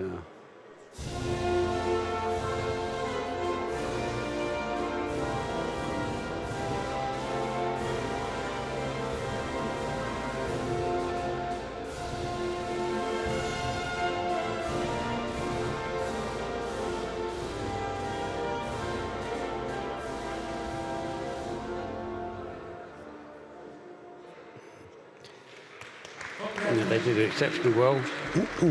When you think they've got a population similar to that of Switzerland, which is only around 5 million, you know, they produce a lot of good arm wrestlers with their sort of big brothers just down there near them. You've got Russia with about 140 million people, and Ukraine with about 40. I mentioned one of the other big countries, Turkey's got about 80 million. So their populations are dwarfed by these other countries, but they still produce a lot of very good wrestlers.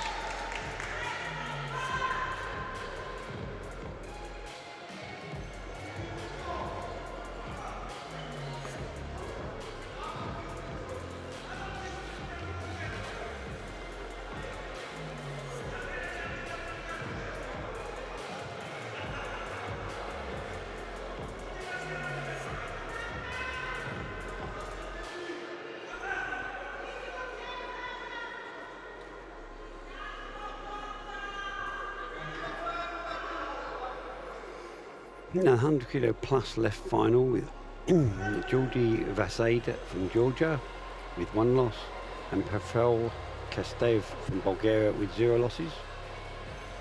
And of course Bulgaria being on the left in the white t-shirt with Georgia on the red, on the right with the red.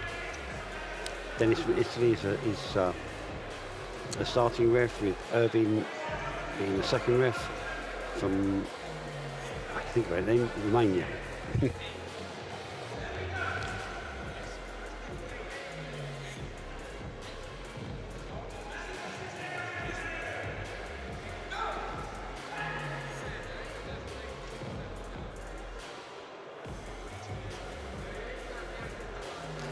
So, I'm not quite sure that should be the strap, but it was very fast. And when we have the privilege of watching it in a secondary and sometimes in slow motion, remember, sometimes it happens so fast, like there, you see, it's just a blur. And if the referees can't quite see, then the fallback is you strap them. We have to clearly see that they pulled out to call it. And sometimes it's just too fast. It's just a blur. Sometimes it's a blur on the cameras, even when we look at the cameras afterwards. But as I said, so that's when we just, the fallback is go to the strap. Strap is a very fair way of doing it. Personally, I'm not sure we shouldn't drop the foul for pulling out and just whenever they come apart, just strap them.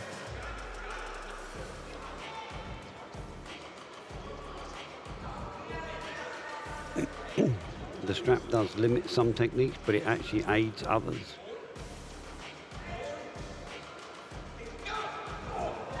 And there we go. Yep. Pavel really taking that quite easily in the end.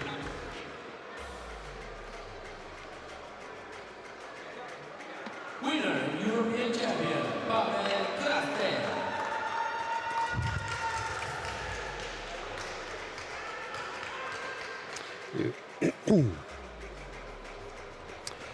And of course, these are the big guys, the 100 kilo plus. Moving now to the awarding ceremony of the visual men class 100. Third place representing Georgia, Mariashvili Georgi. Second place representing also Georgia, Vasante Georgi. And first place, the European champion representing Bulgaria, Krastev Pavel.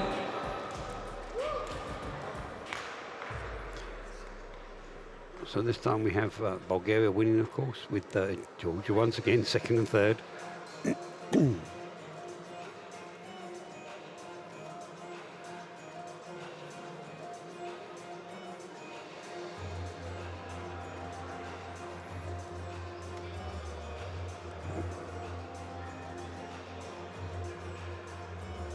Again, what you're seeing here, and I don't mean literally in this shot, but generally throughout what's been happening this evening, is that the countries that take arm wrestling much more seriously have very good disabled teams, and the countries in the West, I don't think we've seen someone come from the Western countries yet. As I said, we've got no competitors here from the UK.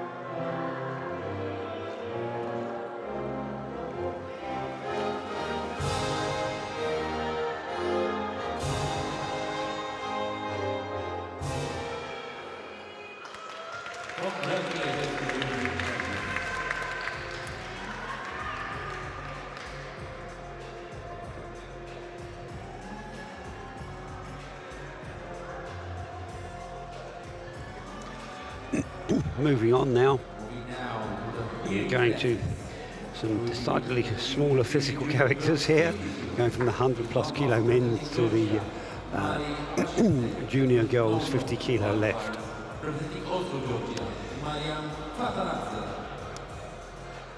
Now we've got Marie Abashidi from Georgia and Miriam Kazasade from Georgia with 0 losses, and she will be on the left. Of course, both in the same uniform.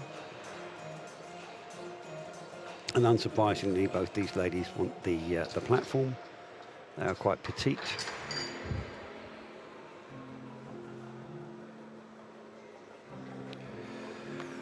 And again, you won't be able to tell because you won't be able to hear, but there we go. You see Chris being very quiet there. No lip movement at all, because we referee the hearing in part like this. We referee in silence, and again a fairly straightforward affair there with Maria winning. But if you noticed his hand signal, he very quickly shows them a thumb up, and the thumb up is the equivalent to ready. So for just one moment you hold the thumb up and then you let go with both hands, and that is the signal for go.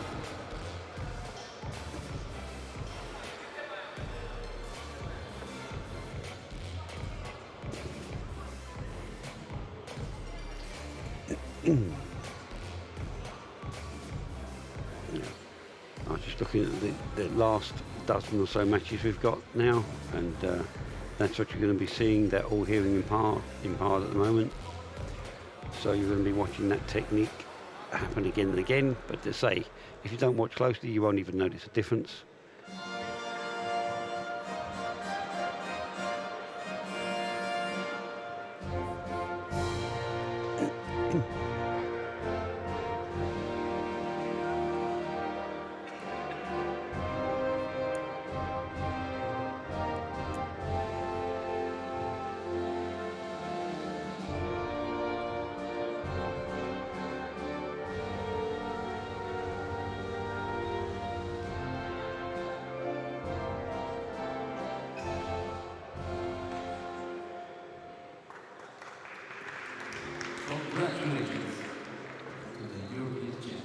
Moving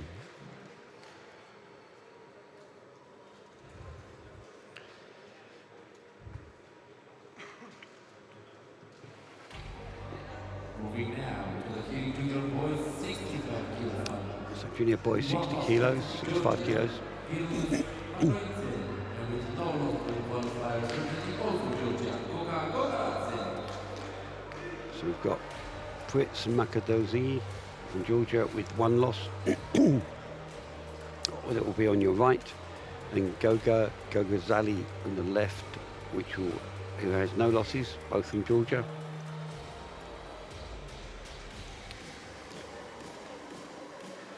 We have again Alexandra from Ukraine on top, with Denis from Romania as is number 2.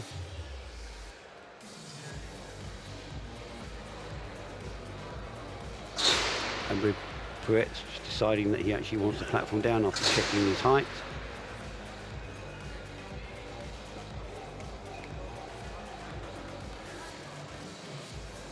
The ideal height for a wrestler is probably about 6 feet.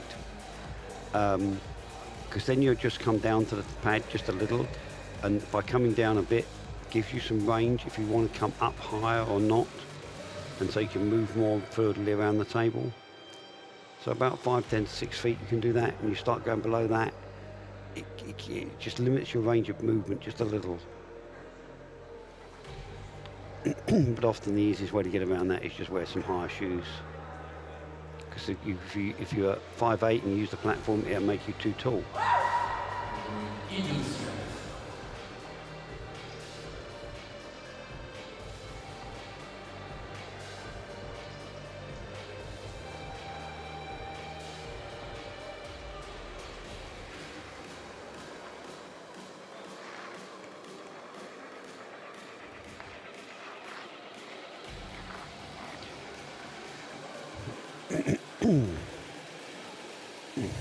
And here we go with, again, using that standard strap technique. Again, because you can't hear what the referees are saying, you're not going to particularly notice that they're not speaking. But the thing to watch for is, again, you can't see the lips moving, and you'll notice the thumb up as the ready go signal.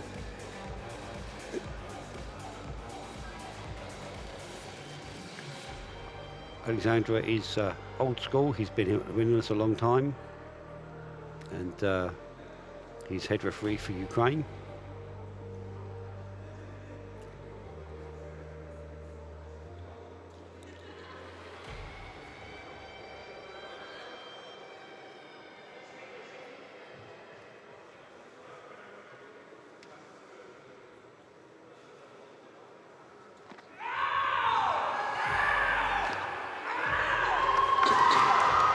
And again, Pritz winning that and forcing a rematch. But he got that on the start. Not right there. Mr. Winner enforces the rematch.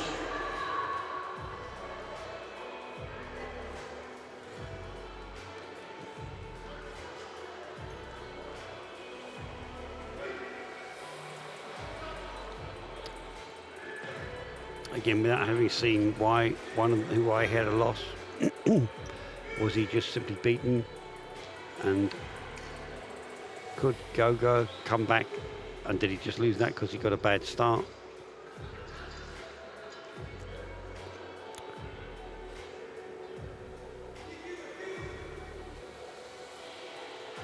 Which you'll see in just a few moments.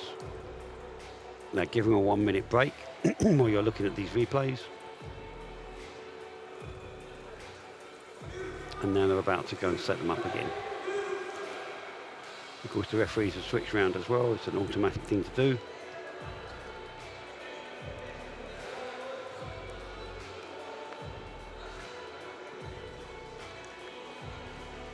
The referees, of course, are trained to stand right out of the way, which is why they're off to the side of the picture. Sometimes so much to the side of the picture you can hardly see them, but as long as the starting ref can see their hand, that's what matters. And clearly they can.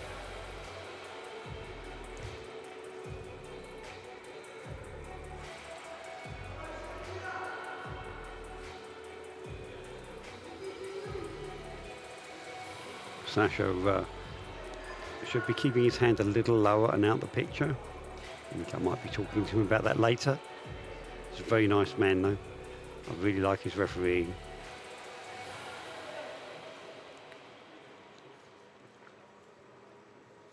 I've refereed with him for around 2 decades now.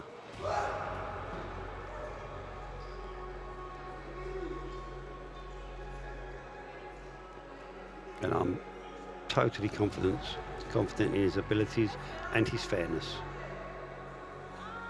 I have seen him so many times take very difficult decisions against his own countrymen and things like that.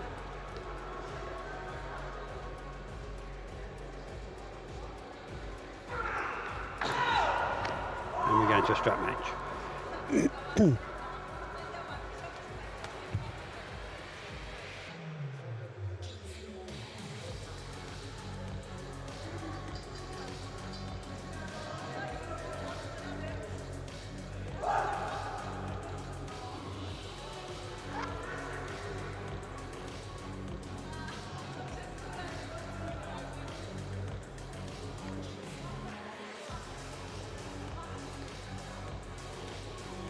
There's the thumb, and away they go. Into a strap match, of course, but yeah.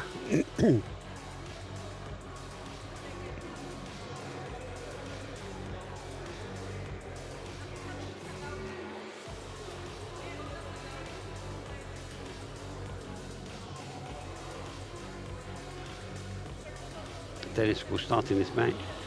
You know, again, amongst our better referees in the world.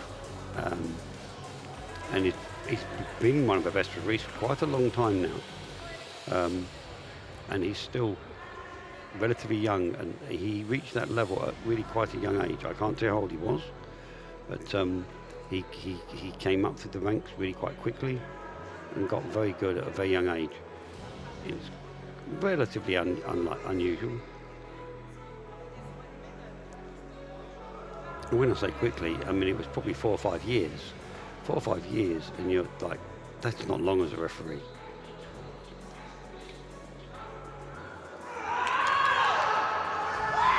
Yeah, so they turn that around.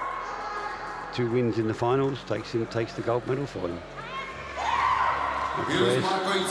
Good job there. From Georgia.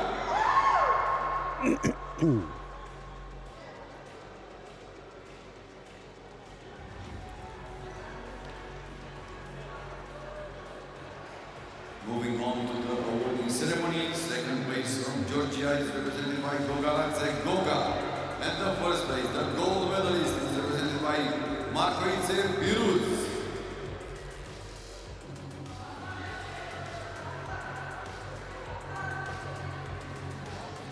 Europe, of course, does produce the majority of the best referees in the world, but I don't think it's my place to say why.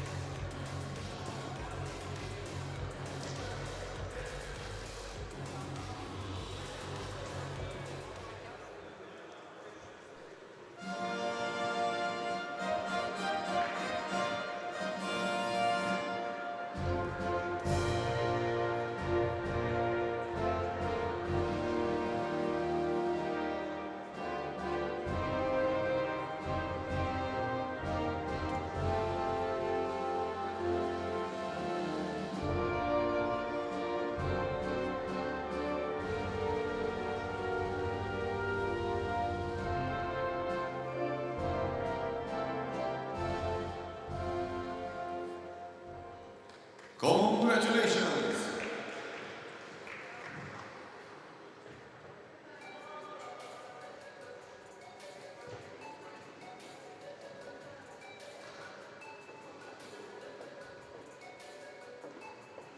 Moving on to the next final, hitting juniors boys plus 60 kilograms.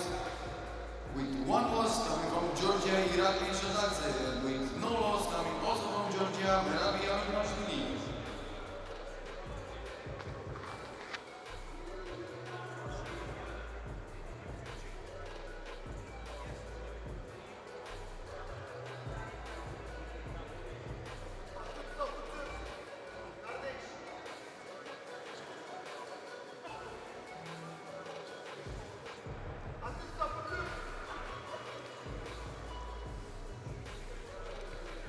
Now these two junior boys, 65 kilo left final with Iraqi Shotzaid from Georgia, with Mirabi Agashalvi from Georgia with 0 losses on the left. And a fairly straightforward pin there. Gabriel there, top head referee for Romania. Winner and gold medalist. Christo, head referee for Bulgaria, is number 2. Again, both very experienced men.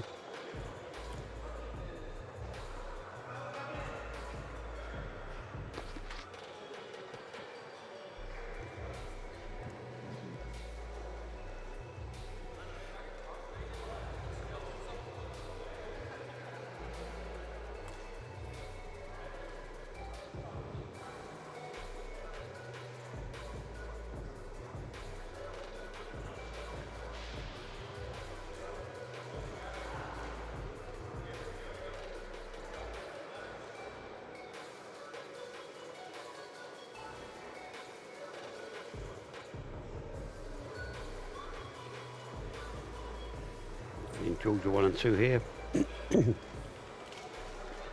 So I really hadn't realised what a massive team they must have.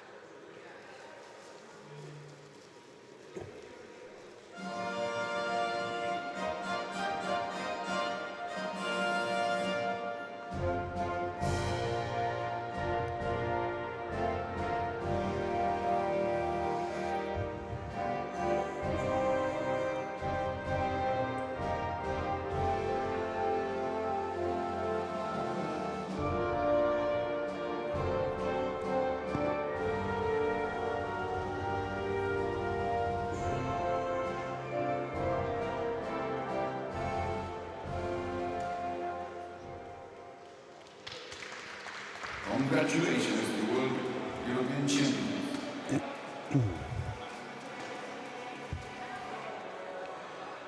And now moving on, and we have the ladies back on here in women's 60 kilos with Maria Abishade from Georgia with 1 loss. Georgia, Maria Vashente with no loss, representing also Georgia, Mariam Gavadaradze. And Maria Kavasajade from Georgia with 0 losses. She will be on your left.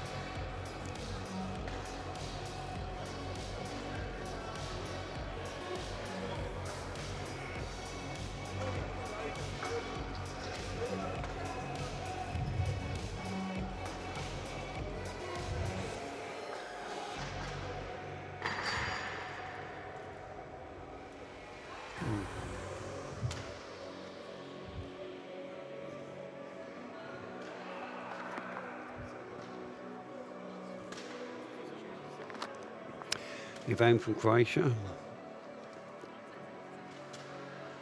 Just setting them up. Go, and there goes the thumb up. And ready, go. And a straightforward win there. Great win from Maria. Who didn't have a loss, so she takes that gold.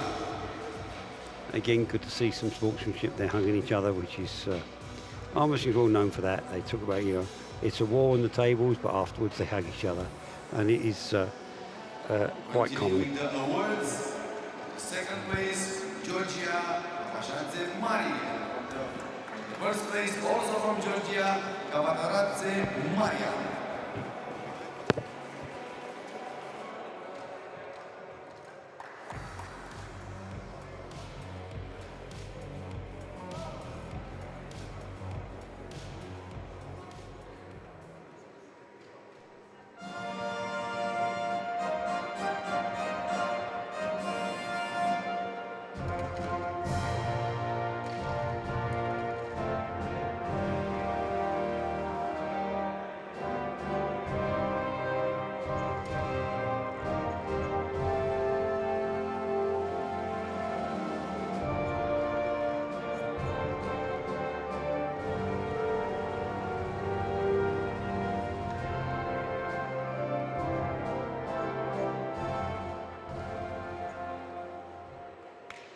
Congratulations.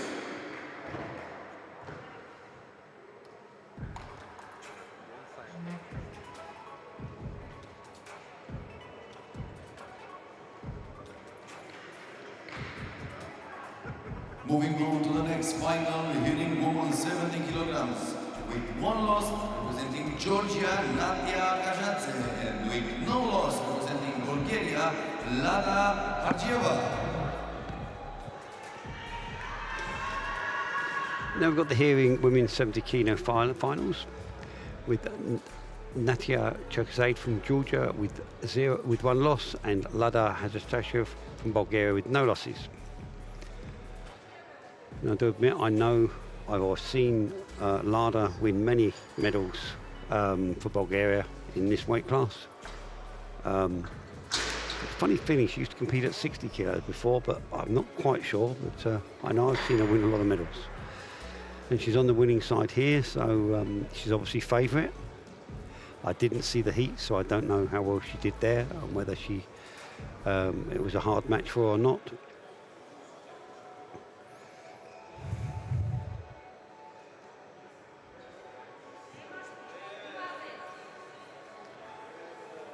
Okay, they're going to referee's grip.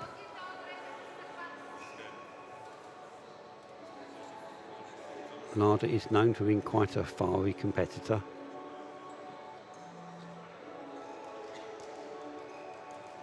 But she does a lot of work with the hearing impaired, and a lot of training with them, a lot of assistance with them and helping them out.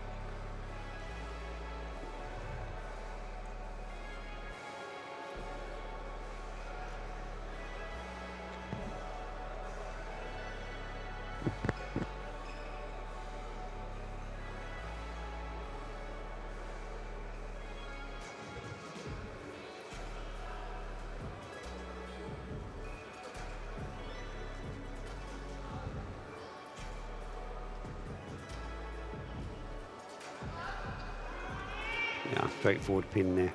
Someone had a foul or something. Yeah, winner. Yeah, I thought so. Yeah, she took her hand over the top, took her down, unless we'd missed an elbow foul because we couldn't see, then fairly straightforward there. Lada will be pleased with that.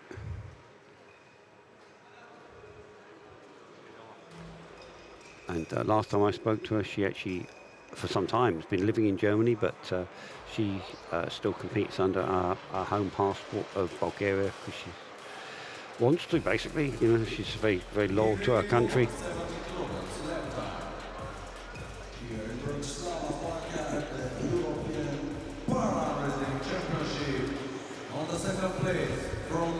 She's a theatre nurse, working in the operating theatres in Germany. Nadia Cherkeside, and on the first place from Bulgaria, Harjieva Lada.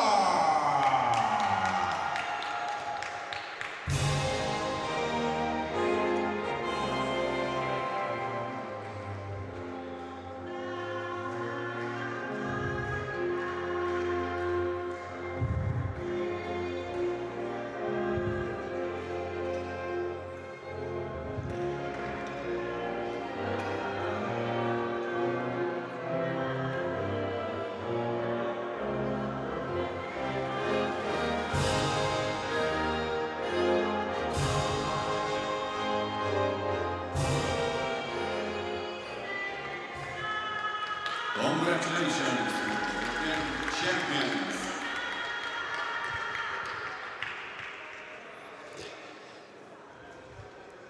So moving on, we've now got Moving on with the next final. hearing women's 70 kilo plus left. Plus 70 kilograms with one loss representing Bulgaria, Tilka Kerakova, and with no loss representing Georgia, Marina Budakaradze.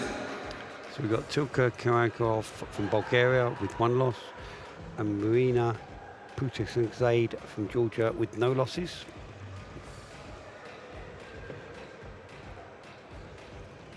And again, I actually don't know the Bulgarian lady, but I do know Maria a little bit. She's been wrestling for Georgia for, at least a dozen years, if not longer. I really struggle to remember it goes back such a long way. And obviously a very fierce competitor. That's why she's in the finals with no losses. But I haven't seen her compete against this competitor to know whether it's going to be a difficult win or not. Once again, you know, they're both coming from very strong arm wrestling teams. She's in control of this. She's just going to take that down. Yeah. Yeah, no. She obviously had the clear advantage there. And in a few minutes, we're going to do something that is very rarely seen in sports, or sports commentary, maybe I should say.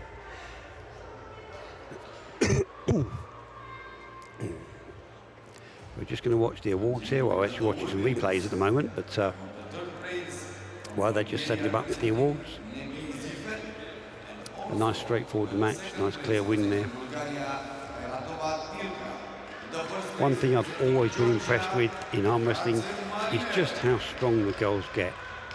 It is staggering how strong some of them are, and yet they don't look it. But believe me, it is really quite shocking. I've grown up in strength sports and things, and been used to that. I used to run my own gym. I've been involved in powerlifting. But the arm wrestling women, it's the fact they just don't look it. You just don't know where this power comes from. And they are staggeringly strong. Don't ever underestimate them.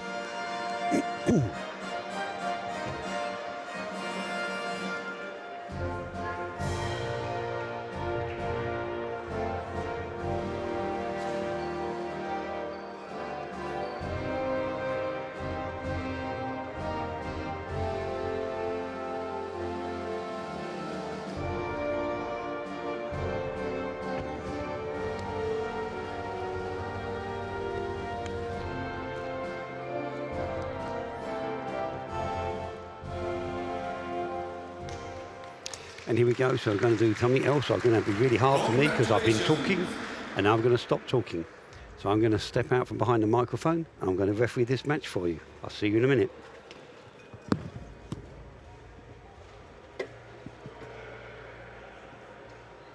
Moving on to the next final, hitting man 60 kilograms.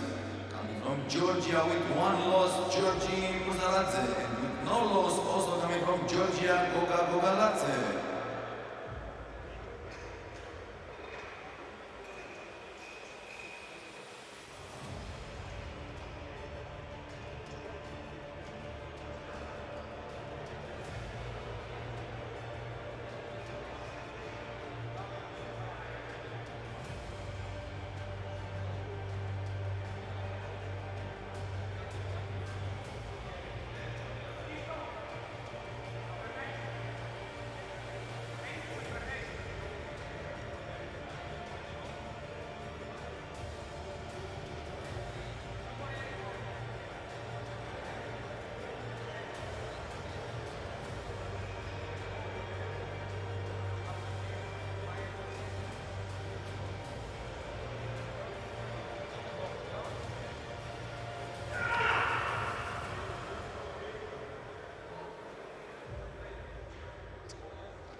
Going into the straps.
Winner and gold medalist Goga Gogaladze from Georgia.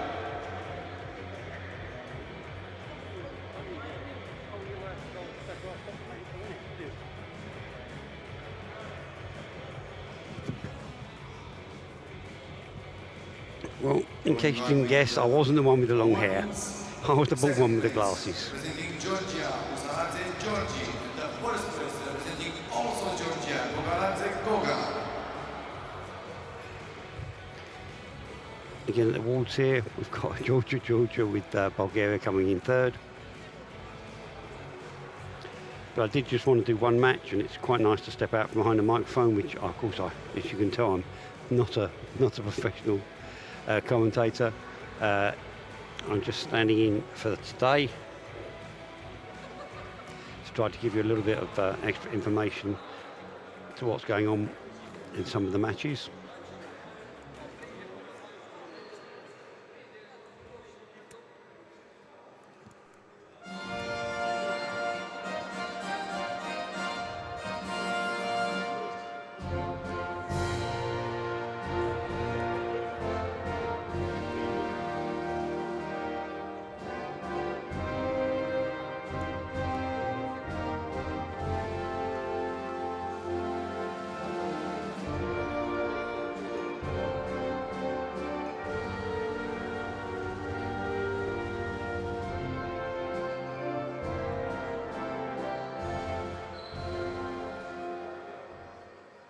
Congratulations, European champion.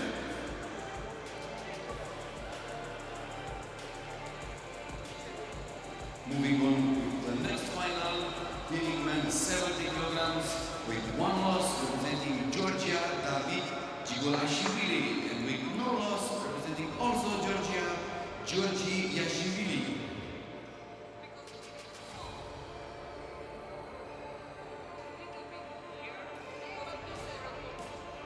So, here in men's 70 kilo left,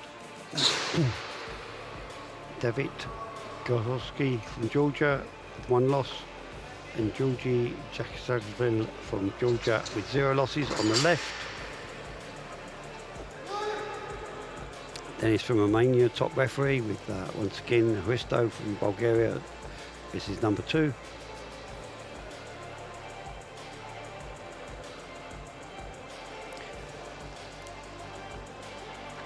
And Hristo himself has been a very good competitor for many years now.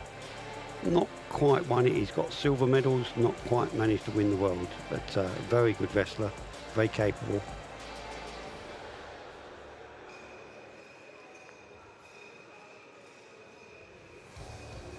And he'll be competing in a couple of days at this championships.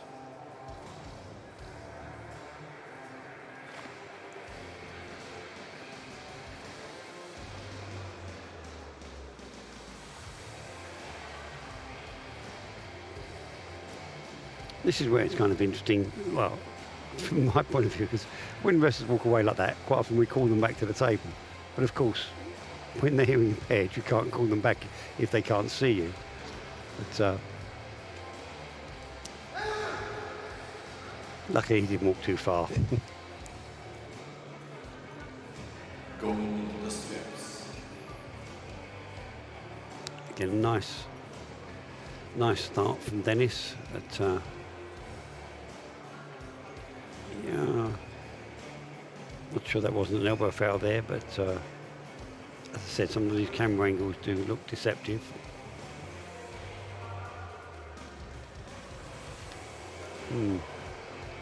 Okay. I'll talk about something else. So Dennis has nearly finished putting the strap on. Again, you can see the strap always looks the same every time. There can be a slight difference in what we do.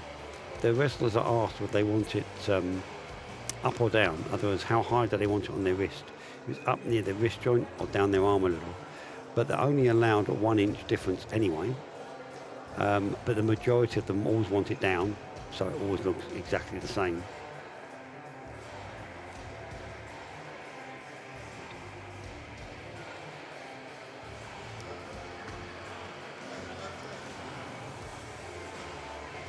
So I think David has official warning there from what Dennis did.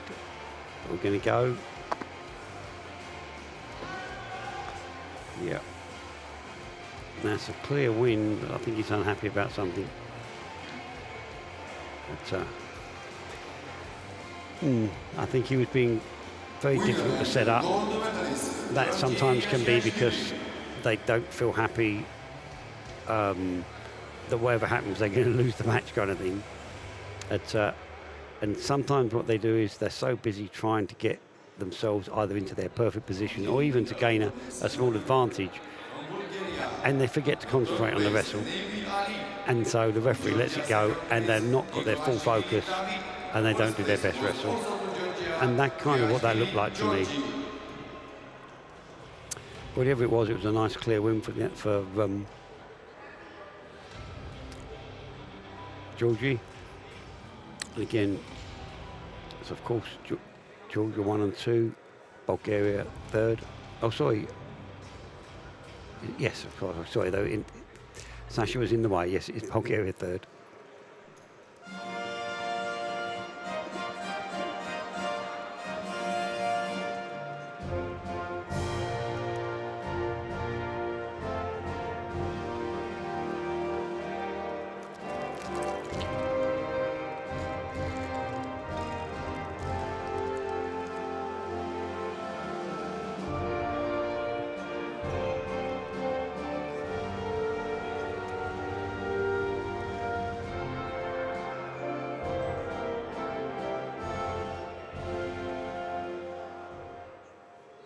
Congratulations.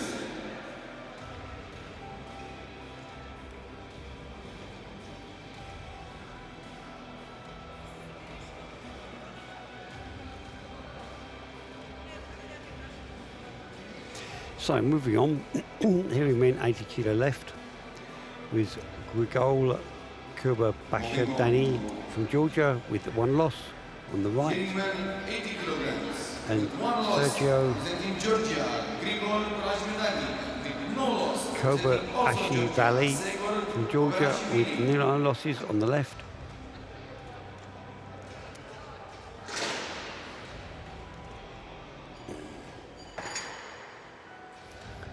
Gabriela from Romania, top ref with Verena from Ukraine being his second. Arena again, one of the very best referees in the world. And for about, I think since the wars happened, she used to compete and she's not been training properly because of the issues. Again, she lives in Kiev and it's very hard for her. You know, they're still operating as a normal city, but they can't, the odd bomb come over and things will rocket.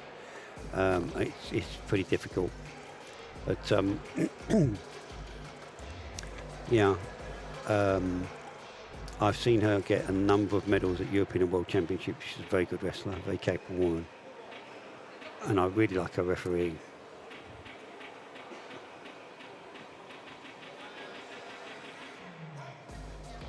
Moving on with the awards. Second place representing Georgia, Brasiliani Grigol, and the first place representing also Georgia, Kovirashvili Sergo.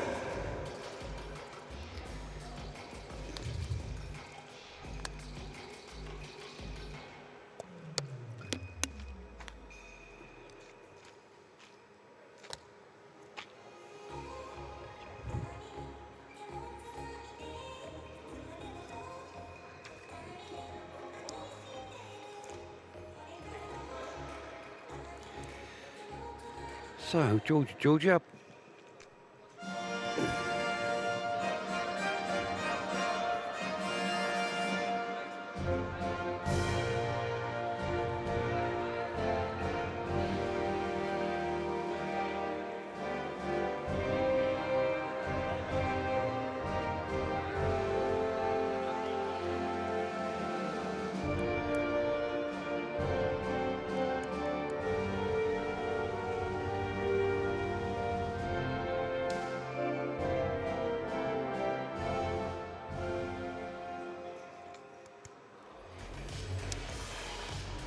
Okay, yeah.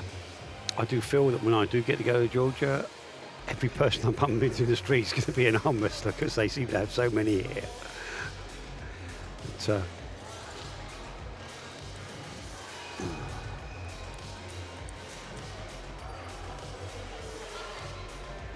But, I know I heard the stories many years ago of just how many they get at the national championships and that. And here we go with two more Georgians in the hearing men 90 kilo left finals. Left arm para-wrestling, tomorrow right arm para-wrestling. We have here all the vice presidents of the European Federation. And with one loss from Georgia, Sveti Kandava. We have Zvadi Kachova on the right, with one loss, and Ila Kandasashvili on left with 0 losses. Georgia, Ilya Kandashvili.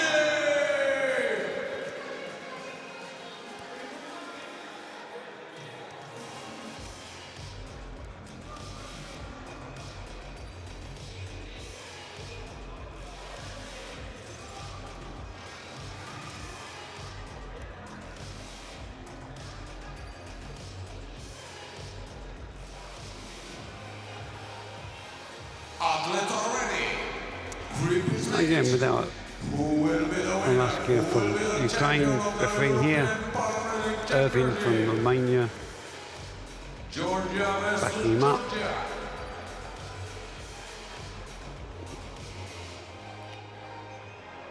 And we're ready.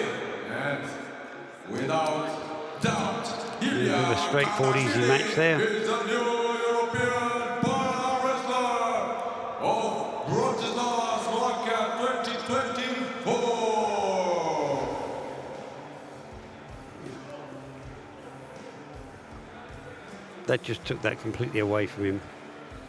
Yeah, he took his hand, took his wrist back.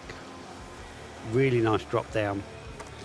Again, good piece of wrestling there. That's why it made it look easy. And we have the podium, second place from Georgia, Kandava Sveti, hearing man, 90 kilograms left arm. Again, seeing how he drops, keeps his old arm and hand in line, Kandashvili Ilya. bringing in maximum power. Georgia, Anthem will be played. Official who do the awarding. No one else than Alexander Yakovats, European Armwrestling Federation Vice President.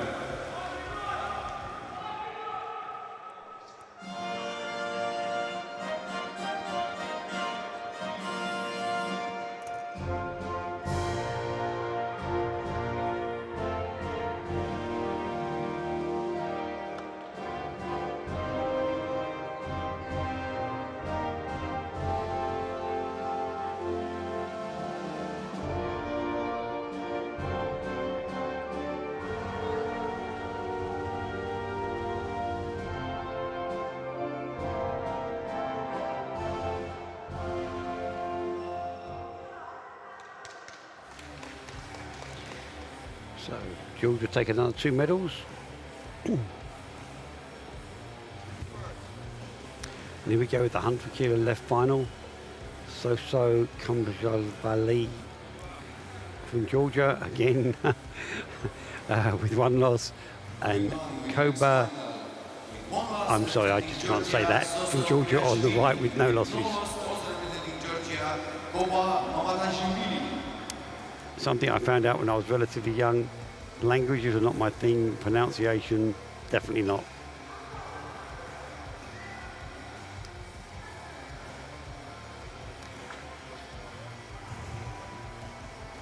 Of course, it's the second heaviest class we've got. So these are pretty big boys. Very unusual to want a platform as tall as him. I would think I can't see why he wouldn't be coming in to do a shoulder press. Why else does he want to be that high? We shall see what happens. Nicolette's little hand there telling him he wants the wrist straighter. And there we go, thumb up.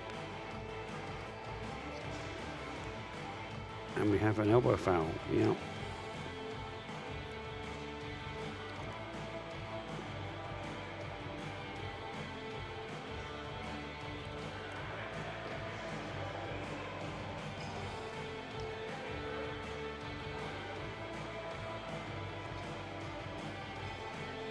Straightforward win there, though.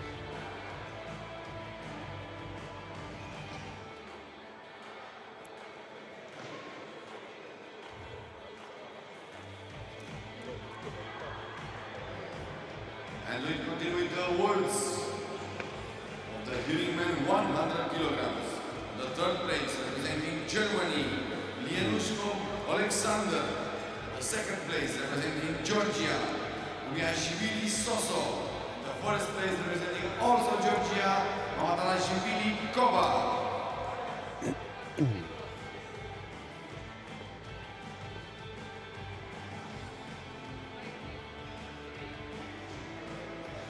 So again, 2 more medals for Georgia, 1 and 2. They're certainly cracking themselves up a lot of points here. I can see them taking the disabled team championships at this rate. But of course, this is the left-hand day, tomorrow's right hand.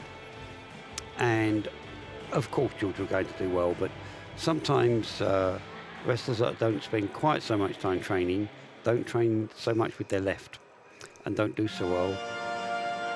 On the right hand, it can be a much tougher day for them.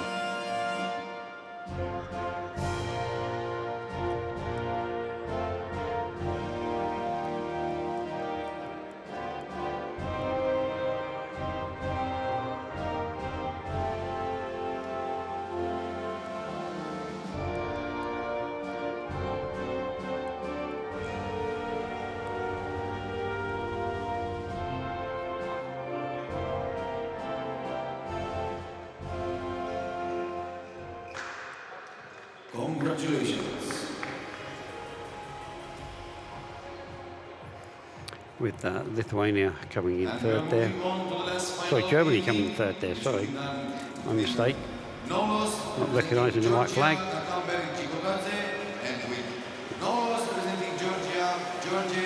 So we have the last match for this evening, Hearing 100 kilo plus final with 2 more Georgians.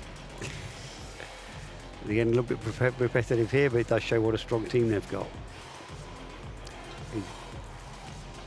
Kaka Haba Shigazaya with 1 loss, and Georgi Dimenchosazvili with 0 losses on the left, wearing the hat. Pretty nicely too. So we can differentiate from the two.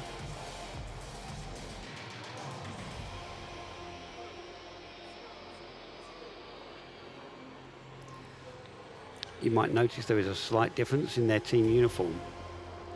And there we go. Oh, he's got an elbow foul there. We have 1 elbow hold.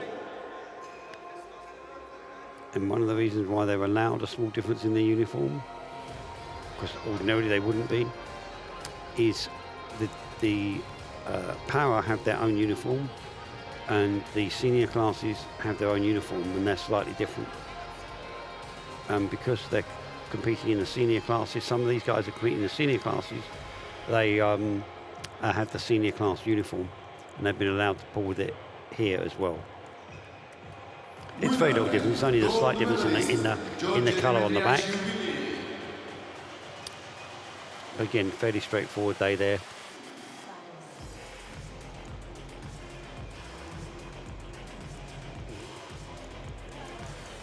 So Georgia 1 and 2, it seems like there are only 2 competitors in this weight class. One of the things that's deceptive for some people is they, in the movies, it's always the big guys in arm wrestling, and we have quite a lot of them, but we have less big guys than we do the smaller guys. Average weight class for men is around 75-80 kilos, which is about the average size of a fit young guy. And there's just less big guys, so there's less of them. And in this case, there's only 2.